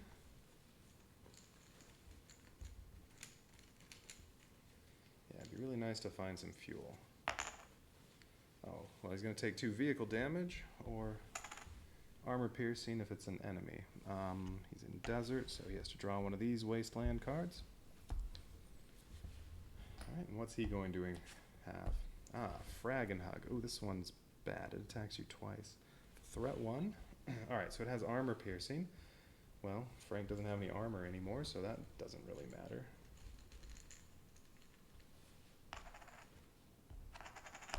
And it has ambush. This enemy attacks twice per combat. It gets a ranged attack and a melee attack. So it's going to attack twice. It has 6 health, so there's really no way to kill it. 3 ammo, 3 experience and 2 fuel. And I have the barbed wire club equipped. Let's see, Frank gets 3 greens and a white. Well, I'd have to do 5 damage and then I can flip this over. When attacking barehanded or with, so I guess it doesn't say during the resolution step, so I think I have to choose to use this before I attack. Well, if I use that, I have to take 5 damage. Although if I flip it over then then, well, if he damages me, I get to flip it right back over. So maybe it isn't every other encounter. Every other combat. All right. Well, we'll use that. So I flip this over. So I'm dealing 1 extra damage. And then I get to roll these. So I need to do 5. Chances aren't good. Although, he has ambush. Does that apply to both these attacks? I don't know. Well, here's his first roll. Alright, that's really not that bad. That's 2 damage. Well, 2 wounds so far. And then he also gets his melee attack. I get mine, but yeah, his melee attack still may be part of ambush. I'm not sure since, I don't know, the 2 attacks. He can't kill me anyway. The melee attack, a fate does 2 damage, so that's 3 wounds.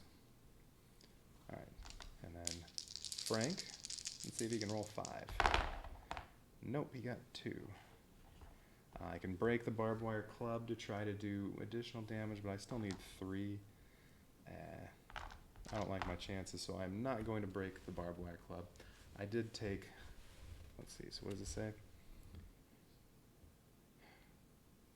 Whenever you are dealt any unprevented damage in combat, you may flip this card, so I get to flip this back over. Okay. So I get to use it next time. Alright, so I get no rewards. Not a big surprise. Way too many hit points on that. That enemy stinks. Gets to roll 2 blues and 2 greens. Taking only 5 damage was pretty fortunate for that. Okay. Alright, well that's not too bad. Alright, so Frank's all done. He took both of his turns. And then he is going to next turn he's going to explore, and hopefully he can get all the way to here. If he can find any fuel. Alright, so now it's Lisa's turn. So what is she doing? She's doing that plot action. Well, she has no resources, so it's not like she can camp first or anything. Yeah, we'll do plot action. Alright, what space is that? 1. Alright, so we read 130. Okay, so Book of Tales, Safe Haven, number 130. You're supposed to sail a boat, but none of you has the skills. If you hope to reach the island, you need to find someone who has. You could travel to Alice Offsprings, way down there. But the company of mutated corsair is no fun. You decide to try your luck at Fisher's Fall, a place known for its fishermen and sailors. That's probably where this is. Alright, the settlement can be accessed by only one road. It goes above the coastline, an old highway built on tall pillars.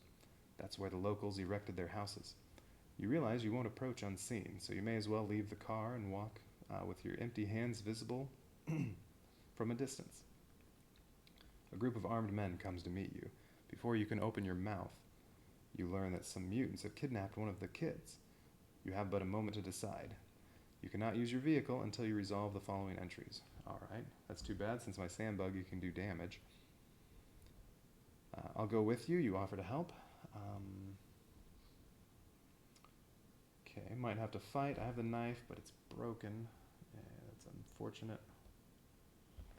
Or, good luck, you let them pass and head for the town. Oh, that's mean.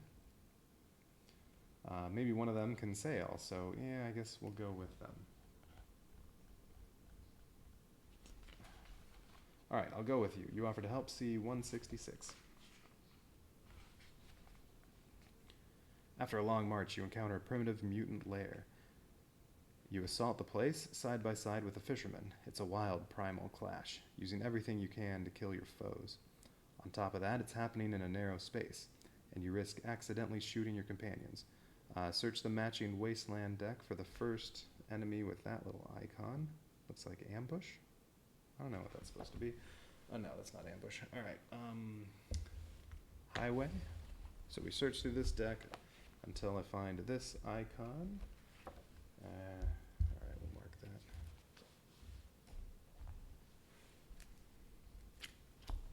Nope. Nope.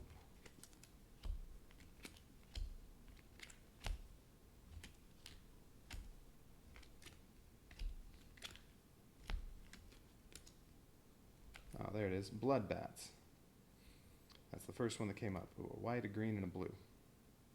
Only 3 hit points, so I have a chance of killing that. Alright, these all need to be shuffled.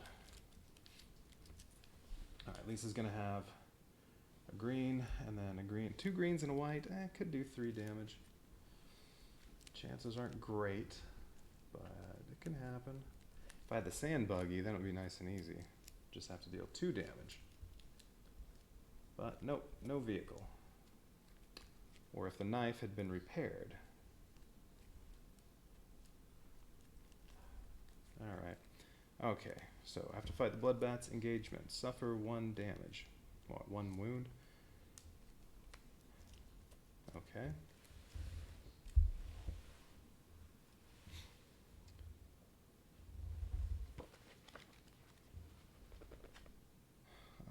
What was this? 166.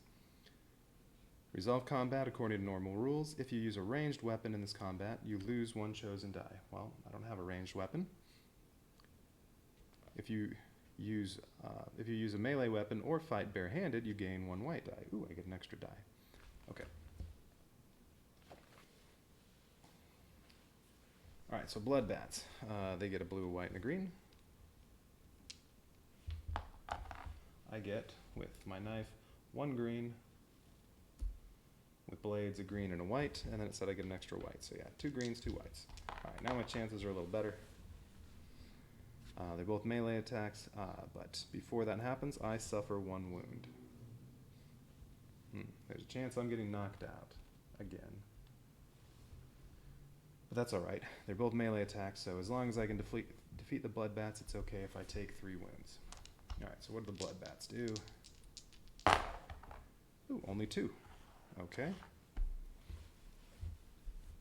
And I need 3. Ooh, and I'll get a piece of gear if I win. There we go. Alright, Bloodbats are defeated. So I take 2 wounds. Yeah, that puts me up to 7. Just short. You know what, let's, there. Just short of being knocked unconscious again. And Bloodbats are defeated. I get a piece of gear. Roadmap. I want a weapon. When performing the move action, you may discard this card to gain 1 movement point and ignore 1 chosen danger icon on your route. Okay? Or if I ever get a chance to repair it, which I can only do in a city because of the X, when performing the move action, you can discard this to get 3 extra movement and ignore 1 chosen danger. Yeah, okay.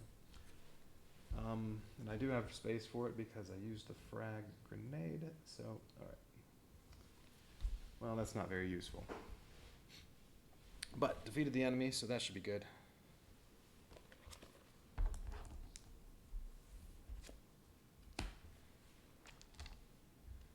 Alright, so what happens since I was victorious? If you defeat the enemy, the red haze of battle rage disappears, and you see a father hugging his freed son. A moment later, you take the opportunity to say that you're looking for a seasoned seaman. Grey Joe, the saved boy's uncle, immediately agrees to help. Yep, there we go. Gain 1 experience, so Lisa is getting another upgrade at the end of the turn, or at the end of the round, and this was her action. There. Take the challenge token from your space and place it on the plot sheet. So I'm up to what, 4? Yeah, ooh. 4, that's good.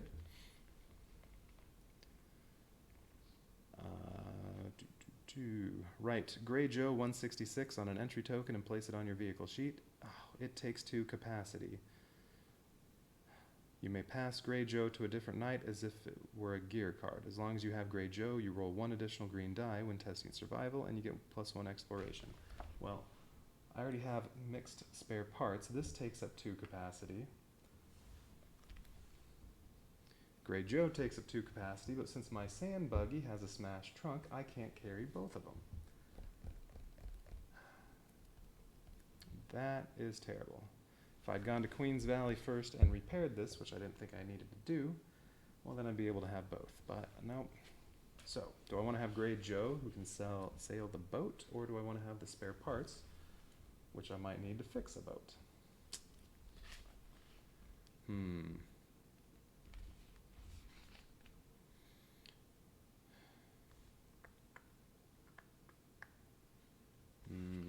I don't know. I have to pick. So what was that? Grey Joe 166. Well, alright, let's do that. Let's make a new entry token. This looks like a dope game. What's the name? This is Waste Knights. Waste Knights, 2nd edition. Let's see. I kickstarted this a while ago, and I received my copy maybe 3 weeks ago. There are 8 different adventures to go on. One of them solo, 5 of them are cooperative, and then there are 2 competitive ones. It's pretty cool. It's you're in the Australian wasteland in a post-apocalyptic future, and there's a lot of choose-your-own-adventure stuff. You go on the adventure, and then you have the book of tales. You have to go to whichever adventure you're on and read different entries depending on what happens. And yeah, it's kind of move around the wasteland, do some Mad Maxian type stuff, and choose your own adventure. I'm really liking it. This is the 3rd adventure I've played so far. The first one took me a few tries. This adventure is the first time I'm playing it. Let's see, what was this? Grey Joe.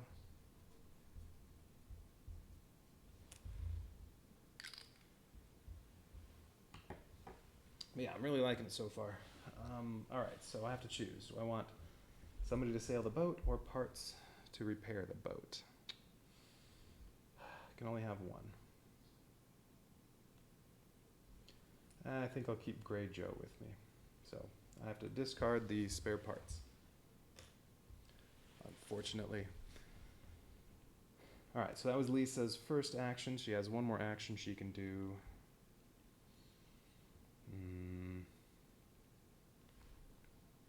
She can move, but she's probably getting knocked unconscious. She's going to need to explore.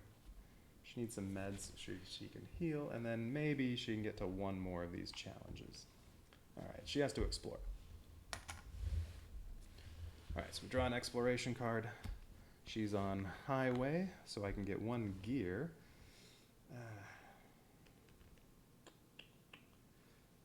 No, I really need meds. And she has exploration 3, so I can draw up to 3 cards if I don't like what I get. Next one, 1 experience. But then I have to draw and resolve a wasteland card. That'll probably be an enemy to fight. That's a bad idea. So she can draw 1 more, but, well, I'm out of cards, so I need to shuffle. Alright, she can draw 1 more, but she's stuck with that one. If it's bad, too bad. Ooh, if she takes even 1 wound, she's knocked unconscious.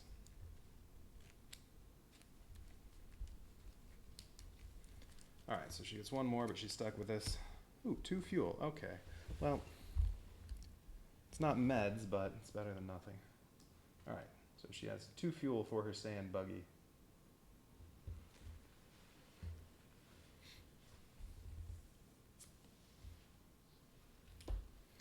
Alright, so that was her second action.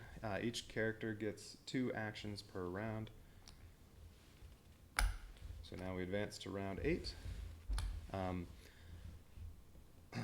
On or before round 10, I have to have one of my knights here. This is where they started. One of my knights has to be here. Frank's on his way there. And I have to have done at least 2 of these challenges successfully. I have 4 of these currently, so that part's fine. And then once I get there, I don't know what's going to happen. More choose your own adventure stuff. Alright, but round 8, so it says on the plot sheet, for Fremantle, let's see, at the beginning of round 8, I have to look at 125. Okay, so safe haven number 125. Let's see what that says. The situation on the western coasts, I assume they mean coast, the situation on the western coast is getting out of hand as Perth and its surrounding area plunges into chaos. People say that hordes of strange creatures are coming to the continent from the island, while waters around Garden Island are churning with unknown currents. Garden Island is where I'm trying to go. Whatever you've learned about the base and the island may be outdated by the time you get there. Oh, that's fun. Place the following danger markers. Well, it says one of these, but I'm all out of these, so I don't have to do that. And a contamination on space 33. So when I get there, I'm going to take a contaminated wound. What else? Additionally, when playing for 3+ knights, nope, I only have 2 knights. So, don't have to worry about the other part. Okay, yeah, that's not too bad.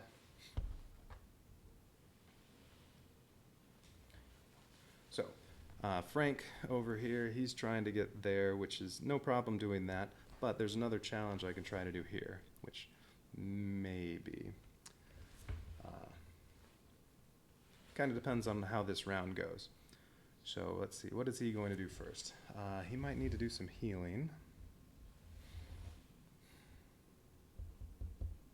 Yeah, he might need to heal and move. This is his vehicle. He has the truck, which is not good for getting around. If I had to do this adventure again, I would definitely not choose the truck. But I've been just choosing random characters and random vehicles, just to get some variety. Alright, so his truck has 4 movement points. Costs 2 to move through mountains or scrub, 1 to move through desert. Highway costs 0. Let's see. So what he's going to do is, well, and he can't move through crater. It's 2 to move there, and then, well, another 1 to get to here. These are 0. And then these are 0. Well, or no, 2, 3, 4. He can get there without going through that one. He will pick up radiation and have to draw a threat token if he goes to there.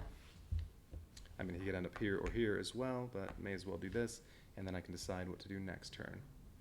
Yeah, he's going to move there, so he gets a radiation. First radiation doesn't do anything, but the next one, you lose 1 die every time you roll. And then whenever you, and a threat token.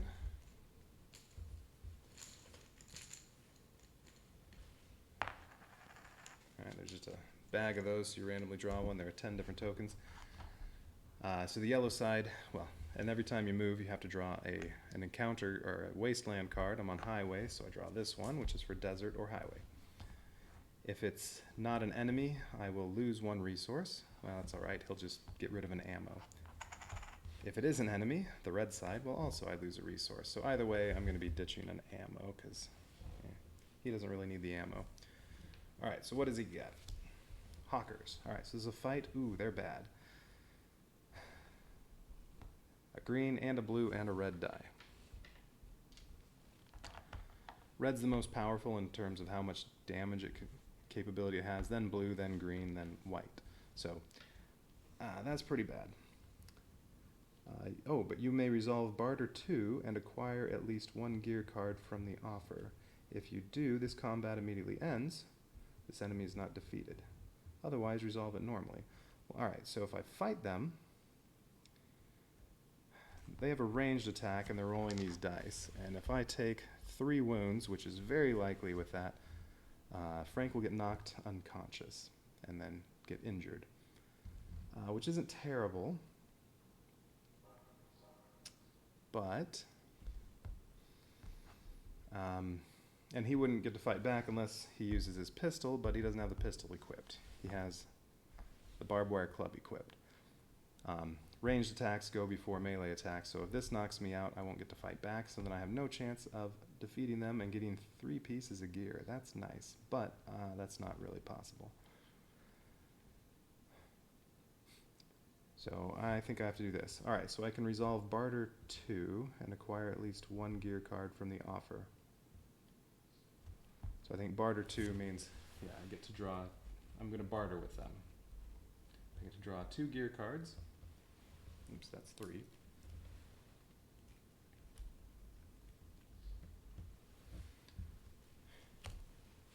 And as long as I can acquire one of these, then I don't have to fight them, which is good. Alright, so pain saw or 6-shooter. And these are the broken side. If you repair it, at some point you can turn it over to the working side, and everything's always better when it's working. Okay, 6-shooter.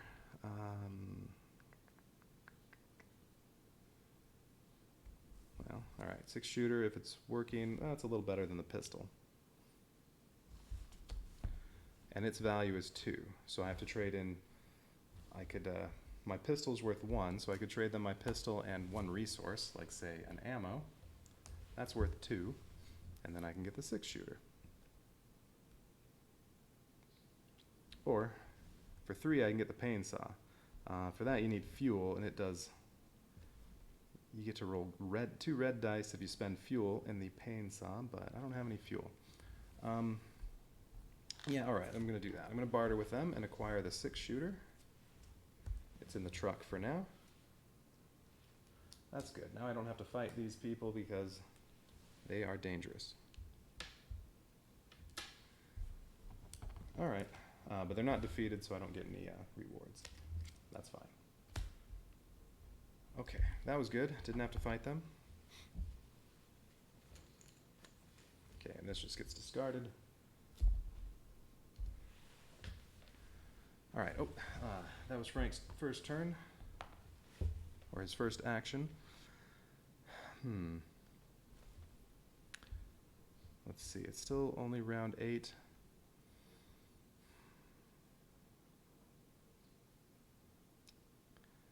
He can't move again. The actions you can take, you can move, you can explore, you can do a plot action or a special action depending on if you're somewhere where you can do one of those, like this is a plot action right here. Or you can camp. Yeah, I think he should, and you can only do each one of those, well, camping and moving, you can only do those once per round. So his other action, I think he's just gonna camp. So he can spend his meds, each one will heal 3 wounds, that's 3 wounds, and this one's 2 wounds. Yeah, we'll do that. Or you can heal 1 radiation with a med. All right, yeah, he'll do that. All right, so he's all done. Oh, he also has 2 repair. So he can repair the 6-shooter. That only costs 1 to repair. And he's also going to equip that instead of the barbed wire club. So if he gets in another fight, he'll be using the 6-shooter. The truck has 6 capacity, so it can hold 6 pieces of gear in it. It only has 1. So that would have been nice if Lisa was the one with the truck, so she could have not discarded one of the important pieces of gear for this adventure. Oh well. Alright, so Frank's all done. So now it's Lisa's turn. Now she's not worried about being over here. She just needs to try to see if she can get even 1 more of these challenges. Alright, but she's pretty beat up, so she needs to heal, otherwise she's definitely getting knocked unconscious, but she has no meds. Alright, she's going to explore to hopefully find something. Still on highway. 1 med, yeah, I'll just take that. And then she has her ability. Wait, I think I forgot this part last time. She has her upgrade Eagle Eye. Whenever she does explore and she gets any resources, she then gets to choose another resource of her choice. So she's going to take an extra med. And then, yeah, she was supposed to do that last turn too when she explored, but I forgot to do that.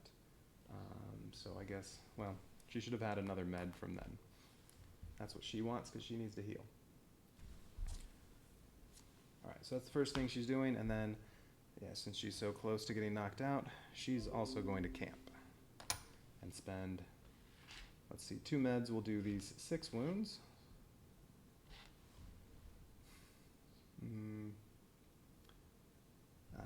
I don't really need to get rid of that radiation, and it's a waste to use a med on just 1 wound, so yeah, I think just all that.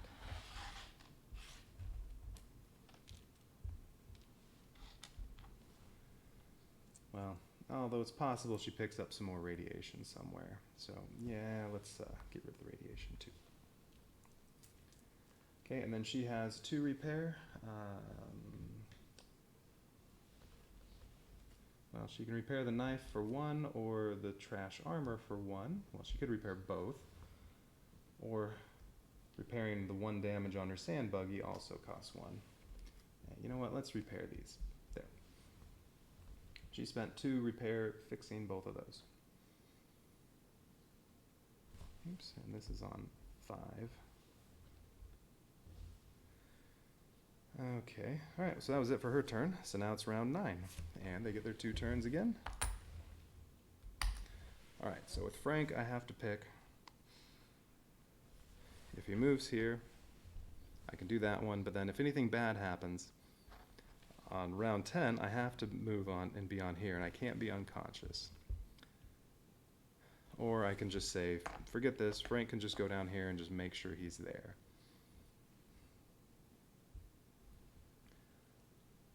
I only need to have at least 2 of these on the plot sheet, and I have 4, so you know what, I'm feeling alright about that. Where is this, right here? Yeah, I'm going to play it safe. I don't want to have to repeat the whole adventure just because I'm not on this space at the end of round 10. Oh wait, but if I move there right now, it's going to end now. Or it'll end at the end of this round. Can Lisa get to here? Let's see, can't go across the crater, so it's 2, 4, the shortest route is 2, 4, 5, 6, 8. That's desert, so 9. She can't get there in 1 turn. So I guess, well, Frank's just going to chill this turn. He'll move on to here next turn. He's full health, so he shouldn't get knocked out moving there in 1 turn. Yeah, that's what he's going to do. So he's going to explore.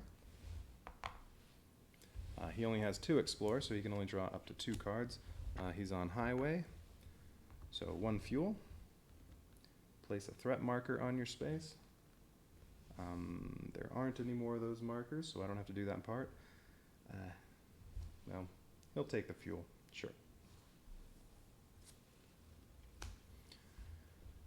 And then his other action, there's no reason to camp. He can't heal anything. He could repair the 1 damage on the truck, but that's not really necessary.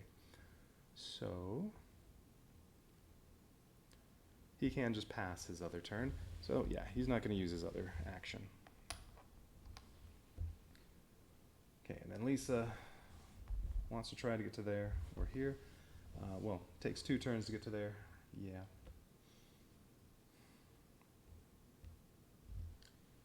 Let's see. Well, she doesn't have to go through the contaminated wound if she does this in 2 turns, so I think she'll just go 2, 4 to there, and that's it. Or maybe spend 1 of the fuel to get to here, and then it's another 4 to get to here. Yeah, alright, sure, we'll do that. She'll spend 1 fuel for now to go to here. Now, since she moved, she has to draw a wasteland card, and she's in the mountains. So this one's for scrub and mountains. No enemy. Usually it's an enemy to fight. Here we have an event, Hungry Locusts. Alright, so she has to do a blades test or a guns test, and she needs 2 successes. She gets 2 green dice for guns. Although, wait a minute, didn't something say? Oh, knife is when you're doing negotiate. Alright. Okay, so, oh wait a minute. Actually, she could use the road map to have gotten, she could have been there in 1 turn. I forgot about this. Oh well. Alright, so she needs 2 successes. But it also says if you have moved less than 2 spaces in this move action, discard 1 chosen resource or gear card. Nope, she moved 3 spaces. Alright, so she needs 2 successes. Well, she got 2 successes. Let's see, a success, heal 4 wounds. Well, she only has 1 wound, but it gets healed. Alright, and a failure would have caused her wounds. Well, okay. Well, it was no enemy to fight, so that was good. Alright, so that means she should be fine getting to there and doing this challenge. Maybe I can pick up 1 more of those tokens. Oh, that was her first action, and then, well, she may as well explore. She has nothing else really to do. Alright, she's in the mountains. 2 ammo and 1 wound. She still doesn't have a gun.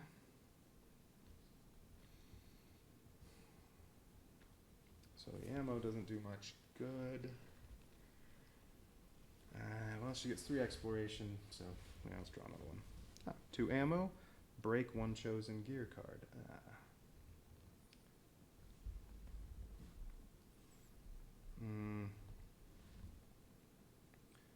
If I draw another one, it could end up being bad. alright. We'll take the 2 ammo, and then I will break the trash armor.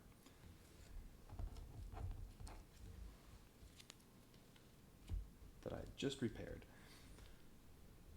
Okay, so she's done. Now it's the last round.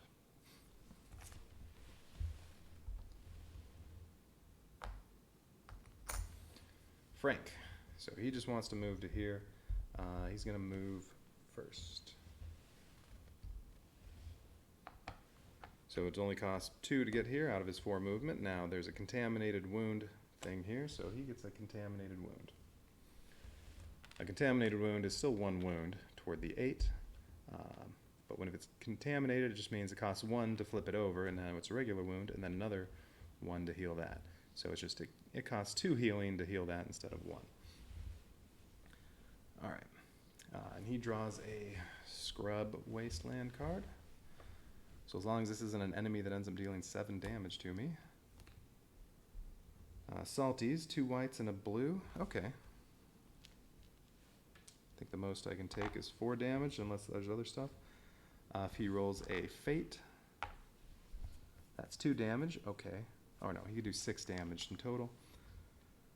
If you were dealt any unprevented damage, suffer 1 additional damage. Alright, well there's a tiny chance.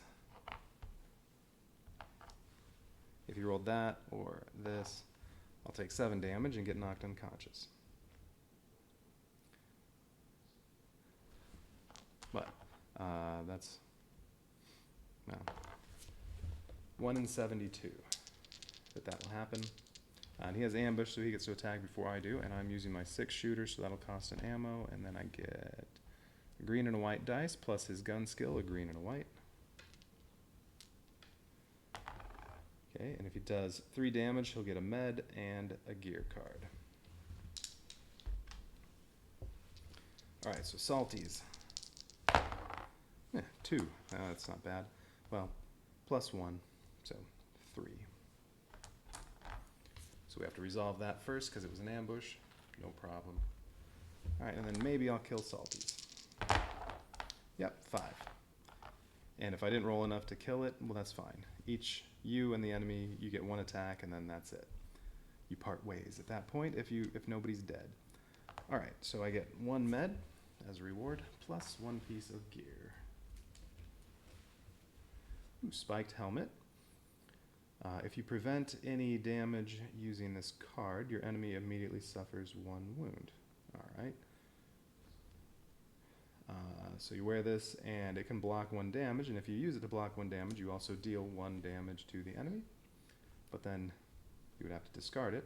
If you repair it first, well then using it would just break it. So, well, you can use this over and over as long as you keep repairing. And it says, this does not take up your armor spot, so if you're wearing armor, you can also wear it, and it also doesn't take up any capacity on your vehicle. Not very useful at this juncture, though.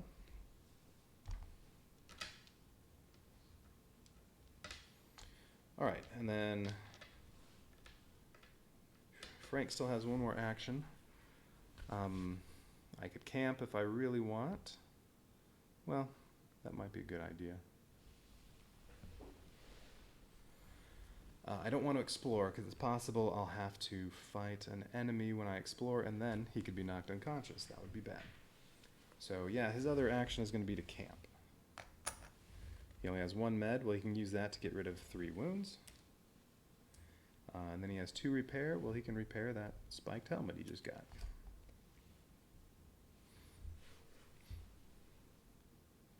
And he'll keep the 6 shooter equipped. Yeah.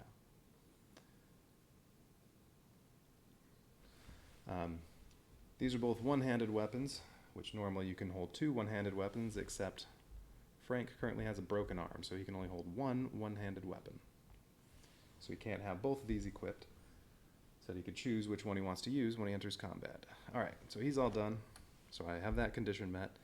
He's on 33 when round 10, at the end of round 10 or before, and I have at least 2 of these challenge tokens on the plot sheet.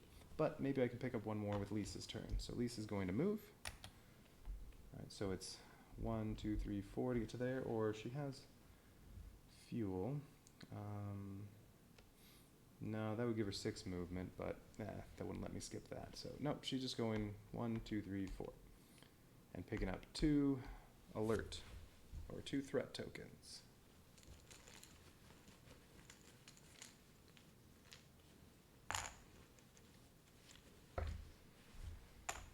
Alright, well, she's losing a resource no matter what, and either 1 damage to the vehicle or the enemy gets a blue die. Alright, this is Desert. So let's see what she's facing. Oh, an encounter. Alright, so we do the yellow side here. So the sand buggy takes 1 vehicle damage. It has chassis 4, so if it takes 4 damage, it gets wrecked and then has a malfunction. And I lose a resource. I guess fuel. Well, no. She doesn't have a gun. She doesn't need ammo. Lose 1 of the ammo. Alright, so encounter D. So what we do for that is we go to the plot sheet.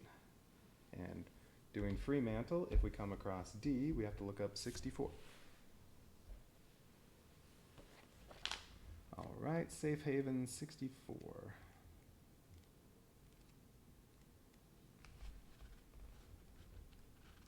Traversing the outback, you notice a human shape curled up under a small tree. The poor wretch must have died of his wounds or of thirst. You stop your ride, and when the cloud of dust disappears, you're ready to go. Choices. You approach the corpse and search it. Okay. Halfway to the corpse, you notice that someone else is interested. Ooh, that's another choice. Or, if you're equipped with a ranged weapon, there's another one you can do. I don't have a ranged weapon. I am only equipped with the knife. It says, it may look dead, but better safe than sorry. You should shoot the body before moving closer. But can't choose that. So either I approach the corpse and search it, or halfway to the corpse, I notice that someone else is interested.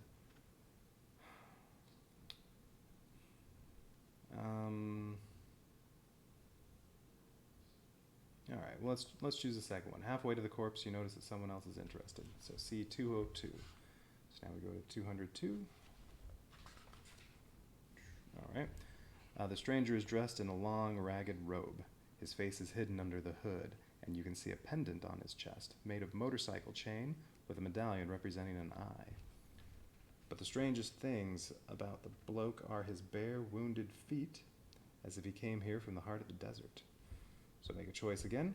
You talk to the weirdo.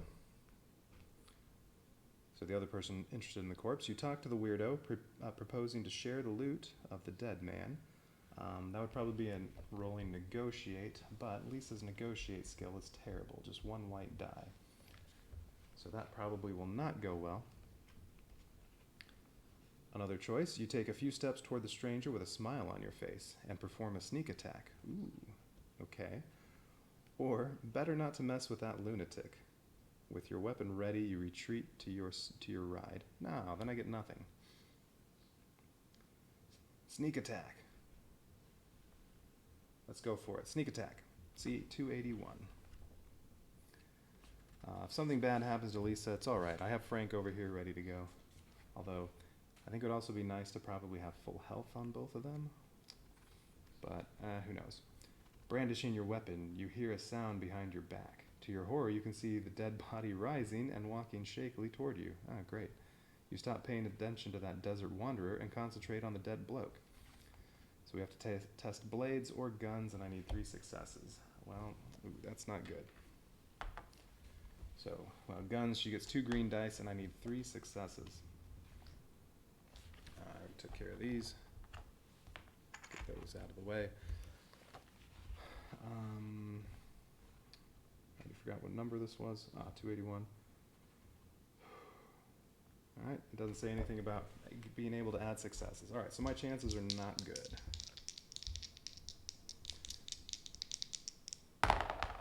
Nope, I got 2 successes. Let's see. Failure. No, that's not it. No, here we go. Failure. Panic causes your attacks to miss. You fall to the ground embraced by the dry corpse. Suddenly, gigantic centipedes crawl out from it. When you get up, the stranger is nowhere to be seen. At least the corpse had something of value. Okay, suffer 1 contaminated wound for each missing success. So I was 1 success short. I get a contaminated wound. That's not terrible. And I get a gear card. All right. Oh, we got tactical vest. Oh, tactical vest. You gain 1 capacity. If I were wearing this, I could have had Grey Joe and the other important thing. Oh well, got this too late. It'll block 1 damage, and yeah, give me 1 extra capacity. When it's repaired, it'll block 2 damage. Alright, so I gained this. I don't have any room in here. I think I'll equip it and then just discard the trash armor, since I don't have room to keep it around. Let's see.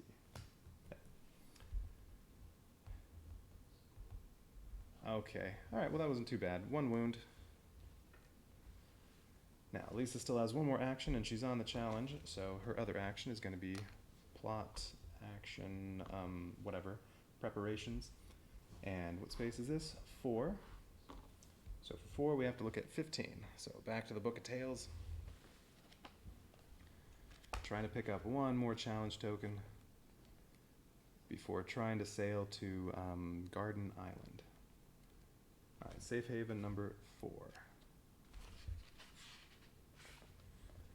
You notice a pillar of smoke from far away. The closer you get, the better you realize that its origin is a small settlement built around an old petrol station, now in flames. Though you're still half a kilometer away from the town, you can discern running figures and hear gunshots. So I have to choose. You press the pedal to the metal and give this place a wide berth, or you drive closer to see what's going on. Well, if I want to actually complete a challenge, I need to see what's going on. So C86. It appears the locals have been attacked by a band of some hooded raiders, armed with harpoons, nets, and strange, soundless crossbows. They're chasing down their victims and packing them into a military truck parked nearby. Okay, my choices are I assault the raiders, or, taking advantage of the omnipresent chaos, you free the ones who have already been captured. So assault the raiders,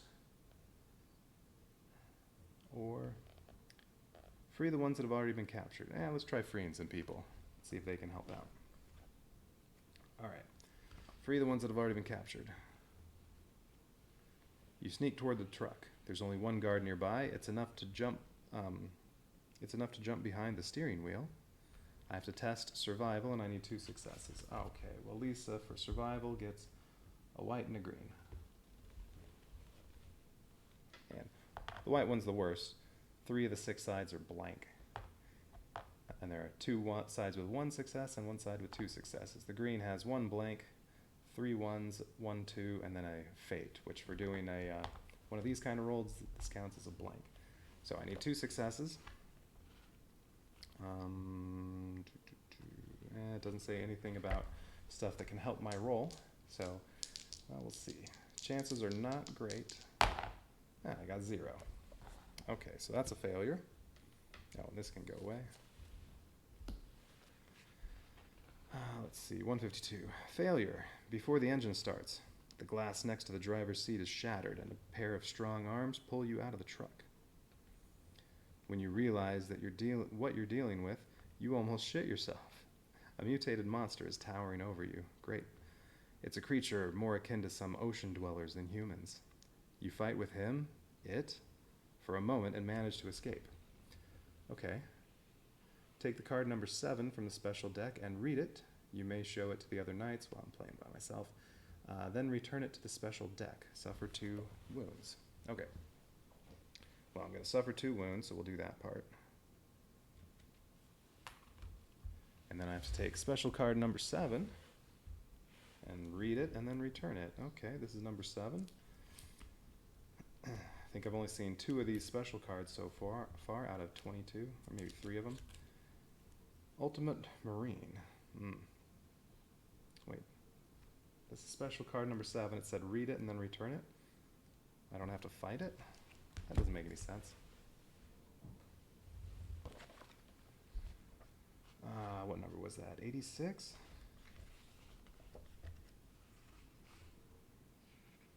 that, and then 152.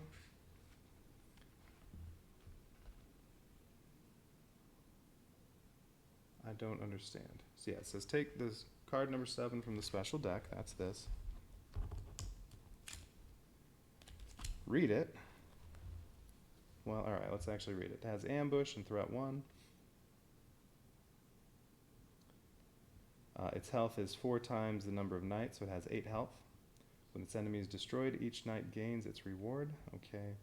The enemy, on a fate roll, the enemy deals 1 damage, and on a botch roll, discard 1 chosen unequipped gear card. So I'm not actually doing anything. Maybe I have to fight this later, and so I get a sneak peek at it, I guess. Oh well. Alright, so I don't have to actually do anything. 152. Alright, so that was it. Yeah, and I suffered 2 wounds. Took care of that. Alright, well. Too bad. I didn't get to succeed in another challenge. Although it didn't say to make this go away, so I guess I could do it again, except this is the last round, so I'm not going to get another chance to try that one again. But I would think this should just be going away, but it didn't say for that to happen. Oh well, whatever. Doesn't really matter, because now, well, that's it for round 10. The marker would be leaving the board. Well, no, as it says on here, if at the end of any round a conscious knight is present on space 33, yes, this is space 33, and there's at least 2 challenge tokens, or the number of knights you started with, which is 2. I have 4. On the plot sheet, the more the better. You may proceed if you do see 300. Alright, so let's see what happens when I make my way to Garden Island.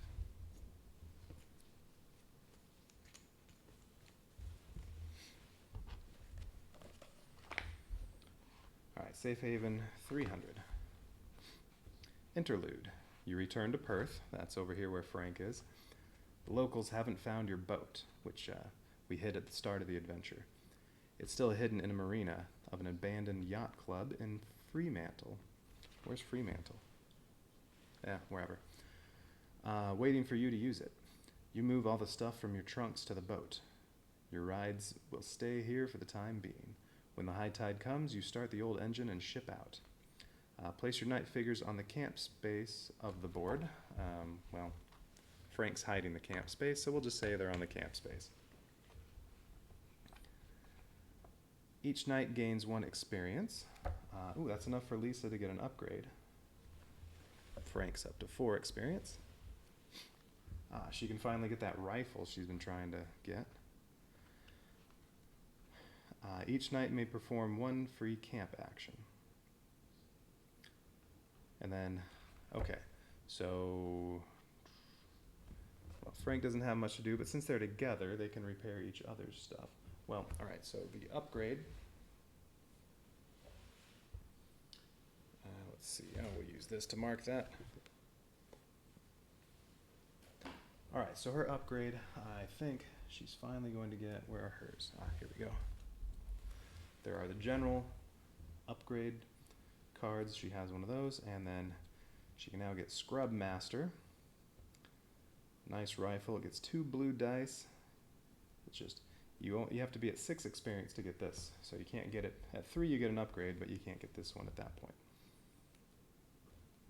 All right, she wants that Scrub Master, and this is a 2-handed weapon. So that means she can only equip one of these things. Oh well, no. If I take that, well, I don't need the road map. So, alright, she's going to put the knife in the sand buggy, or really it's on the boat, and road map is being discarded, so she doesn't have room for it.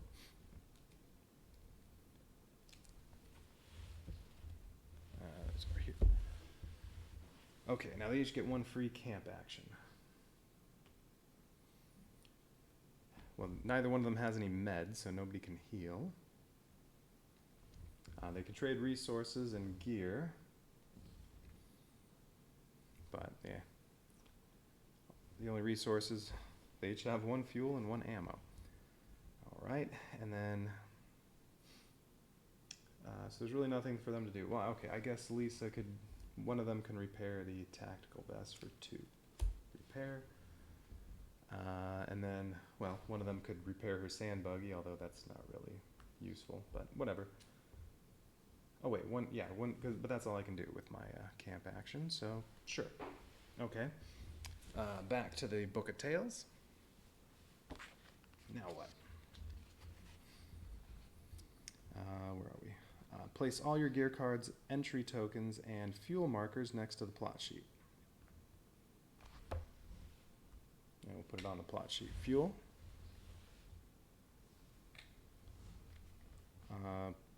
Place all your gear cards. So, and these are the entry tokens. Gear, so the knife, the barbed wire club. Okay.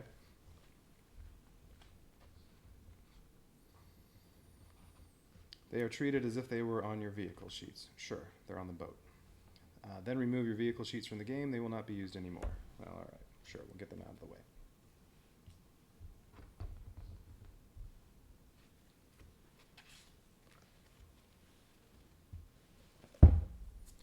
And they each had a malfunction.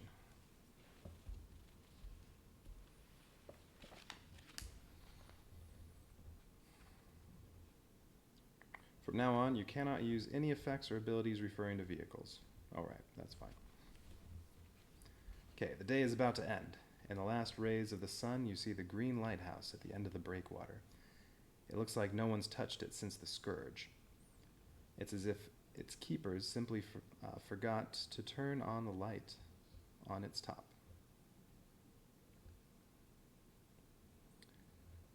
Choose the helmsman. Pass the first player marker to remember about this. So who's going to be the helmsman? If the current helmsman loses consciousness when resolving the following scripts, pass the marker to a different knight. They become the new helmsman. Should my helmsman be Grey Joe? But that's not one of the knights. All right, so who's going to be helmsman? Frank or Lisa? I have no idea who would be better. I don't know. Let's leave Frank as he has the first player token, so we'll make Frank the helmsman. All other knights are crew members. You're sailing in the dark. Engine speed is low, and you're busy listening and staring into the darkness, hoping that you won't see anything. There's just one question in your heads. Why the hell are we getting into this shit? Before you can answer yourselves, you feel more than hear the bottom of your boat as the bottom of your boat grates against something hard. A reef? Shallows? No matter. The whole deck rocks violently. You have to take a new course, or else you won't reach the island. Each crew member suffers one wound. So it doesn't say helmsman, it just says crew member, so I guess that would be Lisa. Okay, so she has 4 wounds. Then discard 4 gear cards and or resources. Ooh.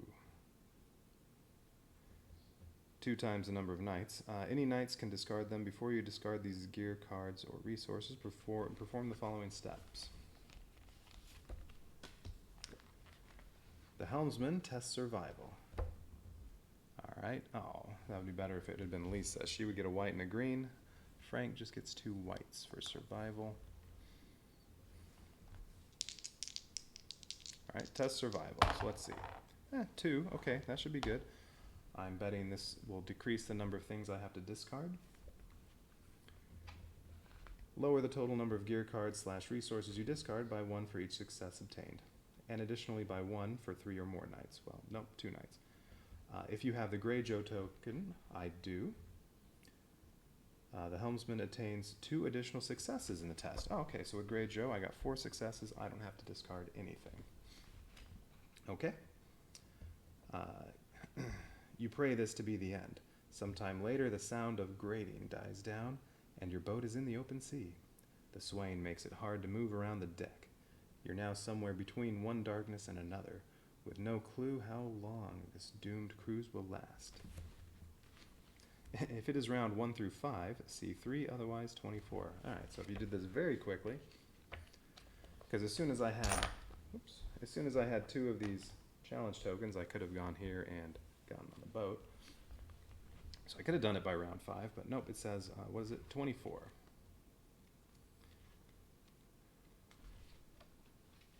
I wanted to get as many of those challenge tokens as possible.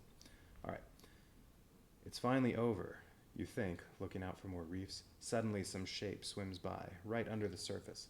A moment later, the engine starts to choke. You hear water splashing. You see a shape in the dark. Something's climbing on the boat. It's hard to say what it is, a human, a mutant, or a robot. No time for thinking anyway. You charge this thing, realizing at this very moment that there are more of them. Take card number 7 from the special deck. So, yep, this is why we get to look at it earlier, just so we know what's coming.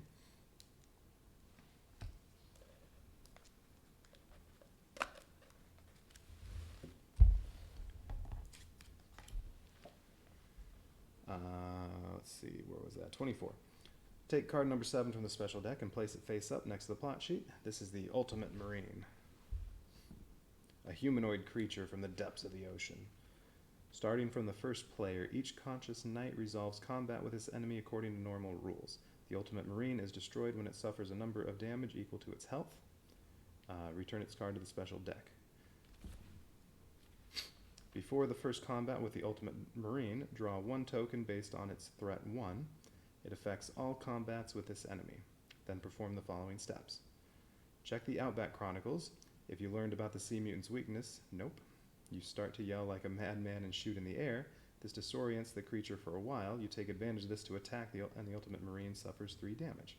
Nope, didn't get that. After you resolve all combats, see below. If all knights are unconscious, something. If I destroy the Ultimate Marine and 1 knight is conscious, then something. Or if the Ultimate Marine is not destroyed,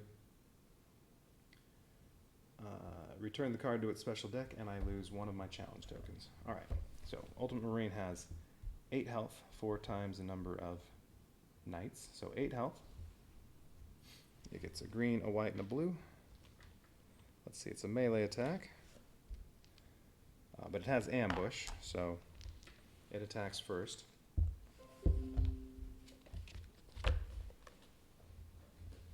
And what am I looking for? Oh yeah, I need a threat.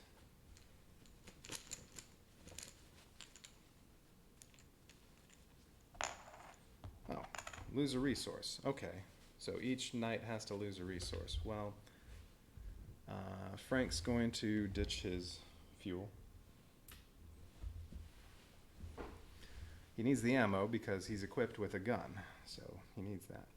Alright, so Frank's going to use his ammo to fire with the 6-shooter, and he gets 2 green and 2 white dice. Ultimate Marine goes first, although it doesn't really have any chance of killing or of knocking Frank unconscious. Lisa, on the other hand, she could get knocked unconscious. Alright, so 3.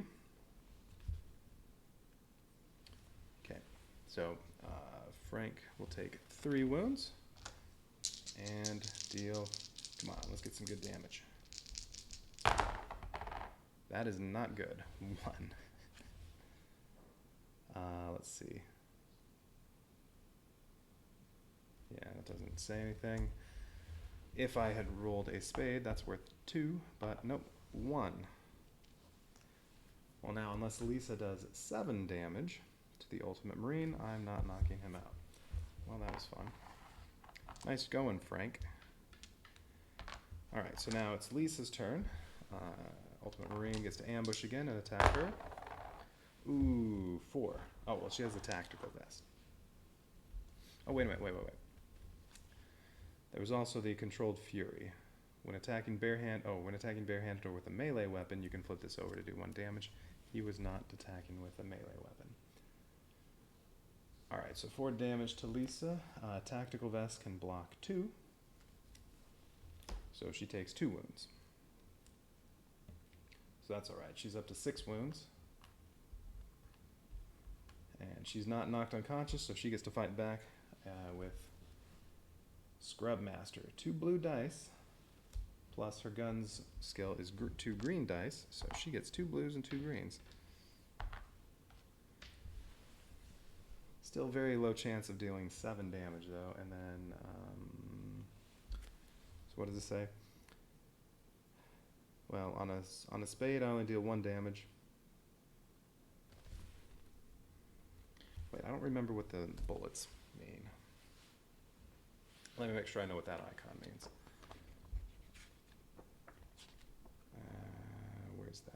be...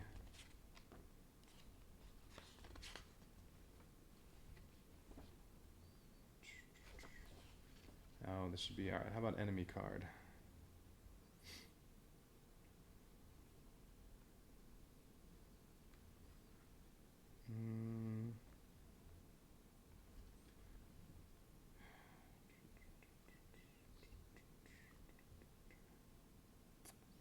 Come on.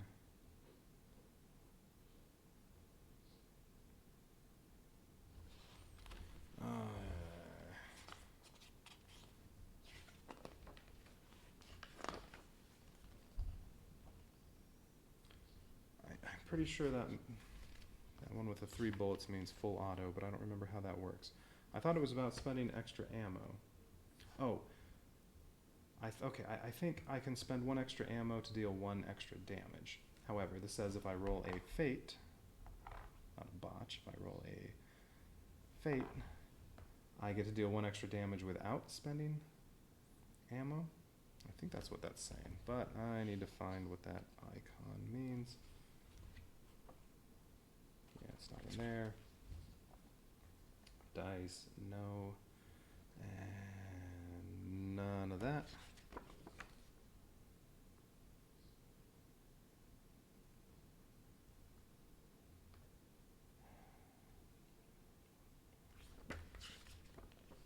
Should be here in combat.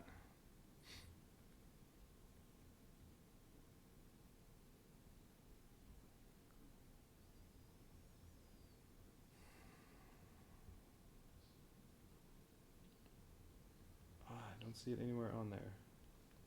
Oh wait, there it is, full auto. The combatant may spend 1 ammo to choose and re-roll any of their dice. Okay.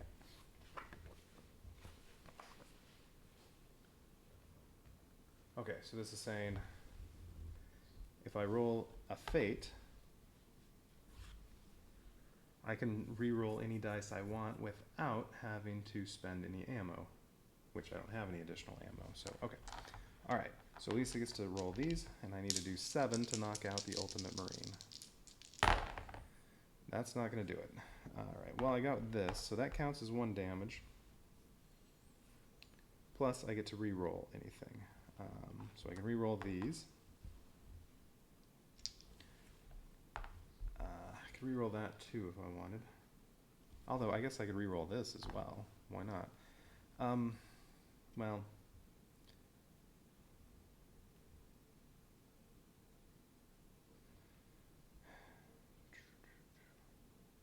yeah, if I re-roll this, well, I'll probably just get 1 again. There's a chance of getting 2, but also a chance of getting 0. Yeah, let's just leave that one. We'll re-roll. I guess I can re-roll this. It says any dice. And I don't have to use any ammo for that. Alright, so I need... Alright, well I already dealt 1 from the fate, I guess. Does it still count if I'm re-rolling it? I don't know. Well, that's not going to be enough. I picked up another 3. This is a botch, but I get to ignore 1 of these. This would break my weapon, except this says I get to ignore 1 of those symbols. Alright, well that wasn't enough to knock out the Ultimate Marine anyway, so, okay.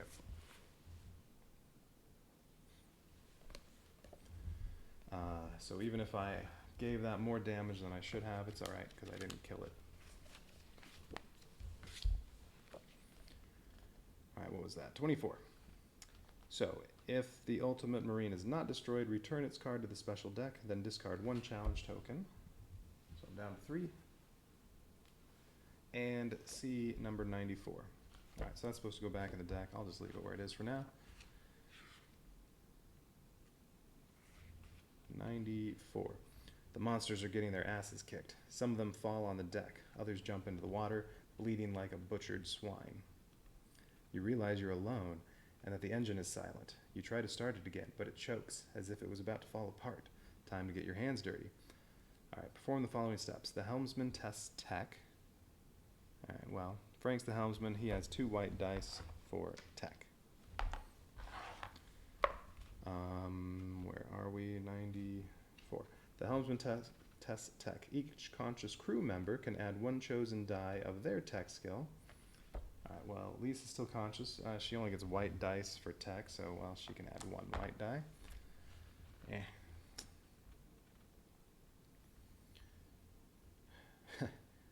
If you have the spare parts token, which I used to have, but I didn't have enough room in the sand buggy for it and Grey Joe. If you have the spare parts token, you may discard it so that the helmsman obtains 2 additional successes in this test. Yeah, that's too bad. If you have the mixed... Oh, no, I didn't have spare parts. If you have the mixed spare parts token, that's what I had. I would get 1 additional success. Oh, but then I'd have to choose any crew member who hurts themselves when repairing the engine and suffers 1 damage. 2, 4, that still wouldn't knock out Lisa, but it would be close. Okay, so... oh, tech. I need 4 successes. I only get 3 dice. This is not very good odds. 0. I did not get 4. Alright, failure. Despite all your efforts, the engine won't start. You build makeshift oars and propel the boat toward Garden Island. When you reach its northern part, the sun is high. Covering just a few kilometers has taken a better part of the day. Note in the Outback Chronicles that you lost time. Aww. If it is round 6 through 8, see 3, otherwise see 175. Alright, so I have to mark in the Outback Chronicles that I lost time. And then look at 175 over there. Okay, let's mark that. Alright, quick note in the Outback Chronicles. I lost time.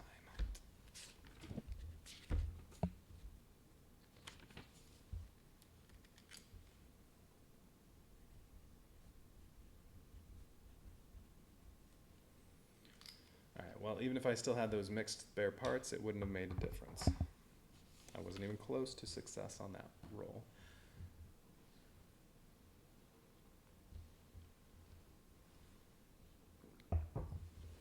All right.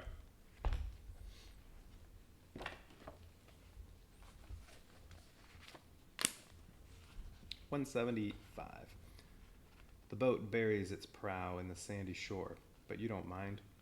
You unload all your stuff onto the beach and jump out of the boat. You notice some strange plants close to the shore, ones you've never seen in your life. They look like saplings. Their thin branches are covered in huge orange calyxes. One of you touches the plant. The calyx, I don't know, I guess that's right, C-A-L-Y-X.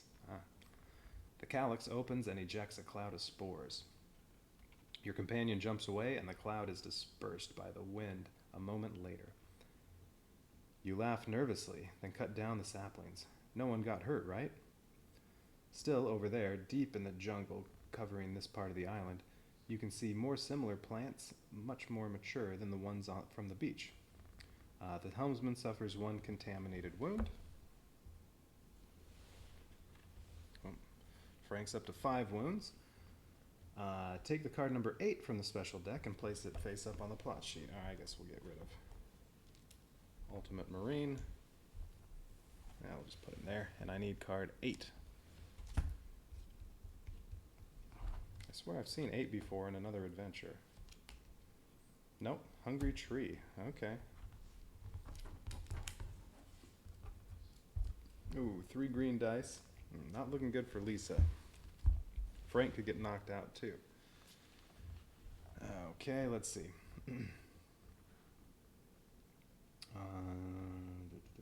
This is the Hungry Tree, a strange plant growing in the northern part of the island.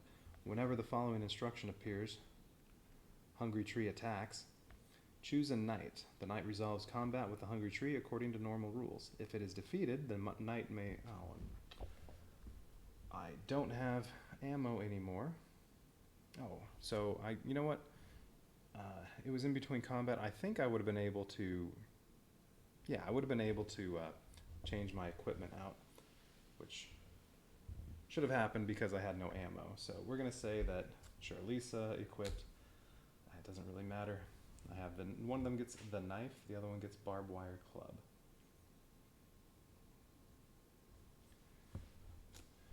Oh, the knife is what may negotiate a little better.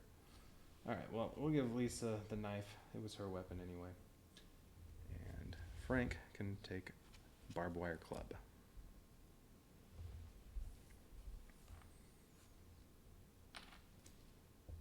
Alright, so 6-shooter, Scrub Master are unequipped since they have no ammo. Alright, where are we? If it is defeated, the knight may spend 2 fuel. Okay, if they do, Hungry Tree is destroyed. I don't have any... Wait, I have 1 fuel?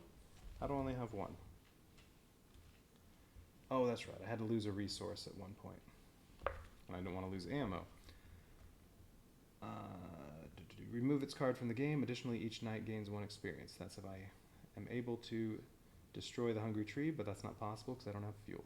If the Hungry Tree is not defeated, or the knight cannot spend the required number of fuel, discard all wound tokens from the Hungry Tree card. See 3. Okay, alright, so go to 3. Alright, not looking good. Each unconscious knight performs 1 free regain consciousness action. Okay, well that part's good at least. Regain consciousness would heal 4 wounds.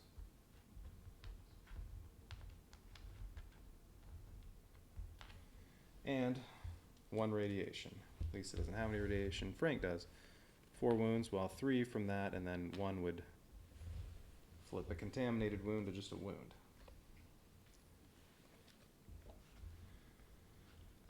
Alright, where was that? 3.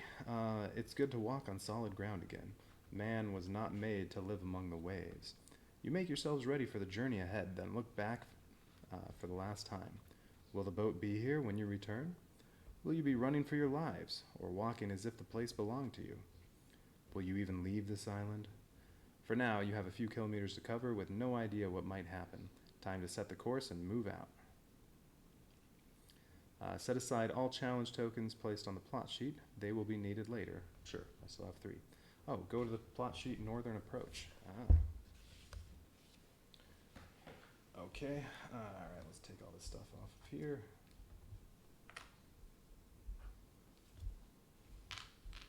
Okay, Northern Approach. That's Southern Approach. Northern Approach.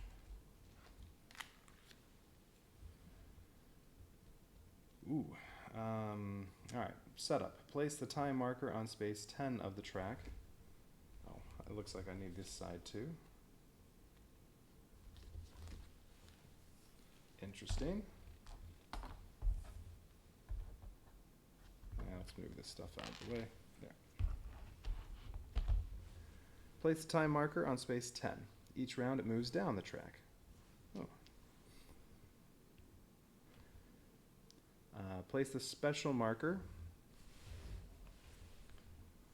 on beach. This is the group marker. It represents the current position of the knights on Garden Island. Alright, so this is both Lisa and Frank. Place the set aside challenge tokens on the space lore about the base. Okay.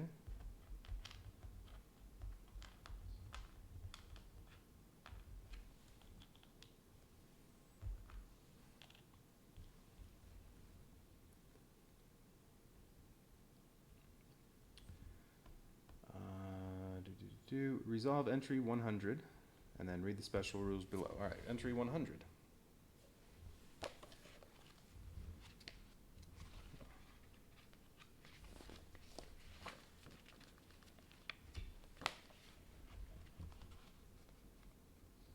Oh, no, that's Road to Ruin. Safe Haven, number 100.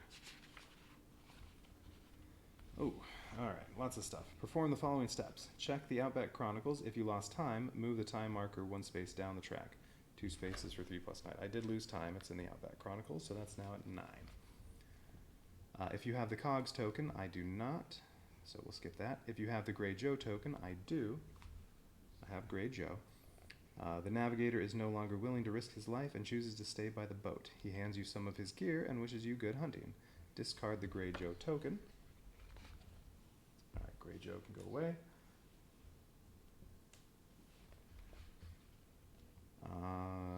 Then search the gear deck for the Pepper's Kit card, flipping it to its working side and pass it to a chosen knight. Alright, Prepper's Kit. Oh, okay, well, it'll take a little bit to find.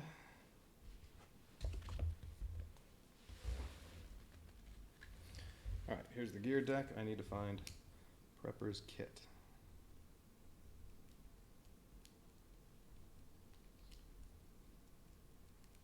Boom Ball. Ooh, that sounds fun.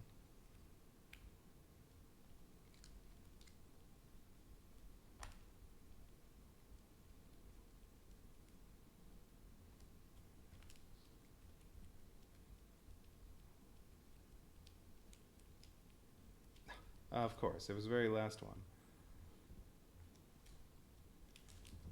Alright, when performing the Explore action, you may break this card to draw one additional exploration card and choose one to resolve. Okay. Frank's lower on exploration, so let's give it to him. Well, although I guess it really doesn't matter, because... Well, I guess they're not in the boat anymore. Where does all their gear go? They don't have their vehicles. I don't know. Here, we'll just put it by Frank.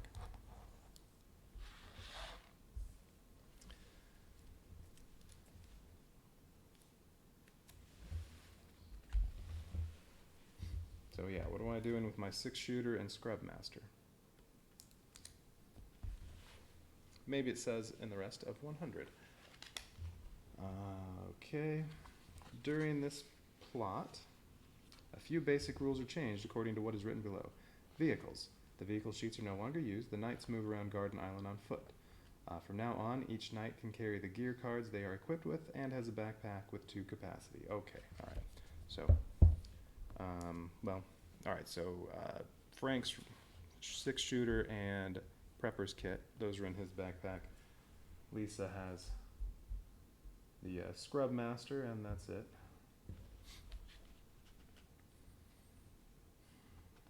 The Scavenger's ability works as normal.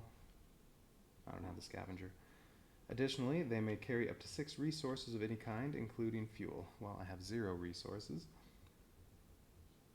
currently. Distribute the gear cards, resources, and entry tokens among yourselves now. Oh, I still also have a piece of the base plan, but that did not require any capacity, so that, yeah, we'll just put it over here. But that doesn't take up any space.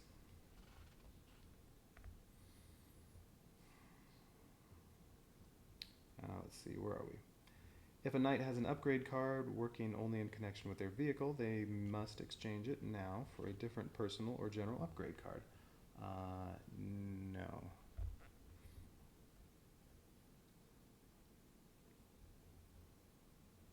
Additionally, all effects resulting in vehicle damage cause a knight to suffer an equal number of wounds. And all effects attaching a malfunction attach an injury card instead. Ugh. Alright, exploration cards. Based on the plot sheet, some sections from the exploration cards cannot be chosen, and fuel cannot be spent to increase the exploration value. Okay. Additionally, when resolving sections, ignore the following effects: gaining experience, drawing wasteland cards, and placing danger markers. Alright. No wasteland decks are used, unless otherwise stated. Almost done. Knight actions. Abilities and effects providing free or additional actions, or the ones connected with moving around the board, cannot be used. Alright. Wait, what is her special ability? Have I been forgetting about this the whole time? Oh, that's right, I have. After you defeat your enemy in combat, you may perform 1 additional action once per turn. I forgot all about that. Although she wasn't defeating very many enemies because she never had any weapons. But, man, that might have cost me a little bit there, forgetting about her special ability. Alright, so let's read that again. Abilities and effects providing free additional actions, or the ones connected with moving around the board, cannot be used. Okay, so neither one of them can use their special abilities because they involve additional actions. Abilities and effects resolved during the camp and explore actions are resolved normally within the general limits of the adventure. Okay. Moving. The knights travel around Garden Island on foot using the island sheet right there. The map representing either the northern or the southern part of the area. Yeah. with their key locations. The main board depicting Australia is not used. All remaining rule changes are described in the proper plot sheets. Alright, so return to the plot sheet, southern approach, or northern approach.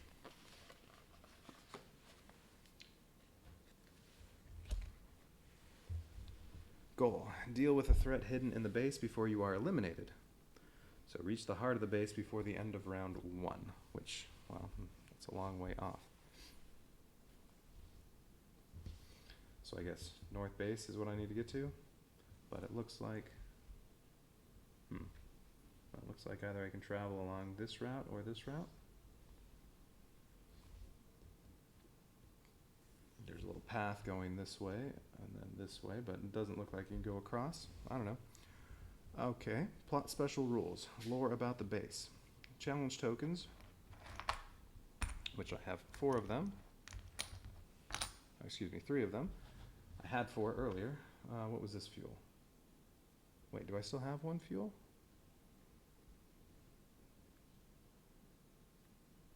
It was just sitting there. Yeah, I think I had to discard 1. No, there was the time when I fought Ultimate Marine. They both had to discard a resource. They both discarded fuel. Yeah, alright.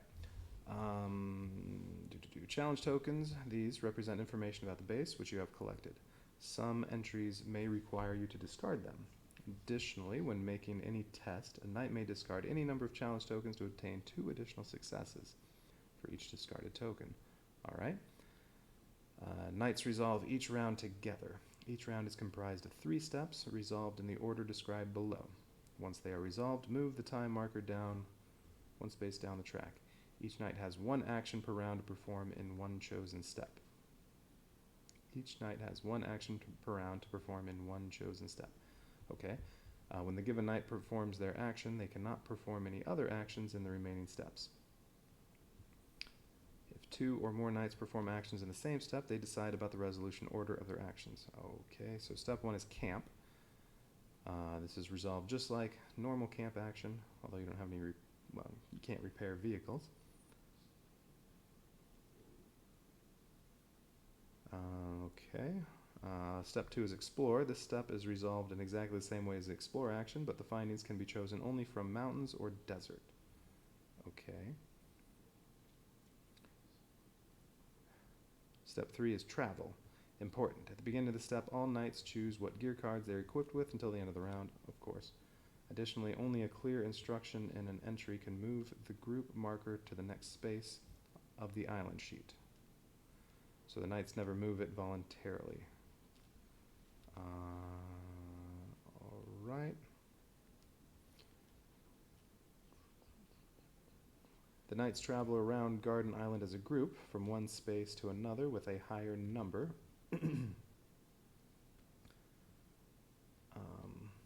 Along the dotted lines shown on the island sheet. If the knights wish to travel, at least one knight has to perform the travel action. Each knight who does becomes an active knight. Alright, then all the active knights together resolve the entry matching the current position of the group marker. And, well, it says what to do depending on where you are. Important. If the special card number 8 is in the game, yeah, the Hungry Tree. Okay, so maybe I can acquire some fuel at some point and kill the Hungry Tree.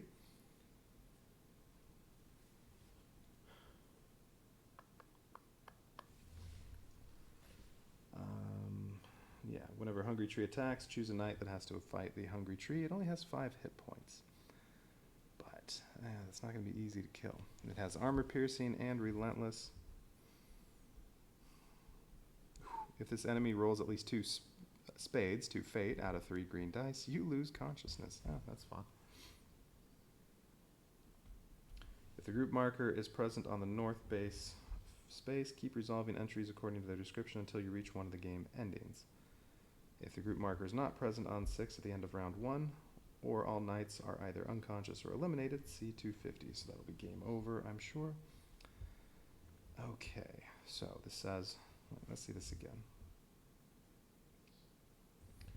Knights resolve each round together. Each round is comprised of 3 steps, resolved in the order described below. Once they are resolved, move the time marker 1 space down the track. Each knight has one action per round to perform in one chosen step. Okay. So each knight can choose to do one of these three things: camp, explore, or travel.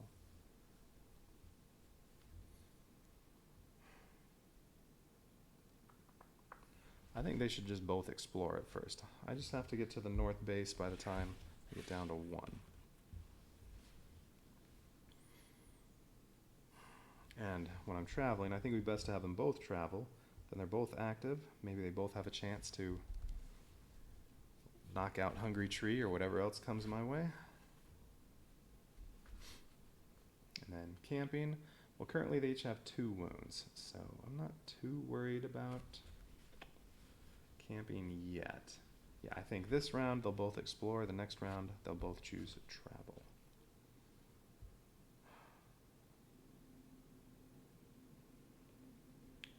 Although when you travel, you may not actually get to the next space.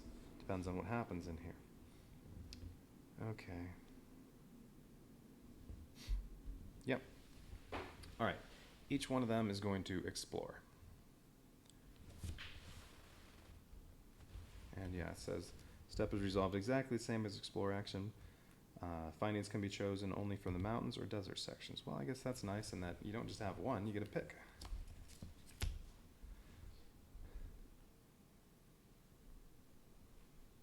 All right, so mountains or desert. I get 2 ammo and 1 vehicle damage, although that will mean, since there are no vehicles, 1 damage to Frank, 1 wound. Or I can have 1 gas, 1 fuel, and 1 med, and break 1 chosen gear card.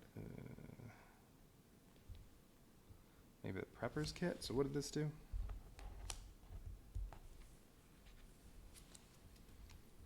When performing the explore action, you may break this card to draw 1 additional exploration card and choose 1 to resolve. So you can have 2 out at a time and pick which one you want. Okay. When it's broken, if you perform the explore action, you can discard this to draw 1 additional card and choose 1 to resolve. Alright, so same thing. So you can do that twice. Well, I wouldn't choose to just break it. That would be silly. I don't really want to break anything. I don't know. With both mountains and desert, let's do 1 more. Because he has exploration 2. Oh, I can get 1 gear or 1 gear and a wound. Well, I'll take 1 gear. Alright, Frank gets a piece of gear. What does he get? Mill feed. When performing the camp action, you may discard this card to heal 1 radiation and 1 wound. Okay. Alright. Let's see. X repair. It's never going to get a chance to be repaired. Oh, they each only have enough room for 2 things in their backpack. Oh, shoot. Can't carry all 3 of these. So, what does he want to discard?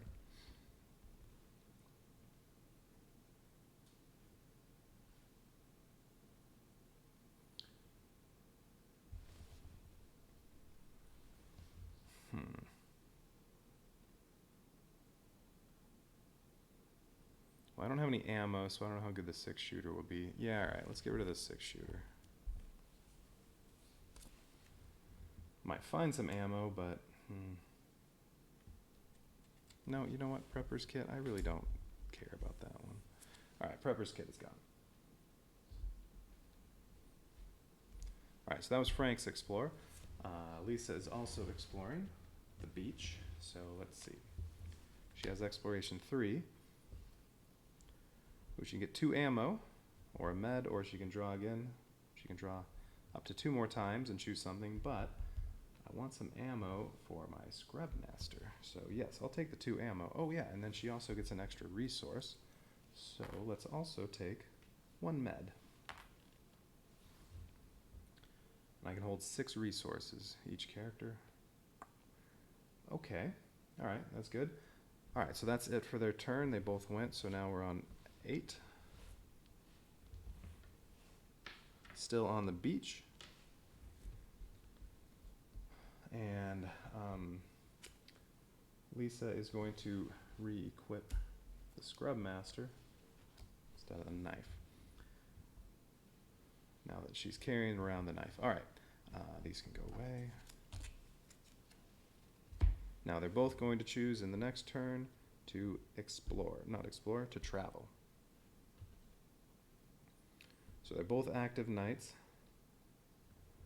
And they're on the beach, so we have to read 7 in the Book of Tales and see what it says. Safe haven number 7. You cannot see the base from your current position. The island is long and narrow. Only strips of beaches separate a green wall of primordial jungle from the ocean. It seems you have but 2 options when it comes to choosing your path. Through the sand or through the jungle. One of them makes you clearly visible, the other forces you to enter the wilderness. So choices are: you go along the beach, move to the estate, okay, and then see what number 31 says, or you go into the jungle, move to the wilderness space, and then resolve something else. I want to go along the beach, so I'm going to move to estate, and where'd it go? Okay, C31. Okay, let's see what 31 says. The sea has washed ashore a turtle. Its body is the size of a well-fed cow. That's some turtle. And it's lying upside down. The mutated animal is looking at you with its large, glossy eyes, waving its gargantuan flippers right above the ground. Alright, so I can choose to help the giant, kill the giant, or you leave the giant to certain death and keep walking. Oh, that's not very nice. Let's see, the giant turtle, I don't know. I'm going to help it. Maybe it'll try to eat me as soon as I turn it over. Well, we'll see. All right, try helping the turtle. It takes a lot of work, but you finally manage to turn the reptile back to its feet. The animal makes a long moan, then crawls back to the water. For a couple minutes, you're standing and watching its enormous shell floating on the surface. When it's time to go, you return to your vigilant pace. At some point, you spot a large rock, but it turns out to be yet another turtle shell, picked clean of meat and overgrown with ivy. What killed this giant? Probably the hungry tree. Each knight gains 1 experience. Oh, but move this timer 1 mark down the track. All right, so I lost a turn for that to get 1 experience. Lisa goes up to 7, Frank goes up to 5. Not enough to give either of them an upgrade, but now Frank is 1 away from another upgrade. Okay, let's see. So that was it, right? Yes. All right. All right, well, that was it for that turn.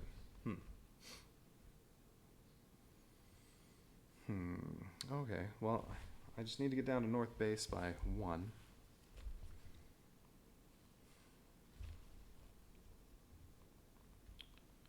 Maybe I should do some more exploring. Try to get a little more resources. Yeah, alright, I'm going to spend 1 more turn exploring. Alright, so now we go down. Well, now it's down to 6 for the next round.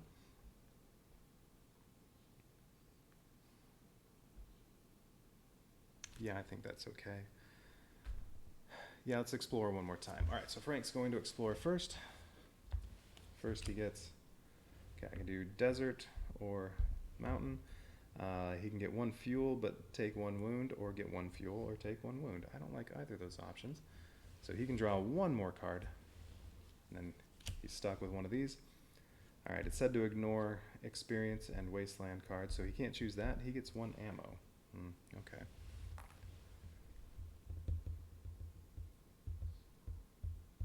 Well, he doesn't have a... Oh no, he still has a 6-shooter. Alright, so he might want to re-equip that before they move.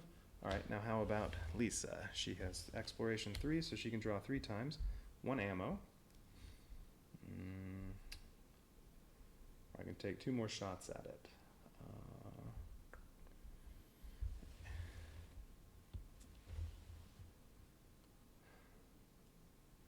Alright, let's try again. 1 fuel. Or 1 ammo and place a threat marker, but no, I get to ignore that.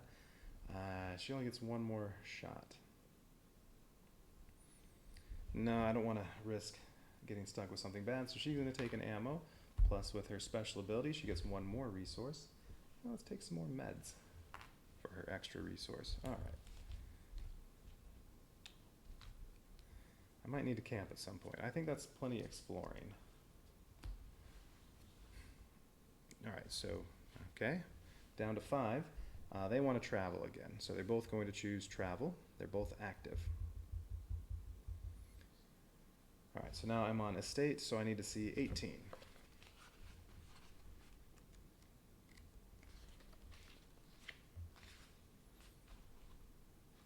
18. You're walking in the sand between the calm water and the green wall of the jungle. At some point, you spot houses. Oh, wait. Before I traveled, is Frank equipping his 6? Yeah, Frank's equipping his 6-shooter, so that if I do have to fight with anything, that's what he has equipped. All right. At some point, you spot houses through the leaves. There must be a few dozen buildings with calm asphalt alleys, lockups, playgrounds, pitches. Base employees' families must have lived here. Now the wild green tangle has dominion over this place. You search a few houses, hoping to find some supplies. That's one choice. Okay. Might lose time again, and I don't really want to lose any more time. You try to start one of the better preserved cars. Using it will allow you to save some time. All right. I don't have any fuel, though. Might need fuel. Or, if the special card number 8, Hungry Tree, is in the game, you have to choose this option. Choose any knight and see 291. Let's see. So I think someone's going to have to fight Hungry Tree. Lisa has a better chance of killing... Oh, that's right. I need fuel to destroy Hungry Tree. Shoot. I should have chosen the fuel option when I was exploring.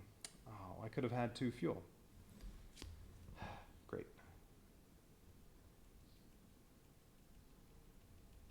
Well, alright. Well, I'm going to choose Lisa because she has ammo and she does more damage, although I don't think it's going to matter because I don't have fuel.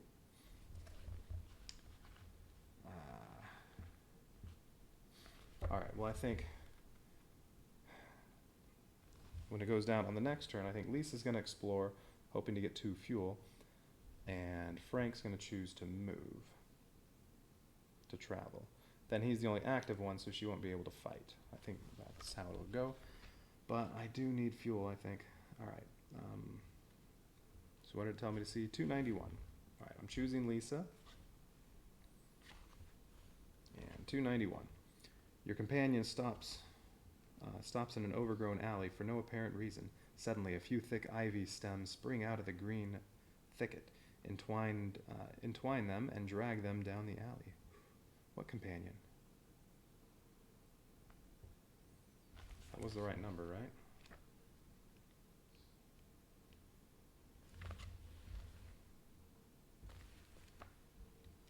Just making sure. Yeah, safe haven 18. Yeah, choosing a knight and see 291. Okay. I just don't know who this companion is. You charge, or maybe it's Frank, since Lisa's the one I chose. You charge, heedless of the danger, or you leave the poor bastard and move on.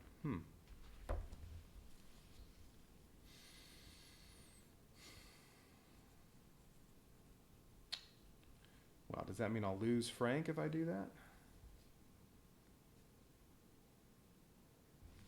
But that'll put me here. I just need to get to the north base. I don't have the fuel to destroy the Hungry Tree, and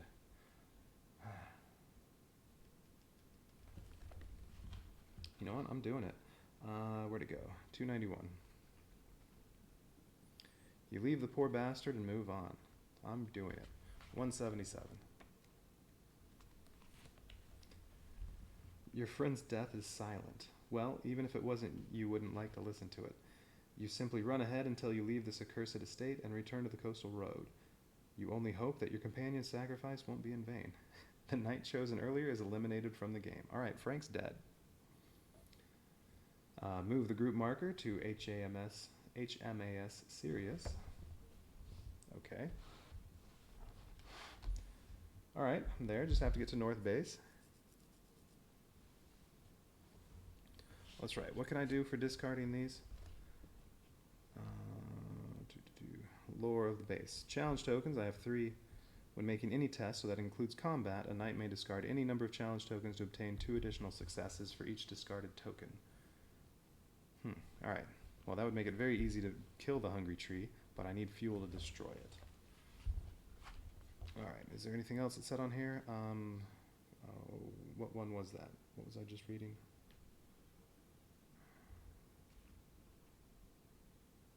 $177. That's it. Okay. So now that was the end of the round. So now this moves down to 4.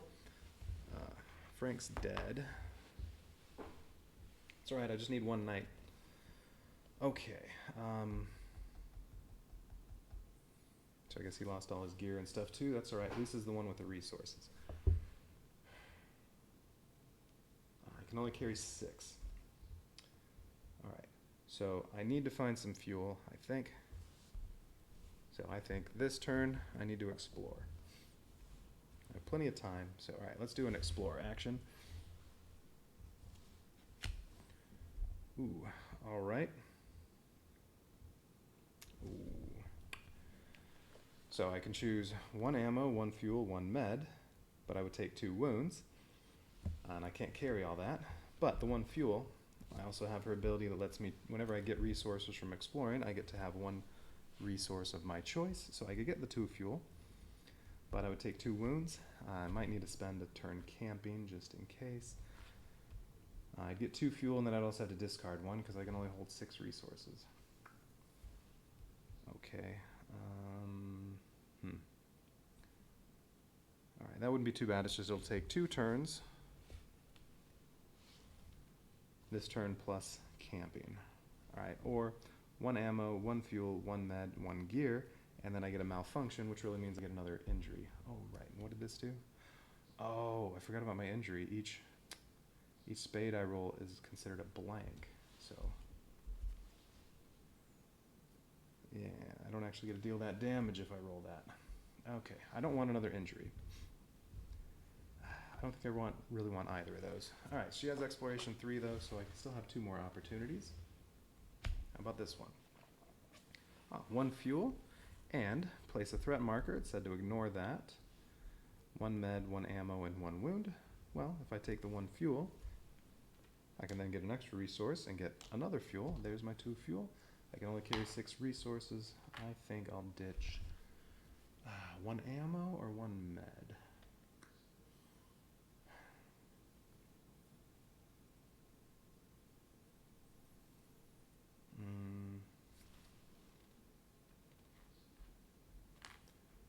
One med, I think.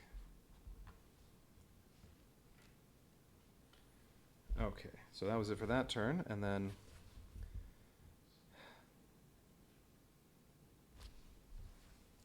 I could camp and heal. I could also repair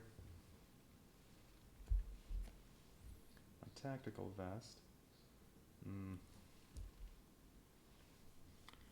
But that's going to take up another turn, and then I'd only have 1 turn left. I have to make sure I get here on the last one. Nope. Time to travel.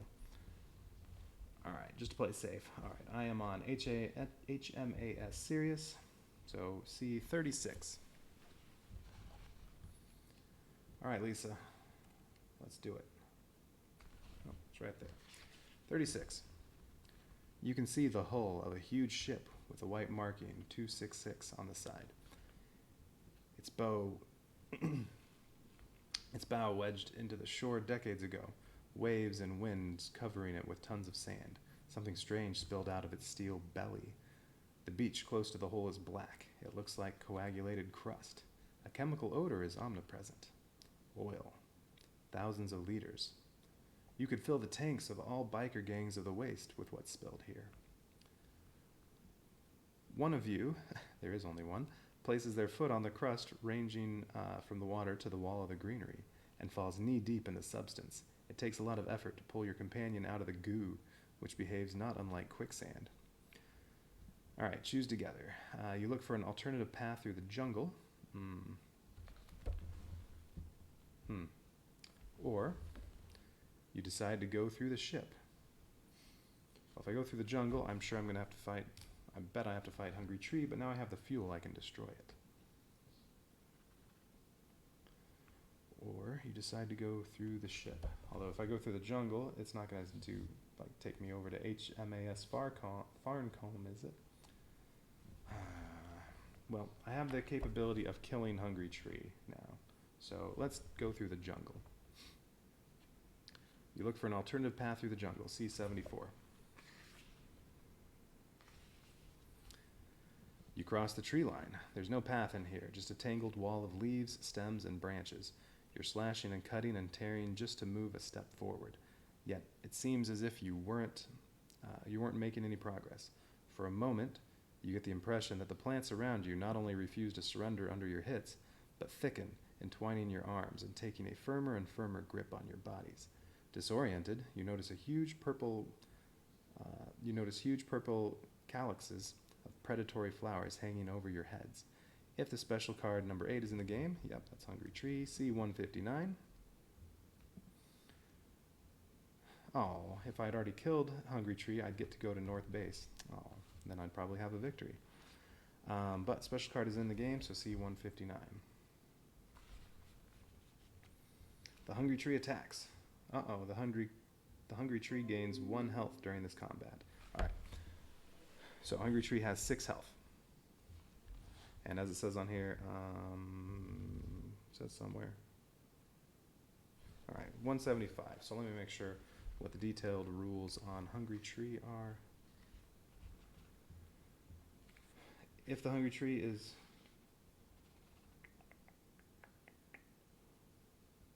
Yeah. If it is defeated, the knight may spend 2 fuel. If they do, Hungry Tree is destroyed. Remove it from the game, and each knight gains 1 experience. No, 1 experience won't help. Okay, so I need to do 6 damage to it. I can discard one of these for 2 extra damage, or any number of these. I can do all 3 just to make it automatic, but I don't need to do that. If I use my Scrub Master, I get to roll 2 blue dice plus 2 green dice.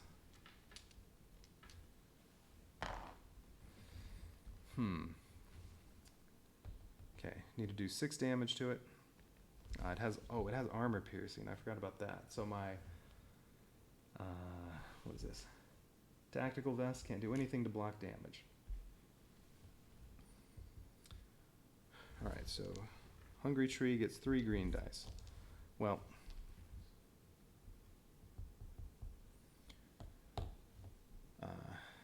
I'd have to take 6 damage to get knocked unconscious. And, well, that'd have to be 3 of these. So, okay. Only a 1 in 216 chance that I get knocked unconscious, or if 2 of these come up, I guess that'll do it too. So, still, it's not, I have pretty good odds of surviving this. Now,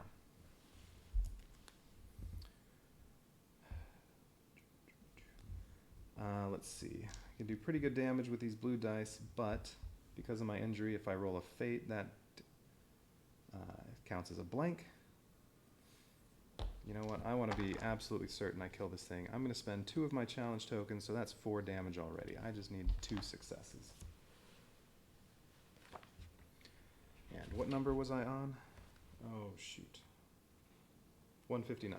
All right. Let me mark the book so I don't lose my place. 159 is what I was on in there. All right, so I'm using the Scrub Master. All right, Hungry Tree does a melee attack. I go first, but since it has Relentless, even if I'm able to kill it, it still gets to fight back. All right, I just need 2 successes. All right, well, I got 5. This counts as a blank. Okay, so one of the challenge tokens would have been enough, but that's all right. I wanted to make sure. So Hungry Tree is dead, and then I'll be spending 2 fuel to destroy it. But it does get to fight back, and it does 3 wounds to me. Oh, this one is a contaminated wound. All right, 1 contaminated wound and 2 regular wounds. Okay. All right, so Lisa has 5 wounds. That's fine. So now she can spend 2 fuel. I guess we dump fuel on the Hungry Tree, light it on fire, and burn that sucker. So Hungry Tree is destroyed. We'll just set it aside.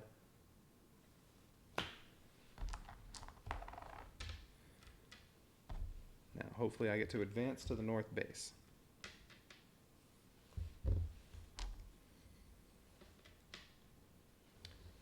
So back to the Book of Tales, 159.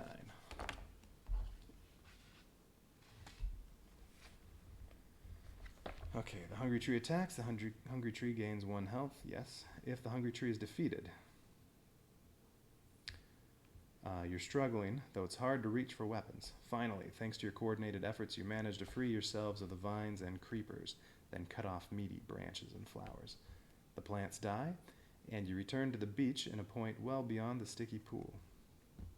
Nothing happens. Okay? Well, I guess nothing bad happens. And then it says down here, no matter the combat result, move the group marker to the north base space. All right, good. I'm here. Okay, and then let's see. Down here it says, if the group marker is present on the north base space, it is. Keep resolving entries according to their description until you reach one of the game endings. So I guess once I'm at north base, I see 87. Oh, and this was down to 2.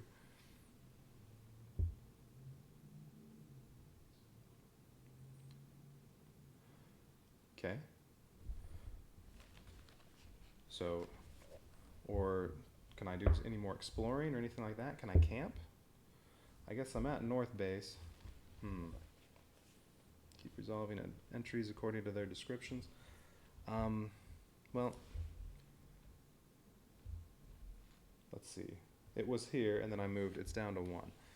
So I guess I don't have time to camp or anything. I guess now I just do north base. I guess I'm doing traveling. North base, C87. Hopefully I don't have to fight anything else, because I already have 5 wounds. What is it? 87.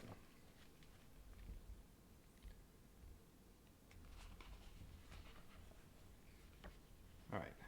You walk along an asphalt road and reach, well, it doesn't look like a military base, more like a town. It differs from the ones that can be found on the continent, though, mostly because it's hardly as ruined and looted as anything you've seen so far. You listen intently for any strange sounds and look around. The entrance to the actual base should be located somewhere here. Time to scour this place. I go to the bar, I go to the stadium, or I go to the bank. Well, the bar is where the booze is. So, time to go to the bar. 144.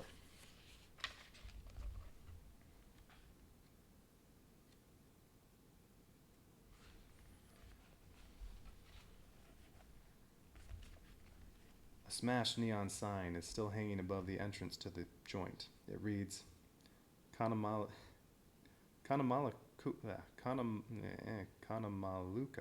Tavern. You go inside. It's dark, but you spot a dozen shapes huddled over the tables.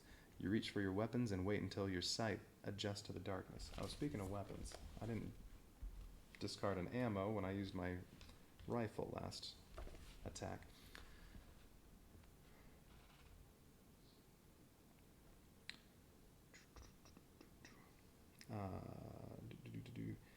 You reach for your weapons and wait until your sights adjust in the darkness. Oh, and I think destroying... I was supposed to gain 1 experience when I destroyed the... whatever it was called. Hungry Tree. Okay. Add all upgrade cards the knights have. If the knights, as a group, does that include Frank, who's dead? If the knights as a group have at least the number starting knights, so 2 times 6, if they have at least 12 experience, you see them now. Blah, blah, blah. Well, Lisa has 8 experience. Frank had 5, but Frank is dead. So I don't know if Frank was eliminated. So I don't know if Frank's experience counts toward this.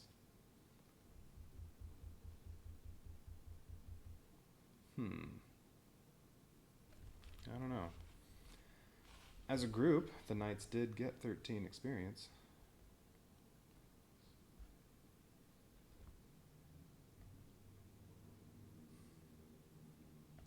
So I don't know what to go with. I'm going to say yes, even though Frank's eliminated, his experience that he gained counts toward it. Alright, so if I have at least 12 experience total among the whole group, you see them now. They're among the dried corpses still sitting on the chairs. Mutants! There are just a few creatures, and they haven't realized that you already know about their presence yet. A salvo from your guns, a few blows to finish off the wounded, and this group won't bother you anymore. You're about to loot the place when you hear a call outside. C305.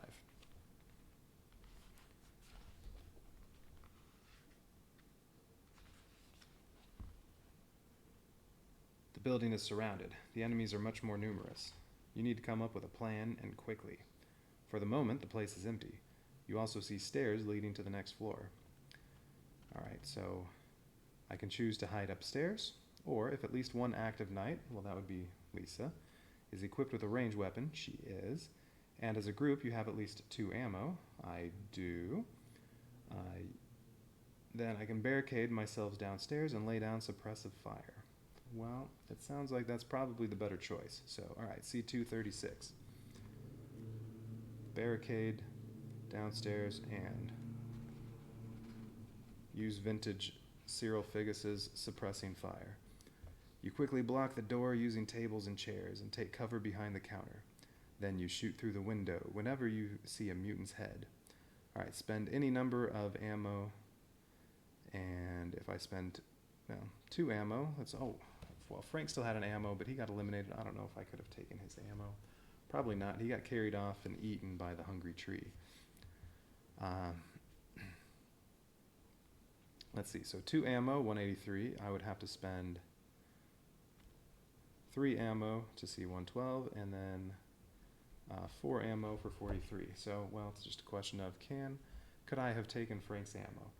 And, well, no, I couldn't, because at the time, Lisa was full of resources anyway. So even if it had been an option to take Frank's ammo, I would have had to discard something earlier anyway. So, no, 2 ammo, 183.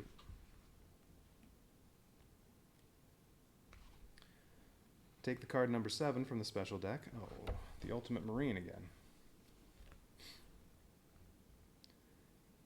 Place 2 wound tokens on it. Wait, so did I just spend my ammo? Is my ammo completely gone?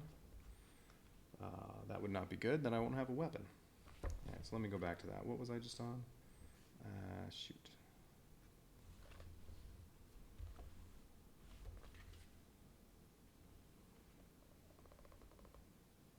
What number was I just on?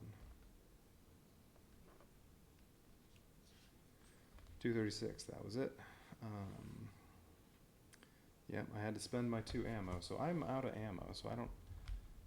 And I'm currently equipped with my now ammo-less rifle. That's not good.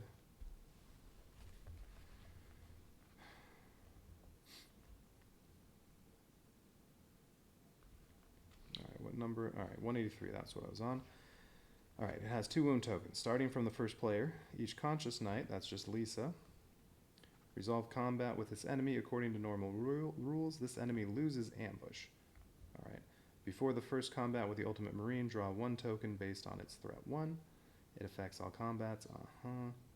The Ultimate Marine is destroyed when it suffers a number of damage equal to its health. Okay. Well, it has 8 health because I started with 2 knights, or I had 2 knights at the start of this adventure, so it has 8 health. I need to do 6 damage to it. I can do 2 with this. Unfortunately, though, I don't have any ammo to fire my rifle.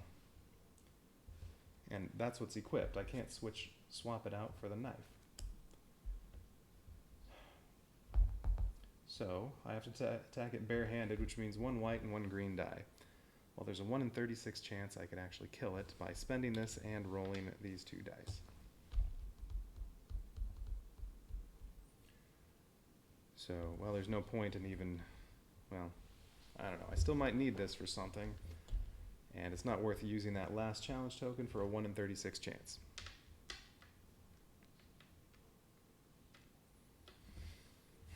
So let's see. But he gets to fight, he gets to attack me. Ooh, he gets a white, a green, and a blue. Ooh. Well, he's probably going to knock me out. And he gets a threat token. Great. Alright, 1 threat token.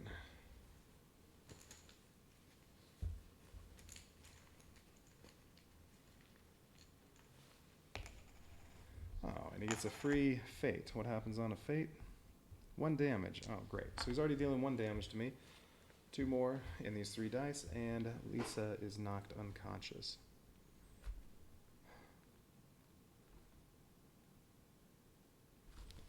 Okay. Well, that's plenty. Alright, so Lisa's unconscious. She gets to fight back, but, well, barehanded, she can't knock him out. So, oh, don't tell me I lose after all that.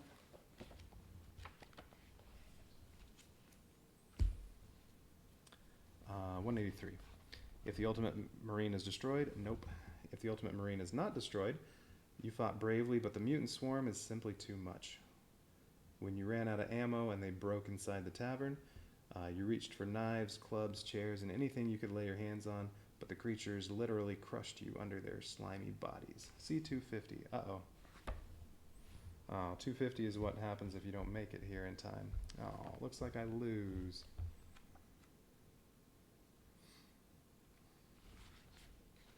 You've lived like dogs, and now you're in for a dog's death. Oh, here in this forsaken stretch of land, among primitive mutants, flesh-eating trees, and who knows what else. But there's one thing you must admit. You came here because you wanted to, on your own terms, and not even a bunch of slimy, foul-smelling fishmen will ever take that away from you. Soon they'll burn in hell, just like you. The difference is, you were raised by the waste, and you're used to heat like no one else. The knights fail. Oh, I lost. All right, well, that was an interesting adventure with lots of stuff going on there. I probably shouldn't have just let Frank die like that. Between the 2 of them, they could have taken out the Ultimate Marine.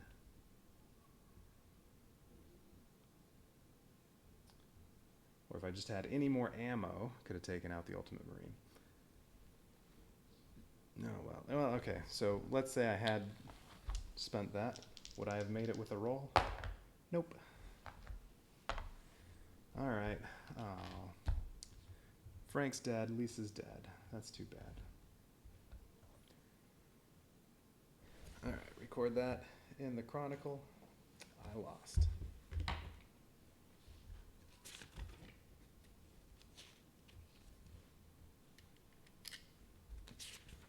Alright, so that was the adventure Safe Haven. I was hoping to have a success on the first try on that one. Let's see, what was it? Road to Ruin took 4 tries.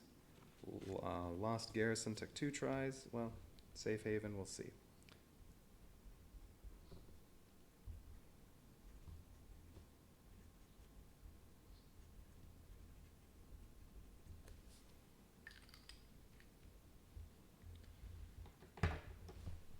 Alright, let's see. So tomorrow, I don't know, maybe I'll try this adventure again, or I might try one of the other ones. I'll see. Alright, but I'm going to call it a night. I've been going, 6 hours? Yeah. Time to stop. It's getting pretty late for me. Still a fun game. I'm really enjoying this. And even this adventure, there was so much there, but I could have ended up with the southern approach instead. And right off the bat, I think, oh yeah, the option right at the start, when I started off here, I chose to go to a bar, and that set things in motion. Who knows what else could have happened? What else is there for this one? Yeah, there's also Fremantle, Dampier Road. Now, which one did I, oh no, Fremantle was the one I had. There was also this route, southern approach, so there's still so much other stuff that could have happened. So, yeah, playing this adventure again could be completely different. Alright, so that's enough waste nights for tonight. Yeah, where's the end of the book? There we go. That's enough waste nights for tonight.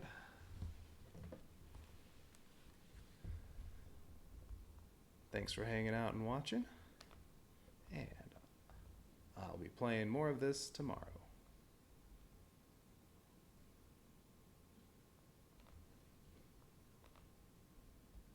Hey, come on, stop.